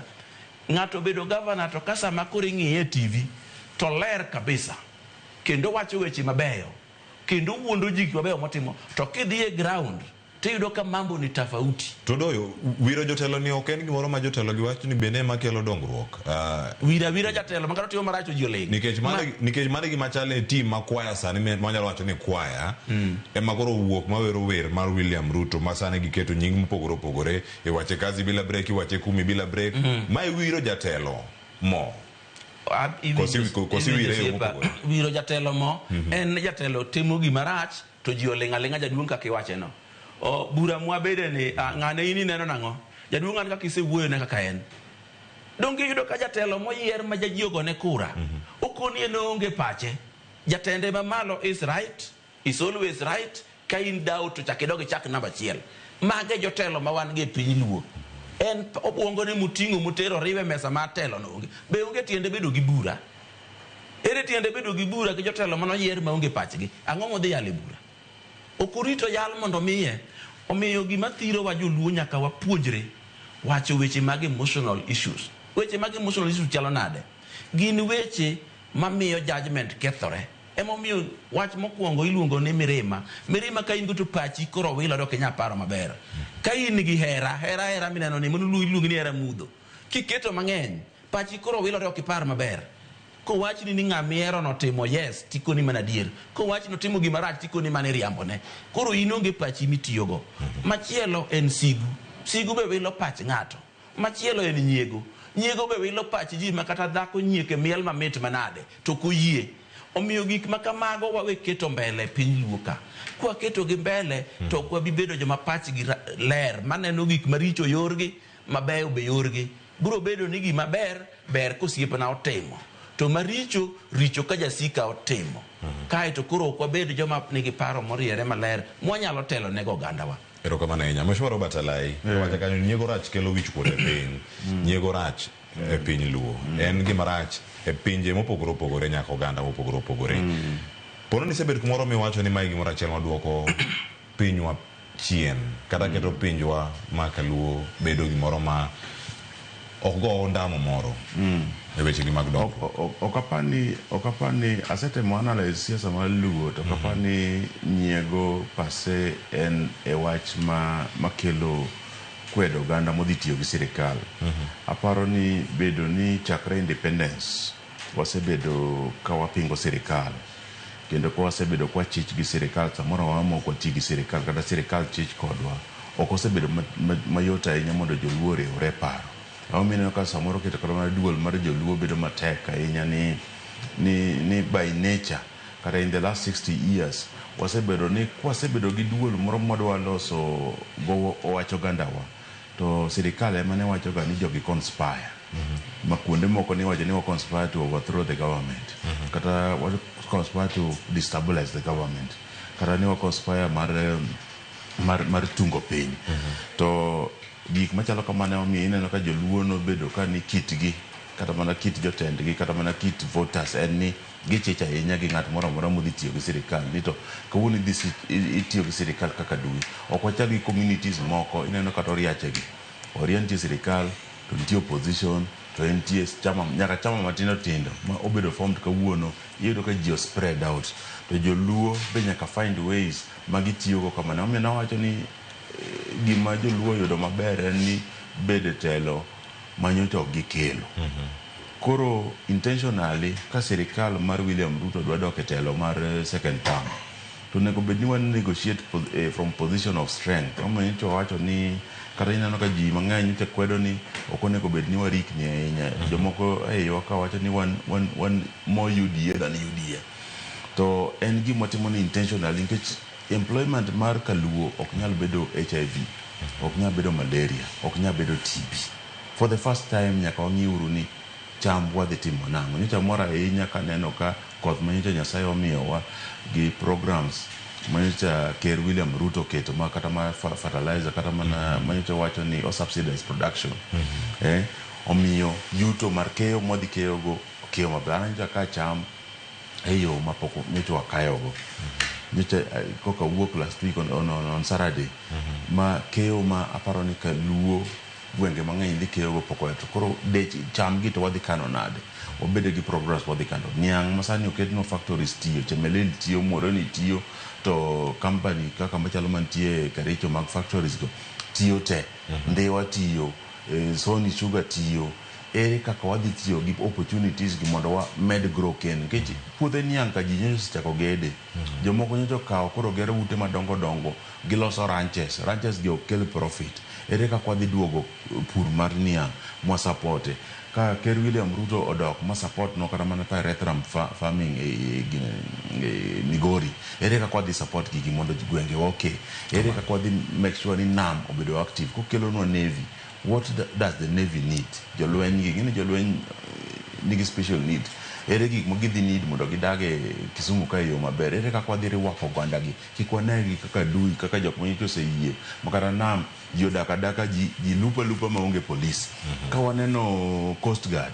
ere kaka wadhi support Coast Guard gi mondo wa ensure ni ywak manyocha wawed go gi jo Uganda ka odhi oginene orumo kata odok piny ok wanegi kaka dui ni koseneno ng'at moywako uniform wane kata jok moko wadhi ndhogo kata ma jok moko wadhi riembo koro aparo ni kitwa kaka opposition politics gima lit na ahinya ni samoro jotendwa bok understand ga tiyo gi sirikal ni jotendwa for 60 years win gi kata golo gi e siasa mar pingo sirikal aneno ka en gima tek ahinya nikech ji mang'eny e gwenge luo nyocha bedo elected ni ogo sirikal mamalo ji mang'eny nyocha okia kata mana kwayo ndara kata mana kwayo program modhi tiyo go piny ka nyocha ng'ato bedo elected governor MP MCA ni en okwero sirikal Ruto kata ni jakom oting'o bade joting' bada malo ko ting' bada malo ni kwaseduoke piny matindo koro ng'ato ka ng'ato bedo elected ni o promise kata show ni en gi capacity mar kelo dongruok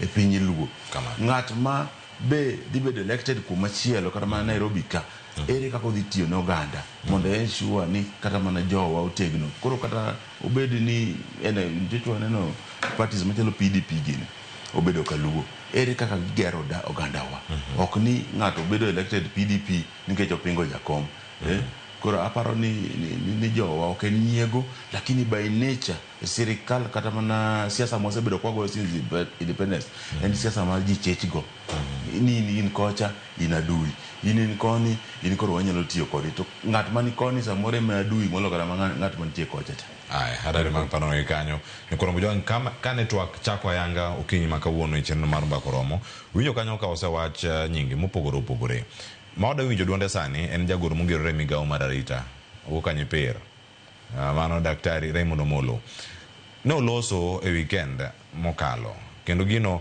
mane olose otenore kod koth koso nyidho. Oganda onego bed ni komo koso keyo kata ka itimo gigi duto kama gintiere. Wawinja ne twak mano bedo godo kane ntiere e iko moro e kar chung' bura manyando mano e kaunti ma Kisumu. Awinjo ka bende wawacho ni koth machweni e mokomgo mano ber. To kisekomo donge nitie keyo. Usuba komo to ringo weyo winy ketho.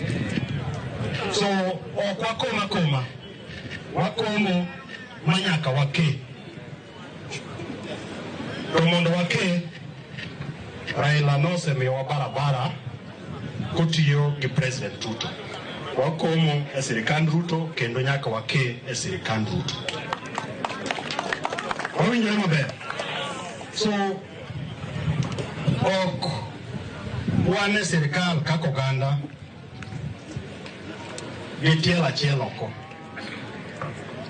Wan e sirikal fully and ng'ata kata jatelo moro amora mathurwa ka madwa kiko itwa ni gini owuoke nyaka wakwere ni mano jachien ogol. President Ruto wabro dhi e yiero kasa ochopo. Okatin ahinya asebedo piny ka mang'eny. Adonjo achako bedo active ka Kibaki donjo timo higni 10 tieko. Uhuru chako donjo timo higni 10 tieko. Ruto podonjo odhi tieko higni 10 odhi. Kako oganda nyaka wapenjre ni sama otieko higni 10 wan wachung' kanye. Ok wanyal keto ni higni 10 go wadhi bedo ndara kata wadhi pingo to omdhialo ogandawa e yo ma onge jatelo kata president mar Kenya ka mosedhialo wuod ogandawa. Odhialo ma kata kura mwamiye onge. So jothurwa joluo gin joma joratiro. We are not conmen. If someone has treated you well, it is only fair that you equally treat them well.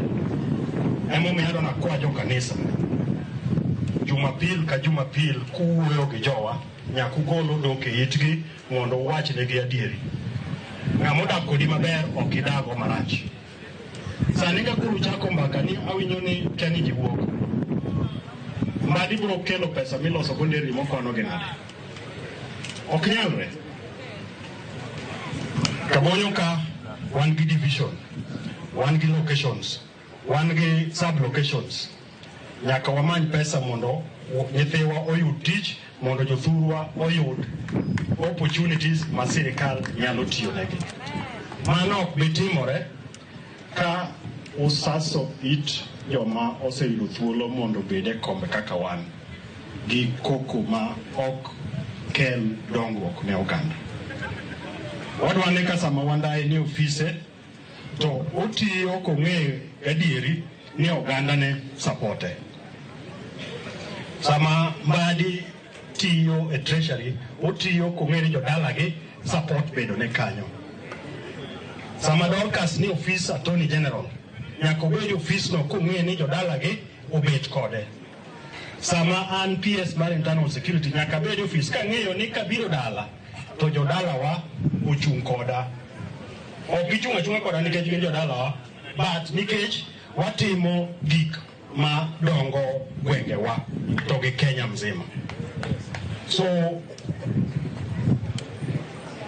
adwa ni ka wadok e mier wawach ne jothurwa ni kuma wadhiye onge. Sirikal mwasedonje Raila oseketo wadonje ni we cannot go out. Nikech kisedhi oko kaito ang'o madhi timore? Mondo udhu ugone wa Munyoro kura mondo chak oduogi.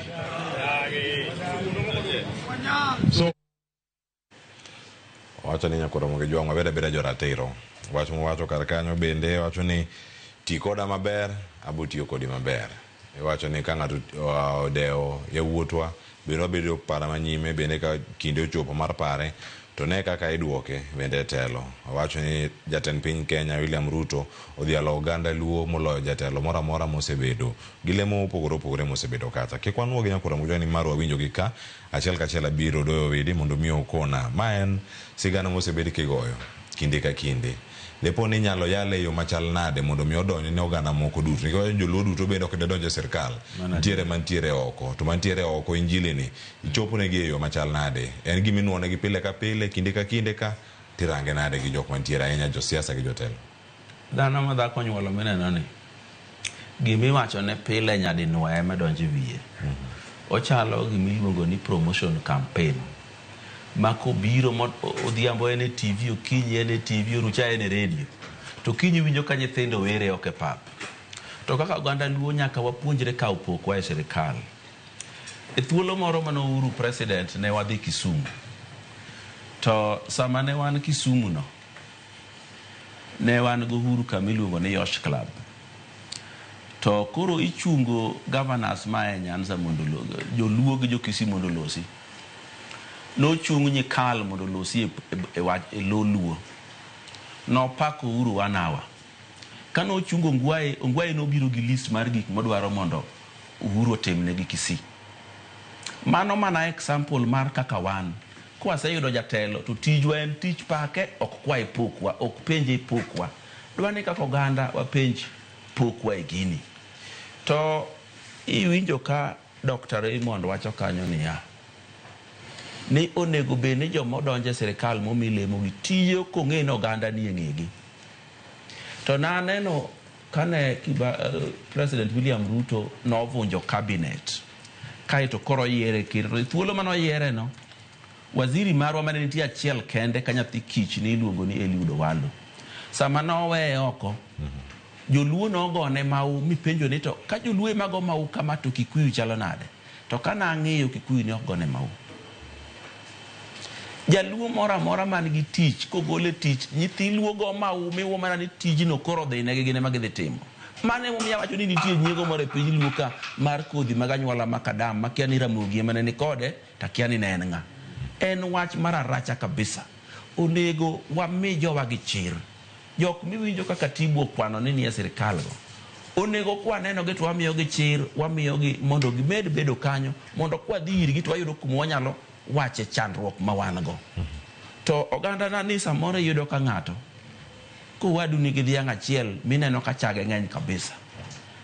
Kar manyo kaka imbi yudo mari mondo irom kode, tini dwaro kaka inego mare no mondo urom kode dhier. Mane gima timore kama nyaka wawe. Nyaka walam no oganda wa ni nyiego orum mondo dongruok obi. Wabed joma nyalo kopo ng'ato mondo itingri mali chop kama entie to ok mondo ywaye mali duok kode piny kuma entie ne. Ero kama na enya odoyo widi nyakura mujana koni kanyo ni wan gi welo ang'wen koro so chupa dek kinde sudo karkada mi ethul mano ni moso kinyi maka wono to ko moso odanya donje twak tir kama penjo ka ni en komo kod keyo mar siasa. Iwacho ni e koth. Odoyo widi loro kanyo ni sani koro ken nyidho entielo mokwongo mana joma tin ni e sirkal mane wuok oganda luo. Sani koro chaka gi moganda mathoth ntiere iye kendo koro ok en nyidho kendo en koth.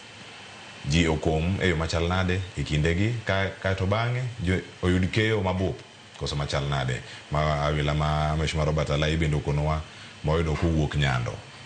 Waturo achiel kachiel e studio ka nyakura mjwan kod Dr. Mark Matunga janon siasa mabino sechopo godo e studio kinyi ma kawuono oyaro daktari kendo machiegni kodh ni Nairobi ka to ng'ich chal ka gimochwe koso nyidho kaluo.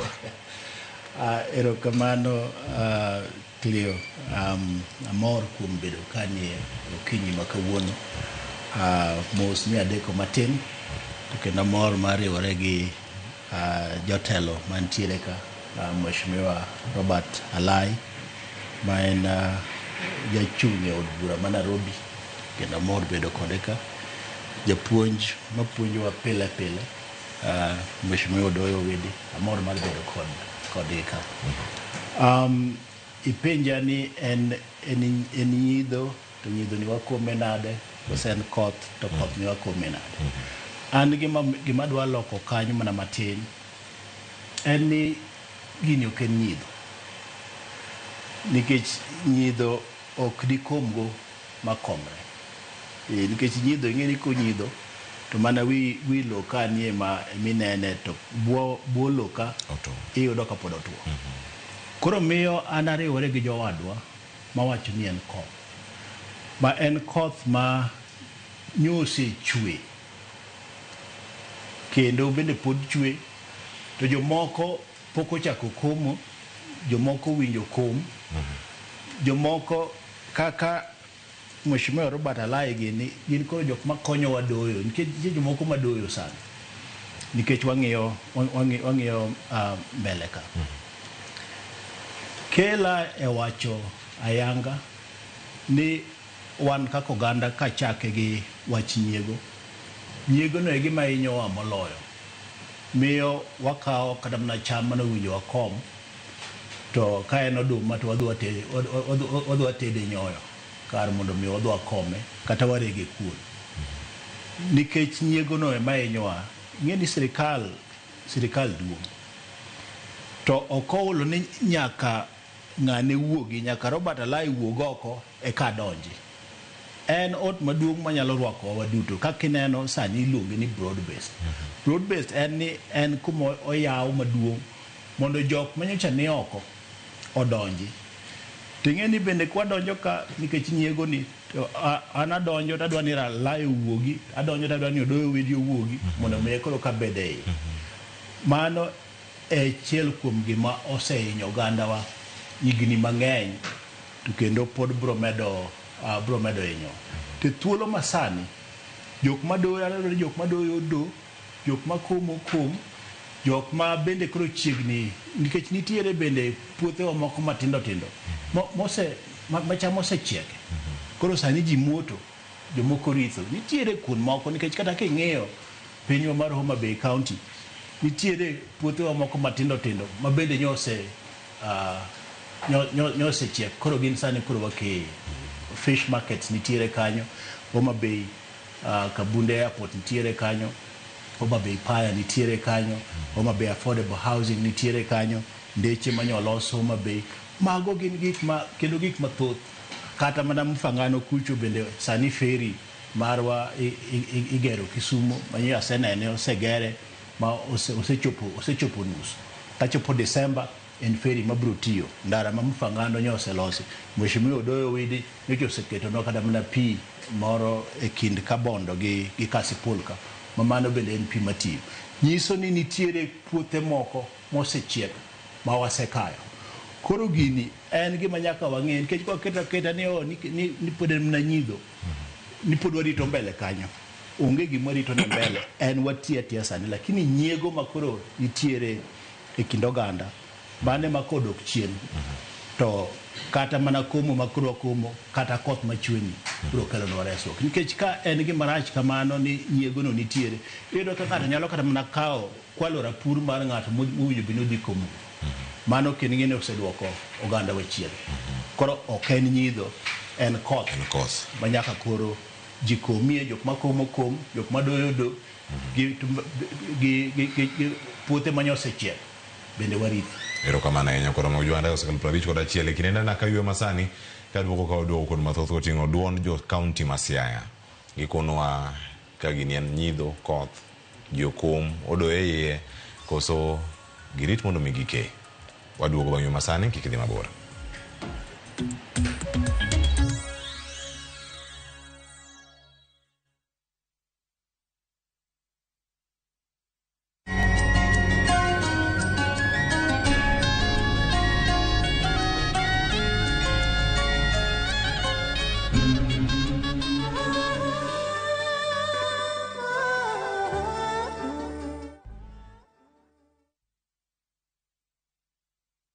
Yudo thuolo madhi ne tuke mag tim mar Chelsea season mabiro achiel kachiel e lap tuke mar Stamford Bridge e piny mar England. Nyiew math mar Predator Energy Drink bang'e or namba miyude bwo pekeno e namba mar 29844. Yudo thuolo mar loyo pikipiki mar boda juma ka juma airtime pile ka pile. Wadhi Stamford Bridge to mna gi math mamuol mar Predator Energy. Predator Energy, the official energy drink partner of Chelsea Football Club. Rule your kingdom.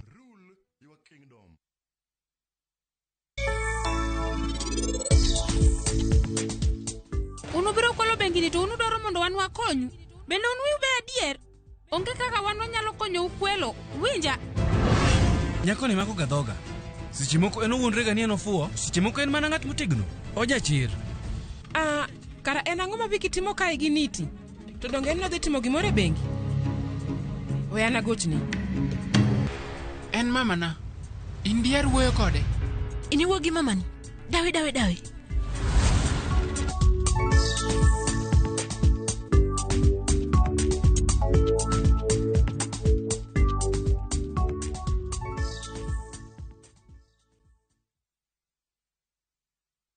Introducing Wigo, your trusted ride. The ride with the most reliable, verified, efficient and transparent drivers. With fabulous cashback incentives for passengers, each trip on Wigo feels like an upgrade. Download Wigo from Play Store or App Store or SMS Wigo to 20425 and ride with confidence. Wigo, let's go.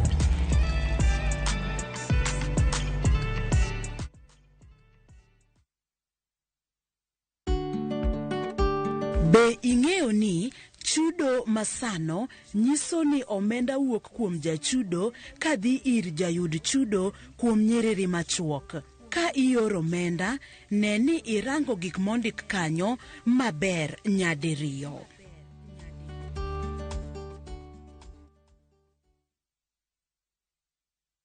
The August school holidays are the perfect time to unwind, relax, and enjoy Kenya's stunning coast with View Travel's getaways. Stay in Mombasa on a full board basis from just 28,750 Kenya shillings via SGR or 44,350 Kenya shillings when flying. Escape to Malindi Watamu from 35,000 Kenya shillings via SGR or 45,000 Kenya shillings by flight. Bask in the Diani Ocean Breeze from 66,300 Kenya shillings via SGR or 49,300 Kenya shillings by flight. All packages are per person sharing and are inclusive of return hotel transfers. Book now and pay in installments with View Travel's Lipa Pole Pole option. Call 0703 254 254 or visit viewtravel.com. View Travel. Dream. Explore.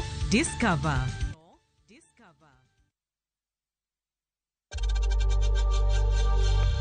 We know times are tough, so save money by buying airtime from M-Pesa to any network with zero transaction fees. Dial *487*2# and get your airtime PAP with zero transaction costs.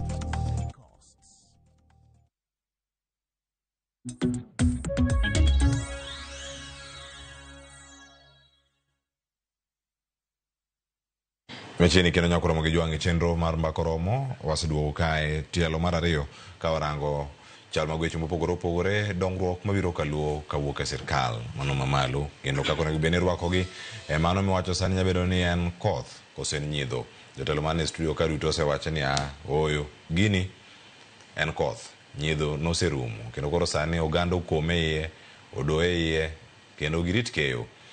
Jo kaunti ma Siaya noloso ko jafo marwa Steve Biko kinyi makawuono odana winjane kaka ne giloso dakika machuok kae to bang'o duogo e studio. Lucas Otieno Oriede maja Siaya County. Steve kuom penjo mipenjo no i broad based government ni ere kaka wakome to wakeye nyidhoni. An korka korag pacha awacho kama broad-based government ni osemi jogwa position moko mabeyo kabisa. Steve kwa chako kata ge finance kumambadi nitieno. Onego bed wan kaka joluo Nyanza at least position mambadi nitieno wa benefit ye nadi. Gikelnwa pesa i ground mondo jogwa ne kaka timo business, nyithindwa ne kaka nyalo yudo tich. Gik moko floye Luo Nyanza ka kopogre nyaka kata counties moko sana kaka Siaya as a county pesa obinwa wakomie kendo wakeye government ma broad base ni kata kwarango wach mar energy kumopio wandai nitie okenwa stima kapok new government obedo in place wan kaka Josia County adwa kwa CS mar energy mondo kelnwa stima Ugunja, Rarieda, Siaya County, all these sub-counties, one kaka Josia. Aya, number 3, Sani chairman ma finance, Meli, Atandi, Nekanyo, gikelnwa pesa Siaya County. Mondo wan wabejo winjie maber. Kapod government manyien obetie. Wan grei mondo molo kasha. Jogo ribobe konyo kata nyithiwa mondo wa benefit kapod new government okobedo in place omiyo broad based government ni akwayo gumuolo ni jowa mani positions go gine kaka gikonyowa gine kaka wabe wanyalo benefit. Iluonga ni Gabriel Oduor awuod game gima danga wache broad based government wan gi ywak ano kane gima broad based government osekonyowa go nikech gik moko idho okinyi gotieno sana koro wan ka wadok e wach somo ma nyithindo wan joma puonjo nyithindo wahinyre serious ka inyalo mednwa nyaka wachul fee to waduto waonge pesa wan jonyuol waonge pesa nyathi osik mana kiriembo kinyi gotieno onge gimwa morgo ma bed ni mbadien ng'at mariek kaka CS marwa doseweyo gimiluongo ni CS manomiye nikech ok nyal miya gulu man nono kendo iwacho ni gino ni nono to uketo nudwa wuondo jopiny ne ukonyo jopiny an awuon an ja ODM lakini ok support broad based government nikech wathagre ok ang'en wadhi thagre nyaka karang'o en mana wuondowa ni gini biro to kwane dagi nyiso maber nyithindwa dhi somo dawa mor to gimoro ni idhiga mednwa nengo nwa chulo to gimwa yudo to onge koro jaluo nyaka tang joluo ma waweuru support gimoro ma onge gimoro e agulu man nono waweuru support mano wuod game man Siaya Steve kono jotok makama kendo wawinjo gi achiel kachiel adoge studio kanya kora moge juang awinje paro ma mheshimiwa Robert Alai ntiere godo kato bana kuni wendo mabino antiko kachiel Robert Alai winjo kata mokwongo wach ma Dr. Raymond Molo wacho kachiel koda katwa muoge kaunti ma Siaya wacho mokwongo ni ero ngima tek kendo weche mag somo bende bedo kod ng'ikruok moko manyalo bedo kar kanyo mano lose weche mag hidden fees ponono e skunde ko wacho kanyo jatend migawo mar omenda John Badi wacho ni ka agulu ni nono tetime ang'o iwogo kuma rapisi magi jok mageno ber mondo mi obi mheshimiwa Sama Atandi bende oyudo puoch gi pak kama ntiere kar kanyo wacho kel pesa pacho otime yo machal nade. Aparo ni mana kaka ne wawacho ni jowa mang'eny okia kaka itiyo gi sirikal and ing'eni civic education be samoro wa forget ni onego tim civic education onego nyis jowa ber sirikal kata kaka ginyalo yudo opportunities e tiyo gi sirikal ma sama gin go.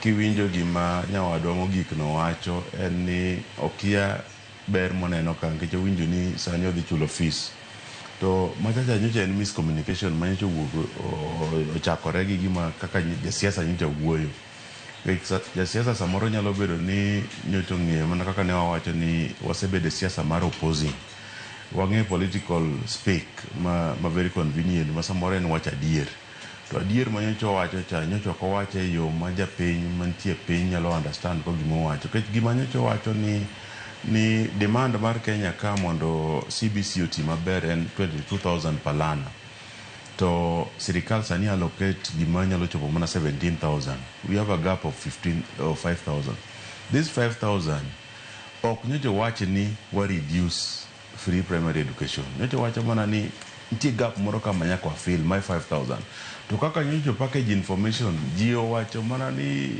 Mbadi dwa reduce ginene Mbadi wacho ni free primary education dibedo ended ni koro gini dibedo marach aparo ni en packaging of the information mara riyo jotendwa mana kaka ne wawacho kendo ni jotendwa onego ng'e kaka tiyo gi sirikal onego gidhi ne jopiny to gi inform jopiny ni sani nitie opportunities mowuok e nianka sani nitie opportunities mowuok e gero chiche migerogi sani nitie opportunities mowuok e kata mana pur ere kaka in kaka japiny ka iriembo boda boda kata iloko e chichegi, ere kaka inyalo tiyo gi devolved units, ka nitie gik moko miblame go national government to gin devolved function. Ere kaka inyalo tiyo kodgi mondo i ensure ni ng'at mantie piny benefit. To sani kiwuok e sirikal, ka wuok mbadi e sirikal, ere yuto midhi yudo mondo mbadi, koro ka mbadi owuok e sirikal kawuono to chako pingo sirikal, ere kaka idhi chako chulo fees, ere kaka fees ni dhi chulore, ere yotne dong' en luongo mbadi kanyo, nyiso mbadi ni luongo nouru mbadi ni ka obio inform nwane ni bete ne sirikal ni to konyo wagang'o, to ke in iwacho ni ok ine ber broad based government and the solution is to remove mbadi, mwiso ni ng'iyo kitabu. Nitie jomoko e piny ka e grassroots mung'iyo kitabu makati gole tabu kawuono, kikawo gwenge mang'eny ahinya ma onge choche, kidhi ipenjo jonyuol go ni dong' ineno ka bedo ma ok okunyo choni hinyou kendo dhi kelo tuoche. Samoro ging'iyo kitabu ma en in ineno ni dhi kelo tuoche, to noneno miyieng'o. Dhi oko ma nyithinda dhi oko kama nyiso ni giyieng', inti neno tuoche. Kane jakom gero gine affordable, the first affordable housing gi UN Habitat ma Kibiraka, jok manomiyi utego nonyisgi ni udhi chulo utegi for 15 years kata 20 years, kusechulogi ubabilo nochulo 3.5 million. Kecho udhi chulo pesa mane to chulo e ute mabatika. Ji nodhi offer gi 5 million. Nong'e nodhi chulo 3.5 million. Koro wacho ni pesa midwaro kuma ka en 3.5. We akaw 5 million ni adhi dong' gi 1.5 auso odni. Ka joji sedare mabati idhi kuchocho ti uso odni, kidhi chako tidhi use a lot of money mondo idog kama nyocha intiere cha. Baso jok manyocha yudo 1.5 profit mane giyudogo be odhi omedo dhako. Koro pesa ni oko laste. Koro ma ing'iyo kitabu, ng'ato ng'iyo kitabu, mitemo gole tabu matini to doka niya, ichalo dhiang' mantie gweng'wa, wan ng'eni gweng'wa tuo matin, en semi arid. Gweng'wa en semi arid. Nyando kacha, en kama en lo mar anywang'. Koro anywang' ni samoro yudo ka survival kata mag dhowa tek ahinya. To kidwa golo then itere gwenge machalo manigi lum machalo Muron gini. Niter iter gi e gwenge machalo Muron. Tidhi yudo ka then ok dhi mayot. To ok odhi mayot ni ok odwa lum. Ong'iyo kitabu. Koro ng'iyo kitabu ma jawa ong'iyo kitabu ni, aparo ni ema kelo problem maduong' ahinya. Ema kelo problem ahinya ne jowa. Kik wang'i kitabu. Kik jowa ng'i kitabu ma every time ma face a challenge to wacho ni koro weuru broad base ni. Kose weye to koro idhi tho nikech nisi ng'iyo gi tho, koro idhi tho athoya. Onge gima weyo ka. We can only improve from wherever we are. Erokamano ahinya. Nyakoromo jowa koni kane pod wantiere kachiel ouko nyalida wacho ni amor gi paro maliw mawuok kuom Mheshimiwa Robert Alai, iwuo mariek kendo oganda luwo chikitgi mane bui mar Facebook kacha kod mathoth mabiro biro karka an ka kod weno mar ang'wen mano gode studio ka winja ne paro en nyinde ni moko wacho ni ero pach joma mine to ni kanye twak wantiere kaka kod nyara wila recho molo sechopo studio kachiel mar mondo mi moso to konwa ni e kodhni ikomo yo machal nade kama ntiere karka to waikre yo machal nade ahinya oganda luo mantiere moserwako sirikal mano mar broad based ko jogo mabende onge girakre kod yo machalane miwacho ni koro ken nyidho kendo en mana koth. Erokamano Cleophas ne joneno magwa amoso kuonde duto ma untie oyawre uru ruoth opaki agomo saleo matin. To kwa donje twak kwa winjo gik ma jowa wacho, especially jo ariyo mowuoyo ka donjo magomo Siaya County kaka Bianya County, amor gi paro machal kamago nikech mokwongo kwanyal bet ni waduto waparo e opara achiel ni nitie joma wacho sirikal ber to ini hinyri ka nikech koro ine broad base ok idwa wacho gimiwinjo nikech idwaro moro kata oganda kata jatendi moro. Omiyo paro ma jago mar ariyo wacho no ayie kode nikech owacho gima eno feel kaka dhano modak e Kenya ni yes wane broad base ni to ano kasewinjo berne ahinya kalure especially gima ne waziri Mbadi Timnadi owacho nikech kelo koyo mang'eny ne jonyuol. Nang'o? Nikech nyocha ka waziri owuon ne ni Kibira, taparo ka nyako moro nopenje nawinjo, nowacho nawinjo ni idhi timo ang'o, idhi reduce capitation to schools. To nochung' mokwer ni onge adiere wach miwacho, anonge kuma sewache ni adhi reduce capitation. To nyoro kochung' kae koene e bunge to wacho nang'o, oseneno aguch sirikal ok nyalre omiyo from 22,000 odhi duoke to 17. Matine ni janyuol ka janyuol dhi rango kako chiwo 5,000 shillings. To kwarango chien kocha, ker manosenindo Mwai Kibaki nokelo nwa free primary education. Tadiera makene ni kata nen free primary education to nitie gik ma jonyuol timang'o ne chula achiel ariyo nyalo nyiewo buk, inyiewo uniform, ineno. To matire ni garama mar education ema notim nadi, ema noduoknwa piny. Koro sani kichaki nyiso janyuol ma already head teachers omiyo garama mar development iduoko ne kata nyithindo gik makamago, tichaki nyise ni oyo kuma ne intiere mane rach nicha, achaka goli kanya duoki piny ahinya, ema ne jago chawacho. Kaka janyuol, kaka seche moko ng'ama nyathini oseriembe skul, ni nyocha ka ne oberberie to nyocha chandra. To koro kidwa doke piny ahinya tatimang'o, okane ka broad base ni koro konya, nikech ne an gi geno ni koro jowa mani kacha mabende nowacho ni watero experts, matene joma riek, madhi kelo paro maliw, madhi golowa kuma ne wantiere probably from pre-primary education to free secondary education.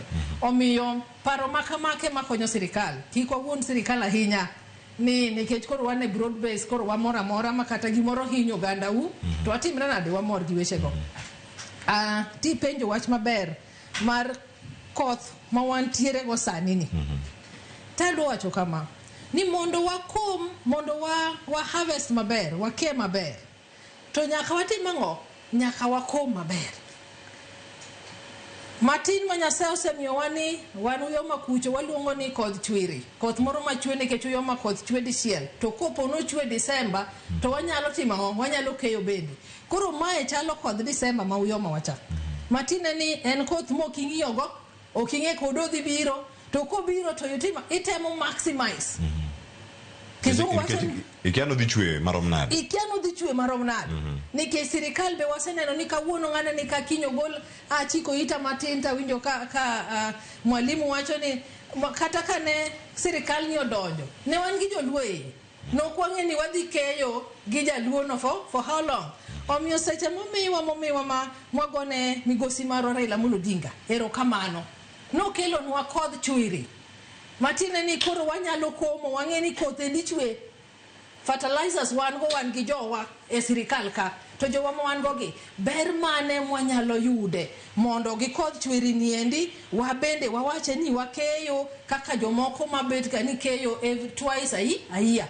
Wan wang' ni Nyasaye okelo no kodh chwiri, en koth matin to wadwa neno ni wake marom nadi. To gima danyiso gandawa ni mondo wake mang'eny to chale ni nyaka wabe wadware kaka jitimang'o, kaka jipuro maber. Nyaka wabed more involved. Are we going to what the support system ni nyaka 2027 mondo wamede keyo for another 2 years, koso wadwa goye mondo koth mobiro ni wachalo ng'ama timo pur wabar koro jwa waro ni wapur koso wawe puodho ni pok wane wawinjre maber to koth ing'eni osetingre to by the time agree gi ng'ato ni ara koro in wapuro kamae to inibo kawo kama kamae to koth osechwe kendo ochambi mikete locho timre nadi koro towa. Omiyo wabed joma riek sani ma Nyasaye okelo nwa kodh ni to en kodh chwiri wakeye maber. Ni wane ni joma nie iye kagi to nyalo tiyo go nade. Erokamano iluonge ni kodh chwiri. Odoyo wi dada na biri kan mondo mi ikonwa ka en ber mawuok malo to ber biro piny to biro ne jopiny kama gintiere counties mopogore opogore mondo mi japiny bendo ne berni. Jomoko ni ka giote gima giwacho ni dieri gini depo ni gin jotelo kendgi ema neno berni to japiny yude yo machal nade. Juma mokalo kata dwe mokalo ne warango county ma Homa Bay ne wacho ni oyo ok wadhi e ng'anyo nikech ndara oselos ka osechak chenro mag loso ndara. Kwadhi e ng'anyo ndara ne nyalo mawa gik ma kama ginyalo chung' loso apeyni gi pek monego bed ni miye e county ndara ma county onego bed ni loso gi ma sirkal mamalo e kinde ma un e broad based. Mokwongo ng'amo chako weche mag siasa man gi chama ne mar siasa onge pogruok kendo ng'o chako kanisa magombo dhi e polo. Siasa mwatimo ka te ndalo gi te wagombo mondo wadonj gi sirikal. Koro kwa sedonje sirikal e yo mwaluwo ng'ama chielo wabeda beda kanyo. To gima dwa wuoye mako ka wuoye ka to biro bedo na koso en wach school capitation no. Nikech king'eyo joma bedo ka gi ng'ama japuonj ka en mana an. School capitation no adwa ni mondo awache kama. Mokwongo joma winjo ka wuoyo gi ende nyaka wan mwabet kagi ok apar ni gi understand kaka pesa wuotho e sirikal ka. Budget ilose bunge. Moselose bunge cha ema Mbadi pogogo pesa. Mbadi cha neno kowacho ka ni pesa mane giketo mano ai ministry budget manokel jo bunge manopogo bathe emomiyo rem ochopo 22 ochopo 17 obedo gi deficit ma 5,000. To nochako wacho niya deposit ma 5,000 no yudo yot nikech CDF 40% onego dhi ne somo to 40% madhi ne somo no en 23 billion to deficit madhi kao 5,000 ni en 13 billion. Koro gima ne yot moloyo pesa mar basari ma wajumbe golo ka gigole gitere school capitation direct mondo koro dhi opong 5,000 each student mondo kik wachak wabedi gi wach moro ni nitie nyithindo moko ma nyaka dhi go chong gi piny ne mujumbe mondo giyud basari mondo gichudgo nikech koro biro bedo nosechul ne gite. Wach moro ji liekore ka pile pile ni ng'eyo Kibaki nokelo free primary education Ruto da kelma. Free primary education mano Ruto kelo mane Kibaki okelo ja ebe podo dhi nyime ebe podo dwaro pesa mikelo manyien be dwaro pesa. Namba 2 primary education ne chalo nono kata kanipuk Kibaki no declare ni en nono nikech jopuonj sirikal ne chulo kata chon to primary schools ne gin day schools onge wach kia mar boarding gango. Koro ka ng'ato chung' na miyo primary education gima no miyo malicha inyama dagi pim gima kawuono ni onge. Capitation mar free primary no krom kata siling 5,000 nyathi ka nyathi to mar mano kel machando wani is 22,000. Mar 2 kose go budget kaka en kawuono ema wacho ni 17 million 17,000 eminyalo gol. Ting'e ni budget en a continuous process be 22,000 be ok nya chiwe dichiel pod inyalo tim supplementary matieke te nikech nyithindo to nyaka som to ka ber to wajumbe mabende no upogo bath budget ni ema nyaka surrender part of CDF magimiyo go jibasari cha mondo utiego wach mar school capitation. To ng'ama nyalo bukore ni biro dhaw ka gi nying minister ma finance gi nying president e wach budget mitime bunge en bende okawre no ng'eyo to kia. Mar 2 ka luo nyaka waikre ne propaganda. Mar 3 nitiere ji ma tich kelo propaganda gimora mora motim gikete propaganda. Chiemo na bedo kama bedeni manyiso ne picha mokete mbele gazeti ni onyiso ni lisasi owuok e bunde mar Batia gas to buketa keta jidhi gadhia nyoro no aneno lisasi mapoko muoch odhi ochwoe kor mitoka ni mano nogo mitoka ne igojo opposition gi ginene. Omiyo wan kaka joluo nyaka watang' be gimora mora molandi ma jofwambo jo keolando ok en adier nikech gimoro tim iluongo ni propaganda controls the media and the media controls us. Koro kiyudo ka gimoro wuok nyaka non adieri mare nyaka ing'e ni ok kucho wane gi wasigu mar sirikal ma wantie ni mane tich magitiyo kinyi nyaka odhiambo. Erokamano doyo weji to Ramogi TV kae wantu wabo thuolo mano mar koni ni mwakelo ni yamo kata migolo sani dhogi kadhi e yamo mano ya adieri mar wach machielo mantiere to pok wachope.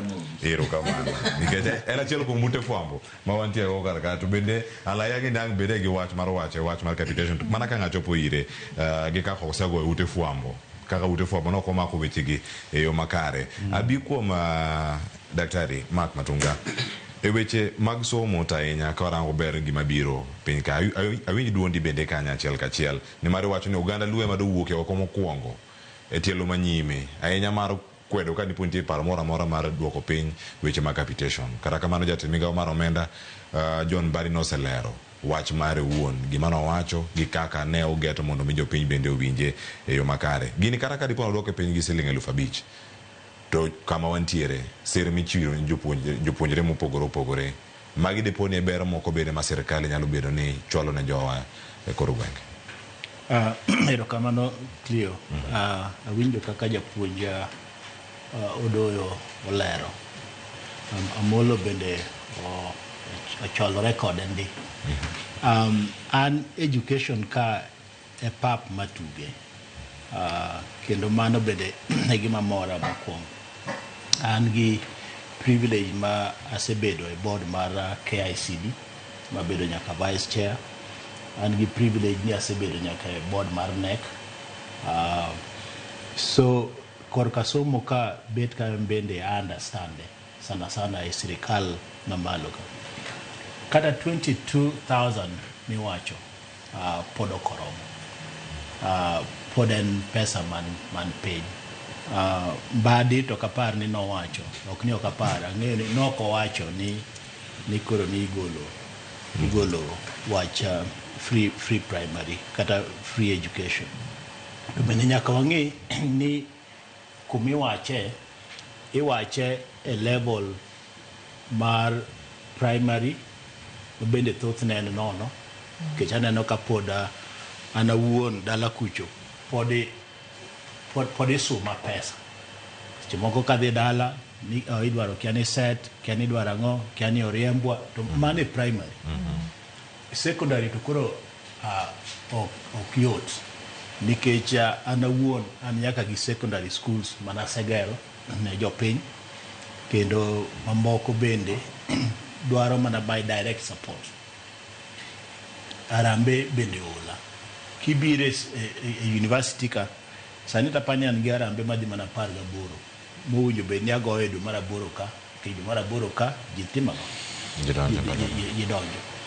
Koro pod wachulo osuru e yo mopogore.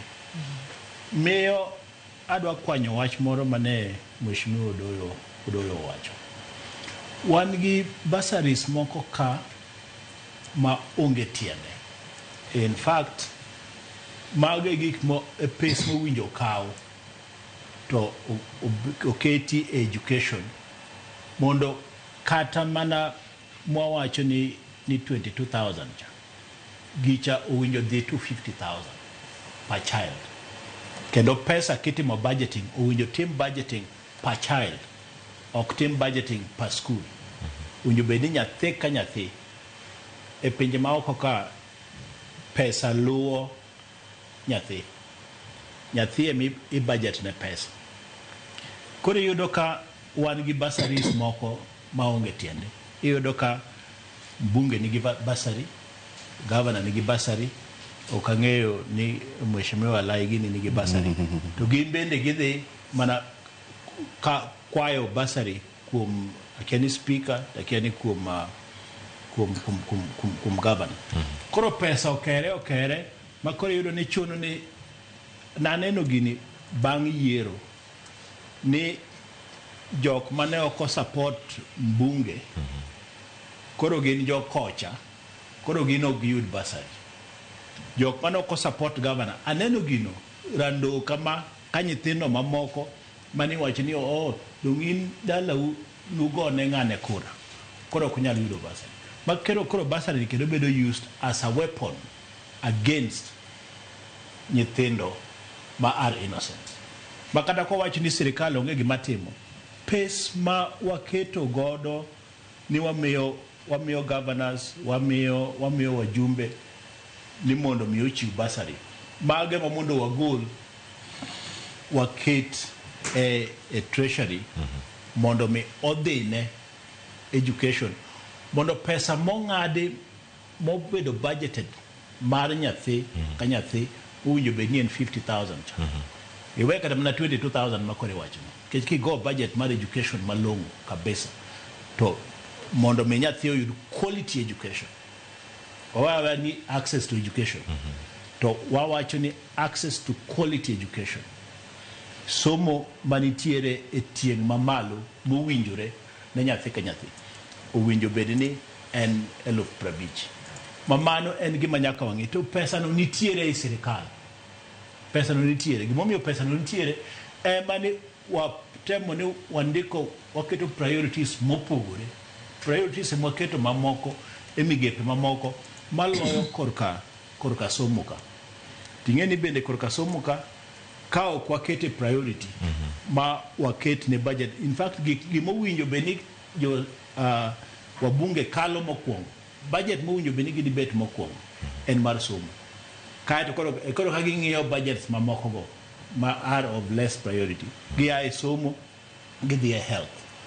Ka giseng'iyo budgets ariyo koro ka ging'iyo weche ma kaka gine na molo gini bro ng'wenyo kuon gine ne kod chiri magidwa komeni an okapani en opon okapani en chiri koth maduong' cha okapani e chiri donge koth maduong' mano be nopon no wacho opon opone matin cha to koth maduong' en koth chiri iwinjo mayo kethuolwa mokwongo mar bedo e sirikal ing'e ni ji bende nyaka ng'e kata mana sirikand Uhuru be ing'e ni sirikand Uhuru nyo wan gi jotelo mang'enyie moloyo kata mana jok mantiere e sirikand broad based koso wil ni nyo wan gi minister Magoha, nyo wan gi minister Rachel Omamo, nyo wan gi minister Tuju, to PSS nyo wan godo chiegni PSS 8 kikwanogi manyiso ni sirikand Uhuru nyo wantiere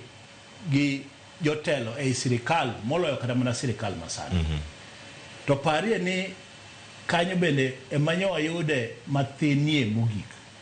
Kada wacho gimoro ka ma very important kendo ng'e ni japuonj odoyo bro supporter e wachni.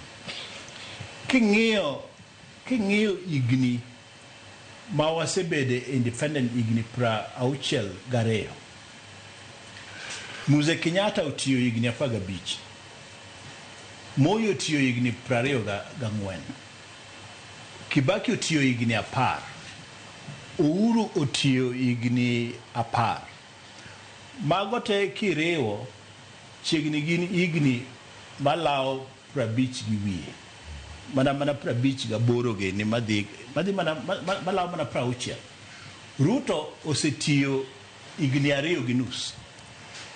Tadwa ni mondo mi ugo kwan ung'e anena ni sirikand Ruto mosetiyo igni 2 gi nus kaluwore gi weche mag development ka koro wadhi e wach ma osiepna cha ne wacho ni to momiyo winjo ka okaluongo kodhni ni en kodhopon kata ni en nyiri parie kendo momiyo wach ni japuonj bro support wadwa ni wang'iye development manyo japuonj gi ni okelo e thurwa ma Nyanza koa e sirikand Ruto kuom igni 2 gi nus tipimane gi igni 58 kata igni 60 mosekalo king'iyo kata mana Homa Bay ni kuom igni 60 wapimane igni 60 development moseyudo igni 60 to wachak wapim gi koro development moseyudo igni 2 gi nus.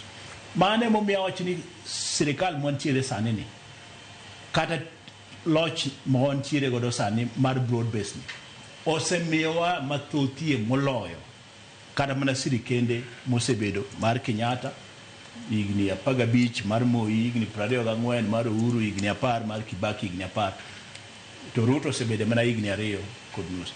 Mani bende nyaka wang'e ni kik wabeda kanyo ni warito ni sirikal bro kelonwa ma nikech koro kaka dalawa kacha wan jonam janam bende somo yamo rech wagole nam to wakelo ka gik manyaka be ni wawacho ma bende kik ng'ato par ni koro ni mano koro en pingo sirikal nyaka wasik kwa wacho gik mwadwaro mondo mi otimnwa e ground mondo mi wayud konyruok ok ni koro ni wabeda kanyo ni koro ni kodhi ni ochwe tando aonge kar mana gi kothe wan godo mwanyalo pidho to bende chuno ni nyaka wakwa mano bende gimomiya support achiel kuom mane uloso kanyo ni en kamoro pukon oneno gik motimore en thuolo ne mar mondo mi wawachi ni ma gi ma emadwaro ma gi ma pok otimore mondo mi jotendwa mantiere gi omed timo mathoth mwanyalo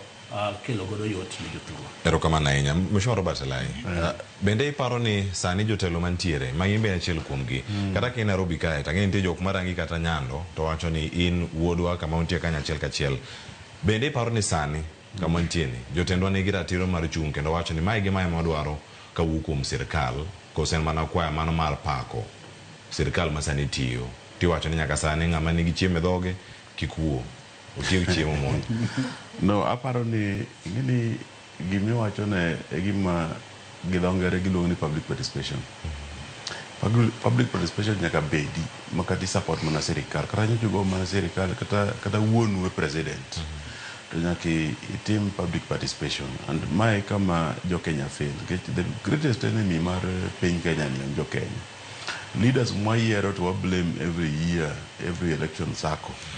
Ok giluar ka gia e polo. They're elected by the people. And sometimes kisedonje political space ni ti understand ni jo piny kiluongo public participation kaka na represent area ma most of the jo piny odhi school. To kiluongo public participation ji ok kal jabich. To samoro jok ma dwaro gimopogore mane ochuni ni kori mobilize gi pesa ni mondi iferi nyaka ji gi pesa di mondo gidhi giwach pachgi madhi konyo gi development. Nyocha kwa donjo assembly mar Nairobi ni, which is the second biggest parliament after the national parliament, ne waloko nyaka chike mag public participation. Ne wawacho ni for the first time wadhi accept email, wadhi accept nyaka Zoom, wadhi accept ni nyalo oro kata mana gi box number. Chon ne nyaka dhi physically mi gol pachi ma jineni ma ved recorded gi clerks mag assembly. Sani wawacho ni if people during COVID assembly, senate, national parliament, let's sit through Zoom. Why don't we have opportunity mar jok mantie office ma ok nya bedo gi saa ke samoro timo public participation on a weekday to jogo be samoro nitie gi programs gi magin go e office magi tiye. Why don't we allow them to submit their opinions, the needs remotely? Mane waloko still jiokal jabich kang'eny mano kuonde ma ji odhi school. Koro samoro kiluongo kata mana barazas, aparo ni siasa wa or our governance nobedo too hostile ma kata ji obedo detached. The most important seat Kenya ka, especially for the common man, en MCA gi governor. Ta gwenge mang'eny emiyude ni ji okia MCA ne to okia governor ne. Sani Mark Matunga kadwa chung' to bo wacho ni en ochung' MP and above. Ni nyocho wadhi meeting moro nyocho wadhi meeting moro Kilimani ka mar improving housing mar improving housing mar police. Ng'ato nochung' bathe kanyo mokonwa ni ok onyal interact an aspirant gi ng'at miluongo ni MCA. And onyisi gi mentality mar jo Kenya. While especially in urban centers, especially in city counties, the most important seat, which MCA ni give all function, for your own convenience, ndeche olos nade e town ka. Do MP deal mana gi highways kende. Ndeche olos nade e town kai. To ndeche gi, how do you interact? How do you move transport ni from office to work to office, from your kamidake nyake chiro. Chimo michamo akanye ng'ao puodhe to pedhe nade piny kacha. Be oluore gi chike hotel midhie cha ba mantie residential area cha operate within the law. Gik mang'eny are more devolved. Tiyudo ka seche mang'eny jo Kenya wacho ni that is too junior for my engagement level. I wish Niji would change their mind. Need the most important seat. Gengi kada mana grassroots kai, kada mana ker kai ngonyo kero moko koro Nairobi ka. Tiyudo ni jok mado support obedo detached from. Wana no development delegations miluongo madonjo state house. Tonge chieng miwinjo ko luongo MCAs ma Nairobi ka ne otemo tiyo. Ndalo mane NMS ntie. To NMS ngi giomi NMS ne tiyo mane nyalo loko wang Nairobi. NMS ne loko wang Nairobi ngech ng'at mane iluongo ni General Badi was sitting in the cabinet.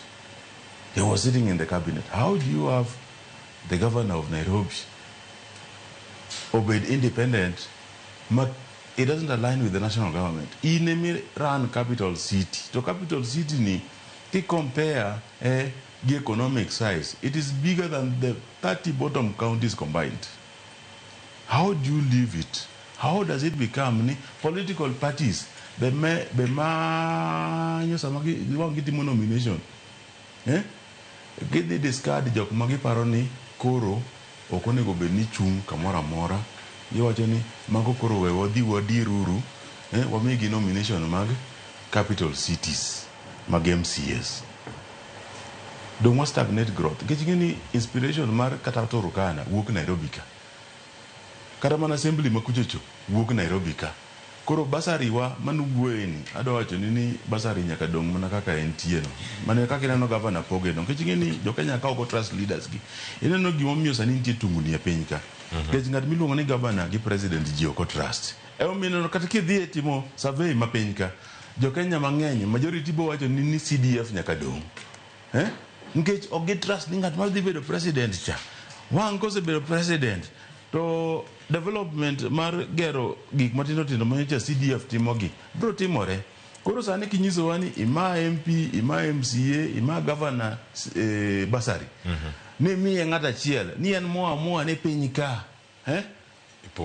Ipogenare. Onge ngabo trust gino. Jok piny godong mana arrangement masani. Ero kama na Mheshimiwa Robert Alayensa osaka dakika 34 tok sang angwen akawiyo masani nitie paro mawuok Mombasa aduoko ka mondo mirecho ochak na kendo tielo ni marariyo ka kod Recho Molo Dr. Mark Matunga odoyo widi kod Mheshimiwa Robert Alayi e chenro mar mbako romo wakawiyo masani kikini mabor.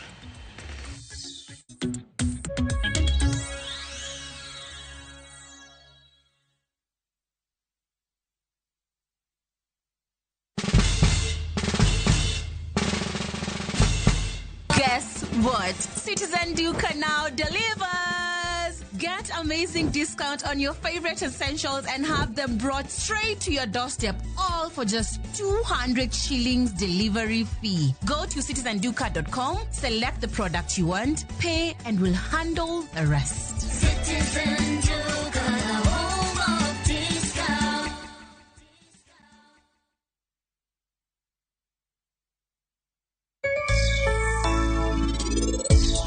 Penj laktar ko kalera mugi TV ngima en mwandu iluonga ni Ruth Otieno kendo en ga morna mar bedo kod odiechieng' kod odiechieng'.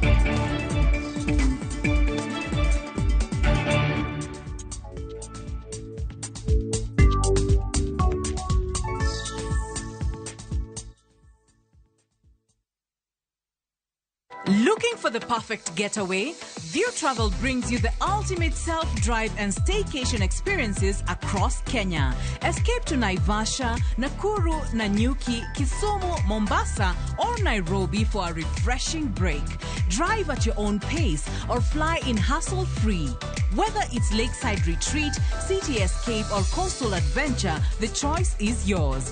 Perfect for families, couples, and friends to relax, bond, and unwind. Book now. Visit viewtravel.com, call or WhatsApp 0703 254 254. View Travel. Dream, explore, discover.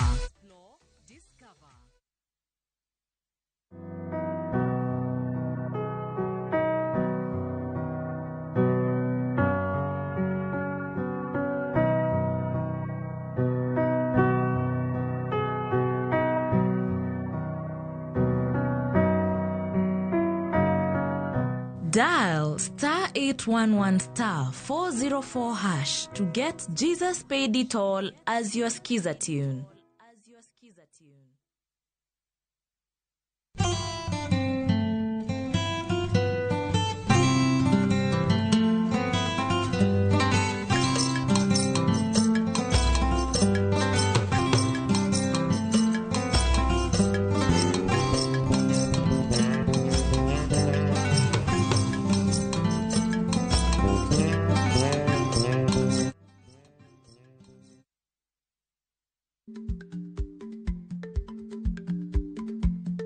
Jarikni jamuod nyoyo gi goyo. Ma tiende ni dhi matek ma ok inono maber samoro nyalo miyo ng'ato midhiero.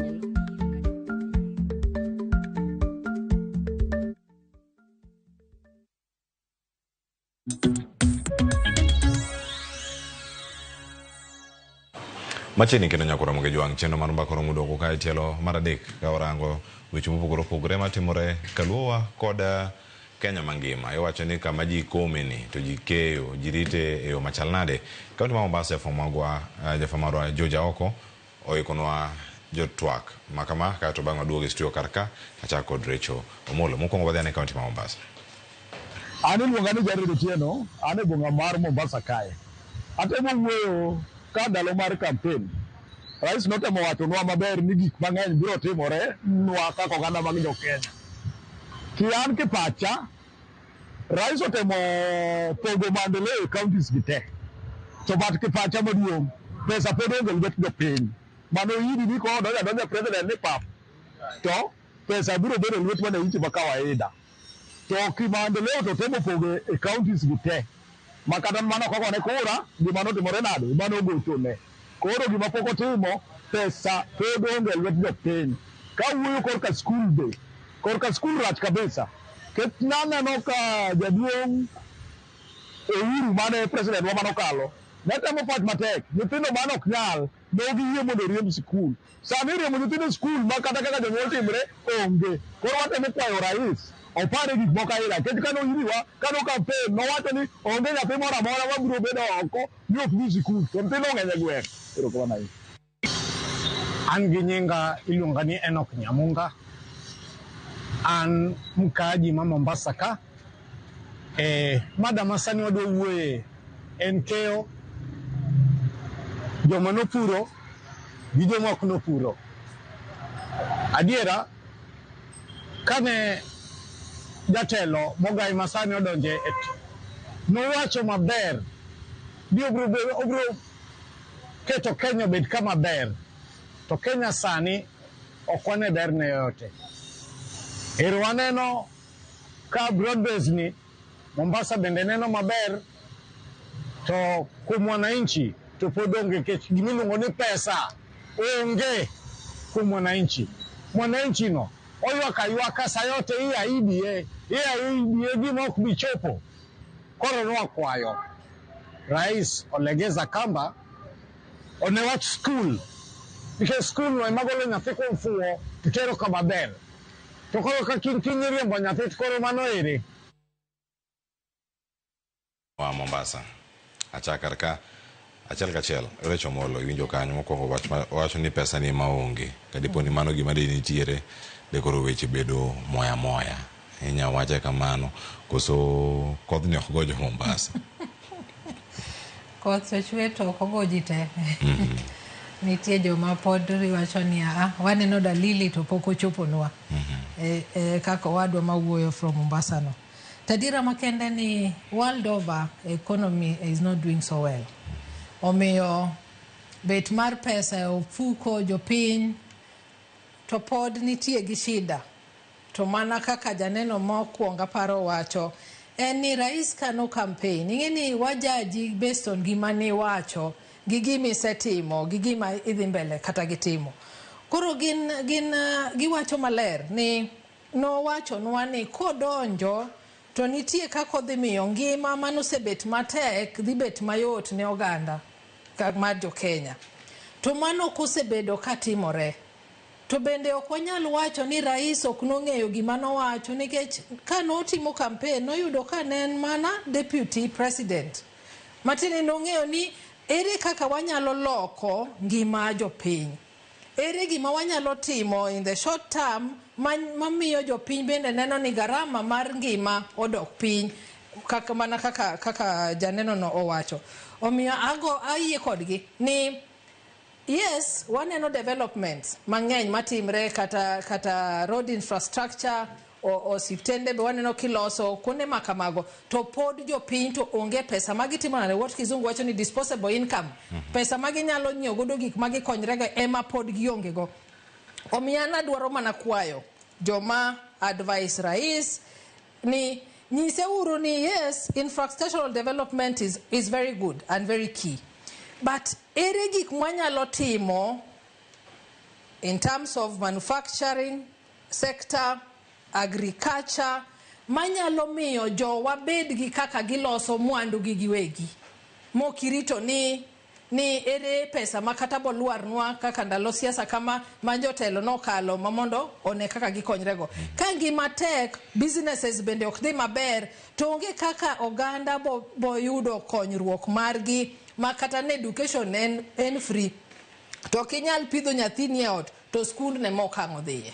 Omiyo onego wang'i kaka wa reorganize our priorities as a nation mondo jowa nyithindwa oyud kaka gikonyre through jonyuolgi. Nikech ang'o, jonyuol ema ngodhi tich kata ka en gohande to ka environment is conducive tang'o yude gimodok gode ot. Omiyo kik wawacha ni wan kae wakeyo. To kata wakeyo to wakeyo nang'o. Ok dicham bel throughout. Kata oduma kende. Nyaka ng'idware kata oganda kata ogodo ma blend godo gigieki mondo ji te yudre nade oyud kony. Recho ji keyo nade? An gi pacha kaka Recho. Keyo made ber n'oganda ma Kenya, ok kata ne joluo kende. En gima wacho niya, ere kaka wanyalo develop particular sectors, mass spur growth, economic growth mar Kenya wakae.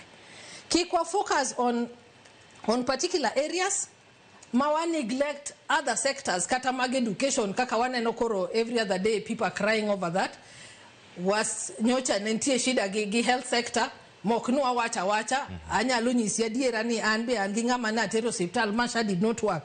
To kok wacho niya ng'ane no dhi hospital kama Masha ok otiyo to ng'ato to no dhi Masha otiyo to unu focus on Shamo tiyo ni ok focus on Shamo kotiyo ni to wawuondo jatelo nikech oweni gigi duto gin nywe, gigi duto timre maber. Oyo adiera makende enia nitie progress to there is room for improvement. Omiyo bende wanyale focus our energy as sectors madhimiyo economy mar Kenya grow rapidly mondo jowa mayuak ni oyo waonge gi kaka wakonyre oyud kaka konyre. Seche ma for example an tourism. Ka tourism sector grow to the ripple effect mar tourism alone, the impact alone. Even you know the agricultural sector is growing, the transport sector is growing, and many other sectors must support tourism sector. Omiyo, can we focus on an area madhimiyo economy mar Kenya timre na di grow? Mani kang wake maber. Okay, oknia ni nyarawi locate CS, nyarawi locate PS. No. Keyo eni jowa mwaketo kanyogo. Bende unyale ng'iyo ni sect korwa kocha kaka Siaya for example or Nyanza in general. Angoma wanyalo timo manyalo spur the economic growth mar the Nyanza region mondo jowa mani konogo oyude kony. Mako wacho maber ni gin jonam. Abende am privilege aedho nam. To bende nitie kaka wanya leverage. Nyocha neno ka wanyaka gi Blue Economy Conference Homa Bay. Bende nitie kaka wanya leverage gigi eki matimregi ma wakony oganda wa. Keyo konyiso ni in gi pesa.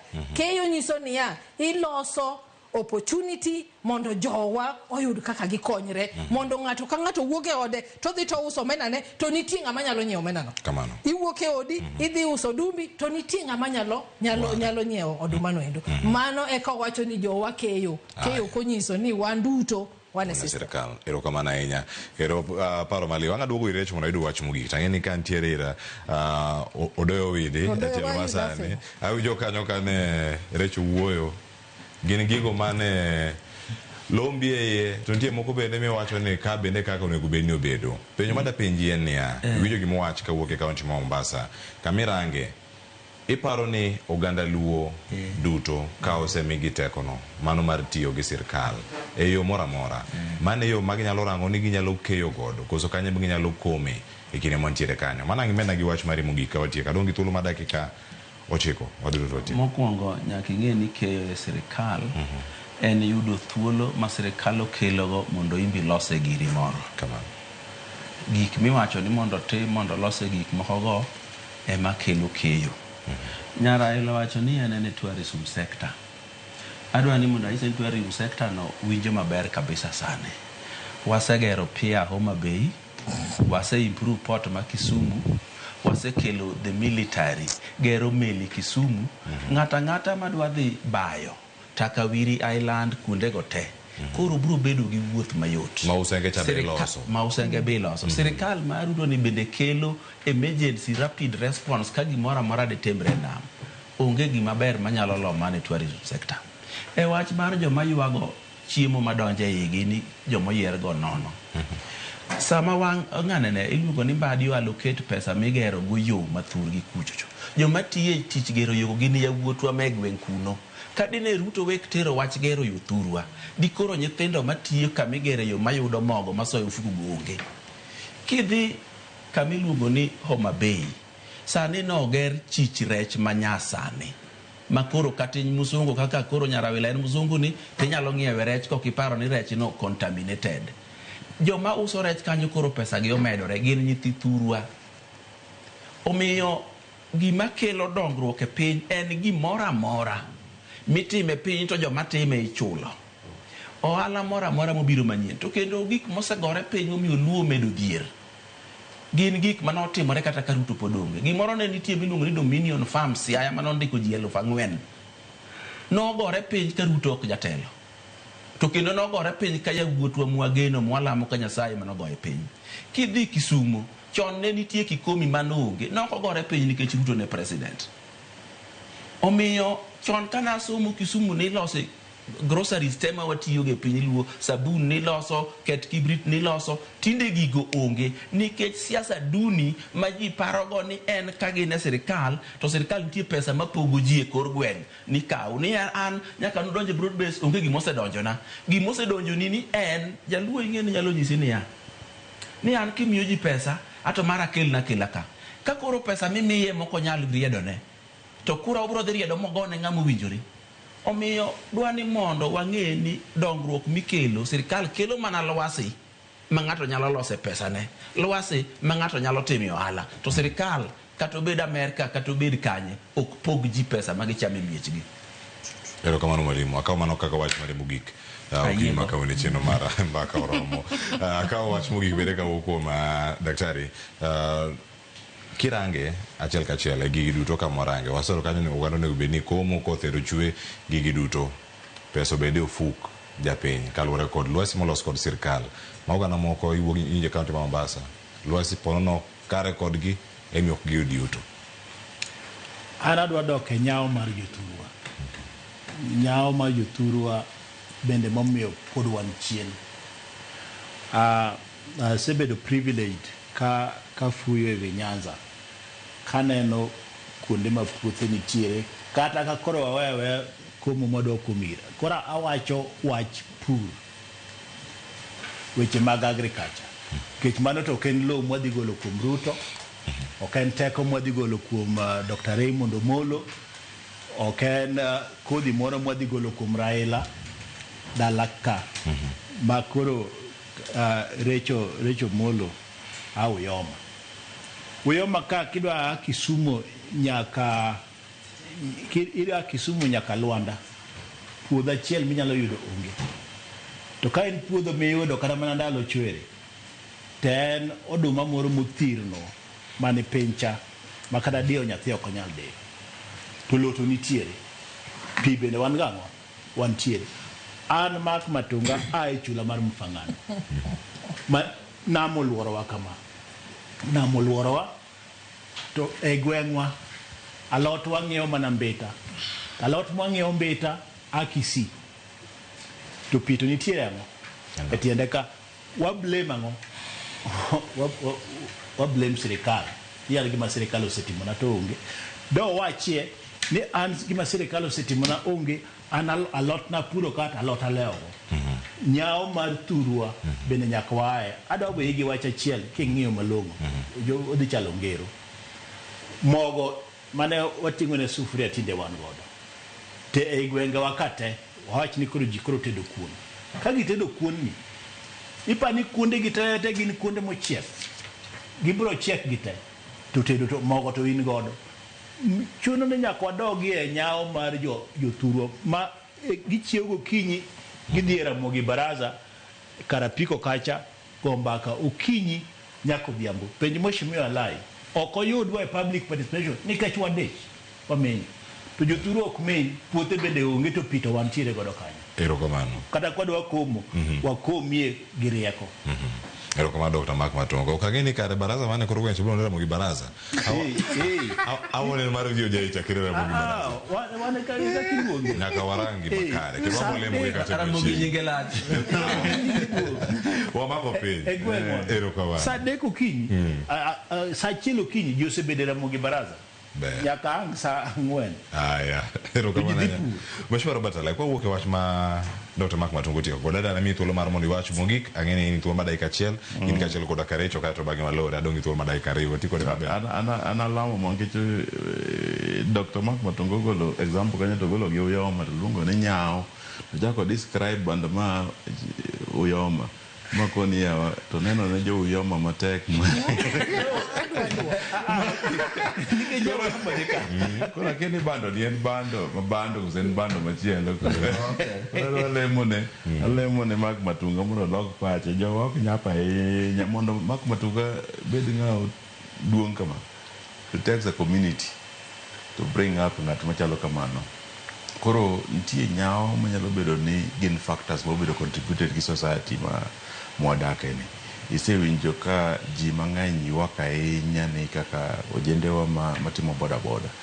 To ojendewa gi ng'eni the biggest contributing factor sometimes be gimwaluongo ni nyao. En ni sani ne sirikal mane en mar Kibaki no yao mondo import a lot of motorbikes. But these motorbikes and sani is very convenient. Mondo ng'ato wuog odhi omany siling 100 kata 50 e chiro kacha. Mopogore gi dhi e school kata dhi e chiro kata ginene dhi e puodho ni mondo rit motim farming 3 months 6 months kata 18 months kaka magwa magniang ni mitieki mobed patience no tinde gionge gi patience no. Koro aparo ni regulation onego bedi ma kata sirikal onego bed gi age limit kata nitie kaka ji operate gik mane oyaw ne ji no bedo kaka aero kacha yudo ni stage achiel negi and they have 5 stages. Stage achiel negi biki chiegni 300. Koro ichiro kende in gi 1,500 motorbikes. Koro sani en biashara mar survival. Ji ok loso ohala, ok en ohala sani. En madhi chamo chieng'no. Koro aparo ni gima ber ni jopiny kata sirikade sana mag devolution. Nyaka ng'eni how do we enable policies mobedo devolved mondo omi jopiny oyud dongruok mayot. Erokamano. Erokamano Mheshimiwa Robert Alaya en ka kuom recho omolo wach mari mogik ang'eni jo yoma omak nde. Dakika na chel mane godo ala se ka odhigo. Jo yoma oken korgi mak ma ineno pap kama e kiringo mata wan Wema City. Kori boneno ute mabeyo as puothe wan go yie kucho mi wan yoma kwasum kata oduma. Okwa import oduma from other places. One self-sustainable. To mogi kawache weche mwawacho yena wacha two things only. One, nenti gimane mako wacho in relation to bursaries. En gima waseyuago kata maira mogikae. To nineno ka public participation nyocho team to amend the NGCDF Act 2025 of 2015.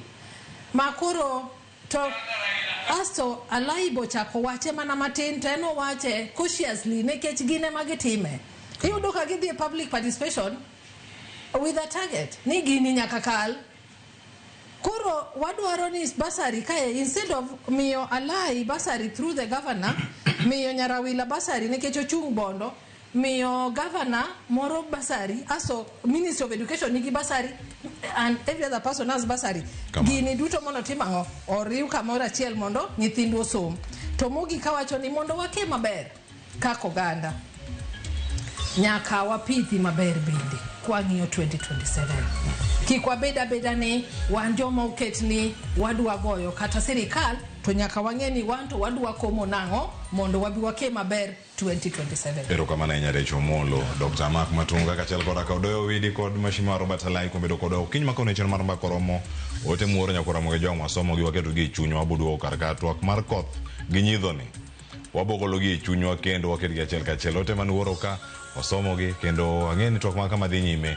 Mheshimiwa Robert Alaya dhi Facebook mara Mugi TV kacho dhi duoko penjo mopenj jo Kileleshwa gi jo Nyando jogo ma Mfangano, Dr. Mark Matunga ni kacha dhi duoko do wide duoko uduto jogo man Kasipul kod alwora mai kod Homa Bay kaunti mangima jorawela kod joyo maduto nitiere karaka kod Recho Omolo aja kisumo kana kwar mukeo nyaka chango ngaduoku wadhiuru mbele karkata inga Cleophas Oloch oriti masani lojo wete wajo isuduor kod Sharon Ongao bende no cheno mamoko mag Ramogi TV.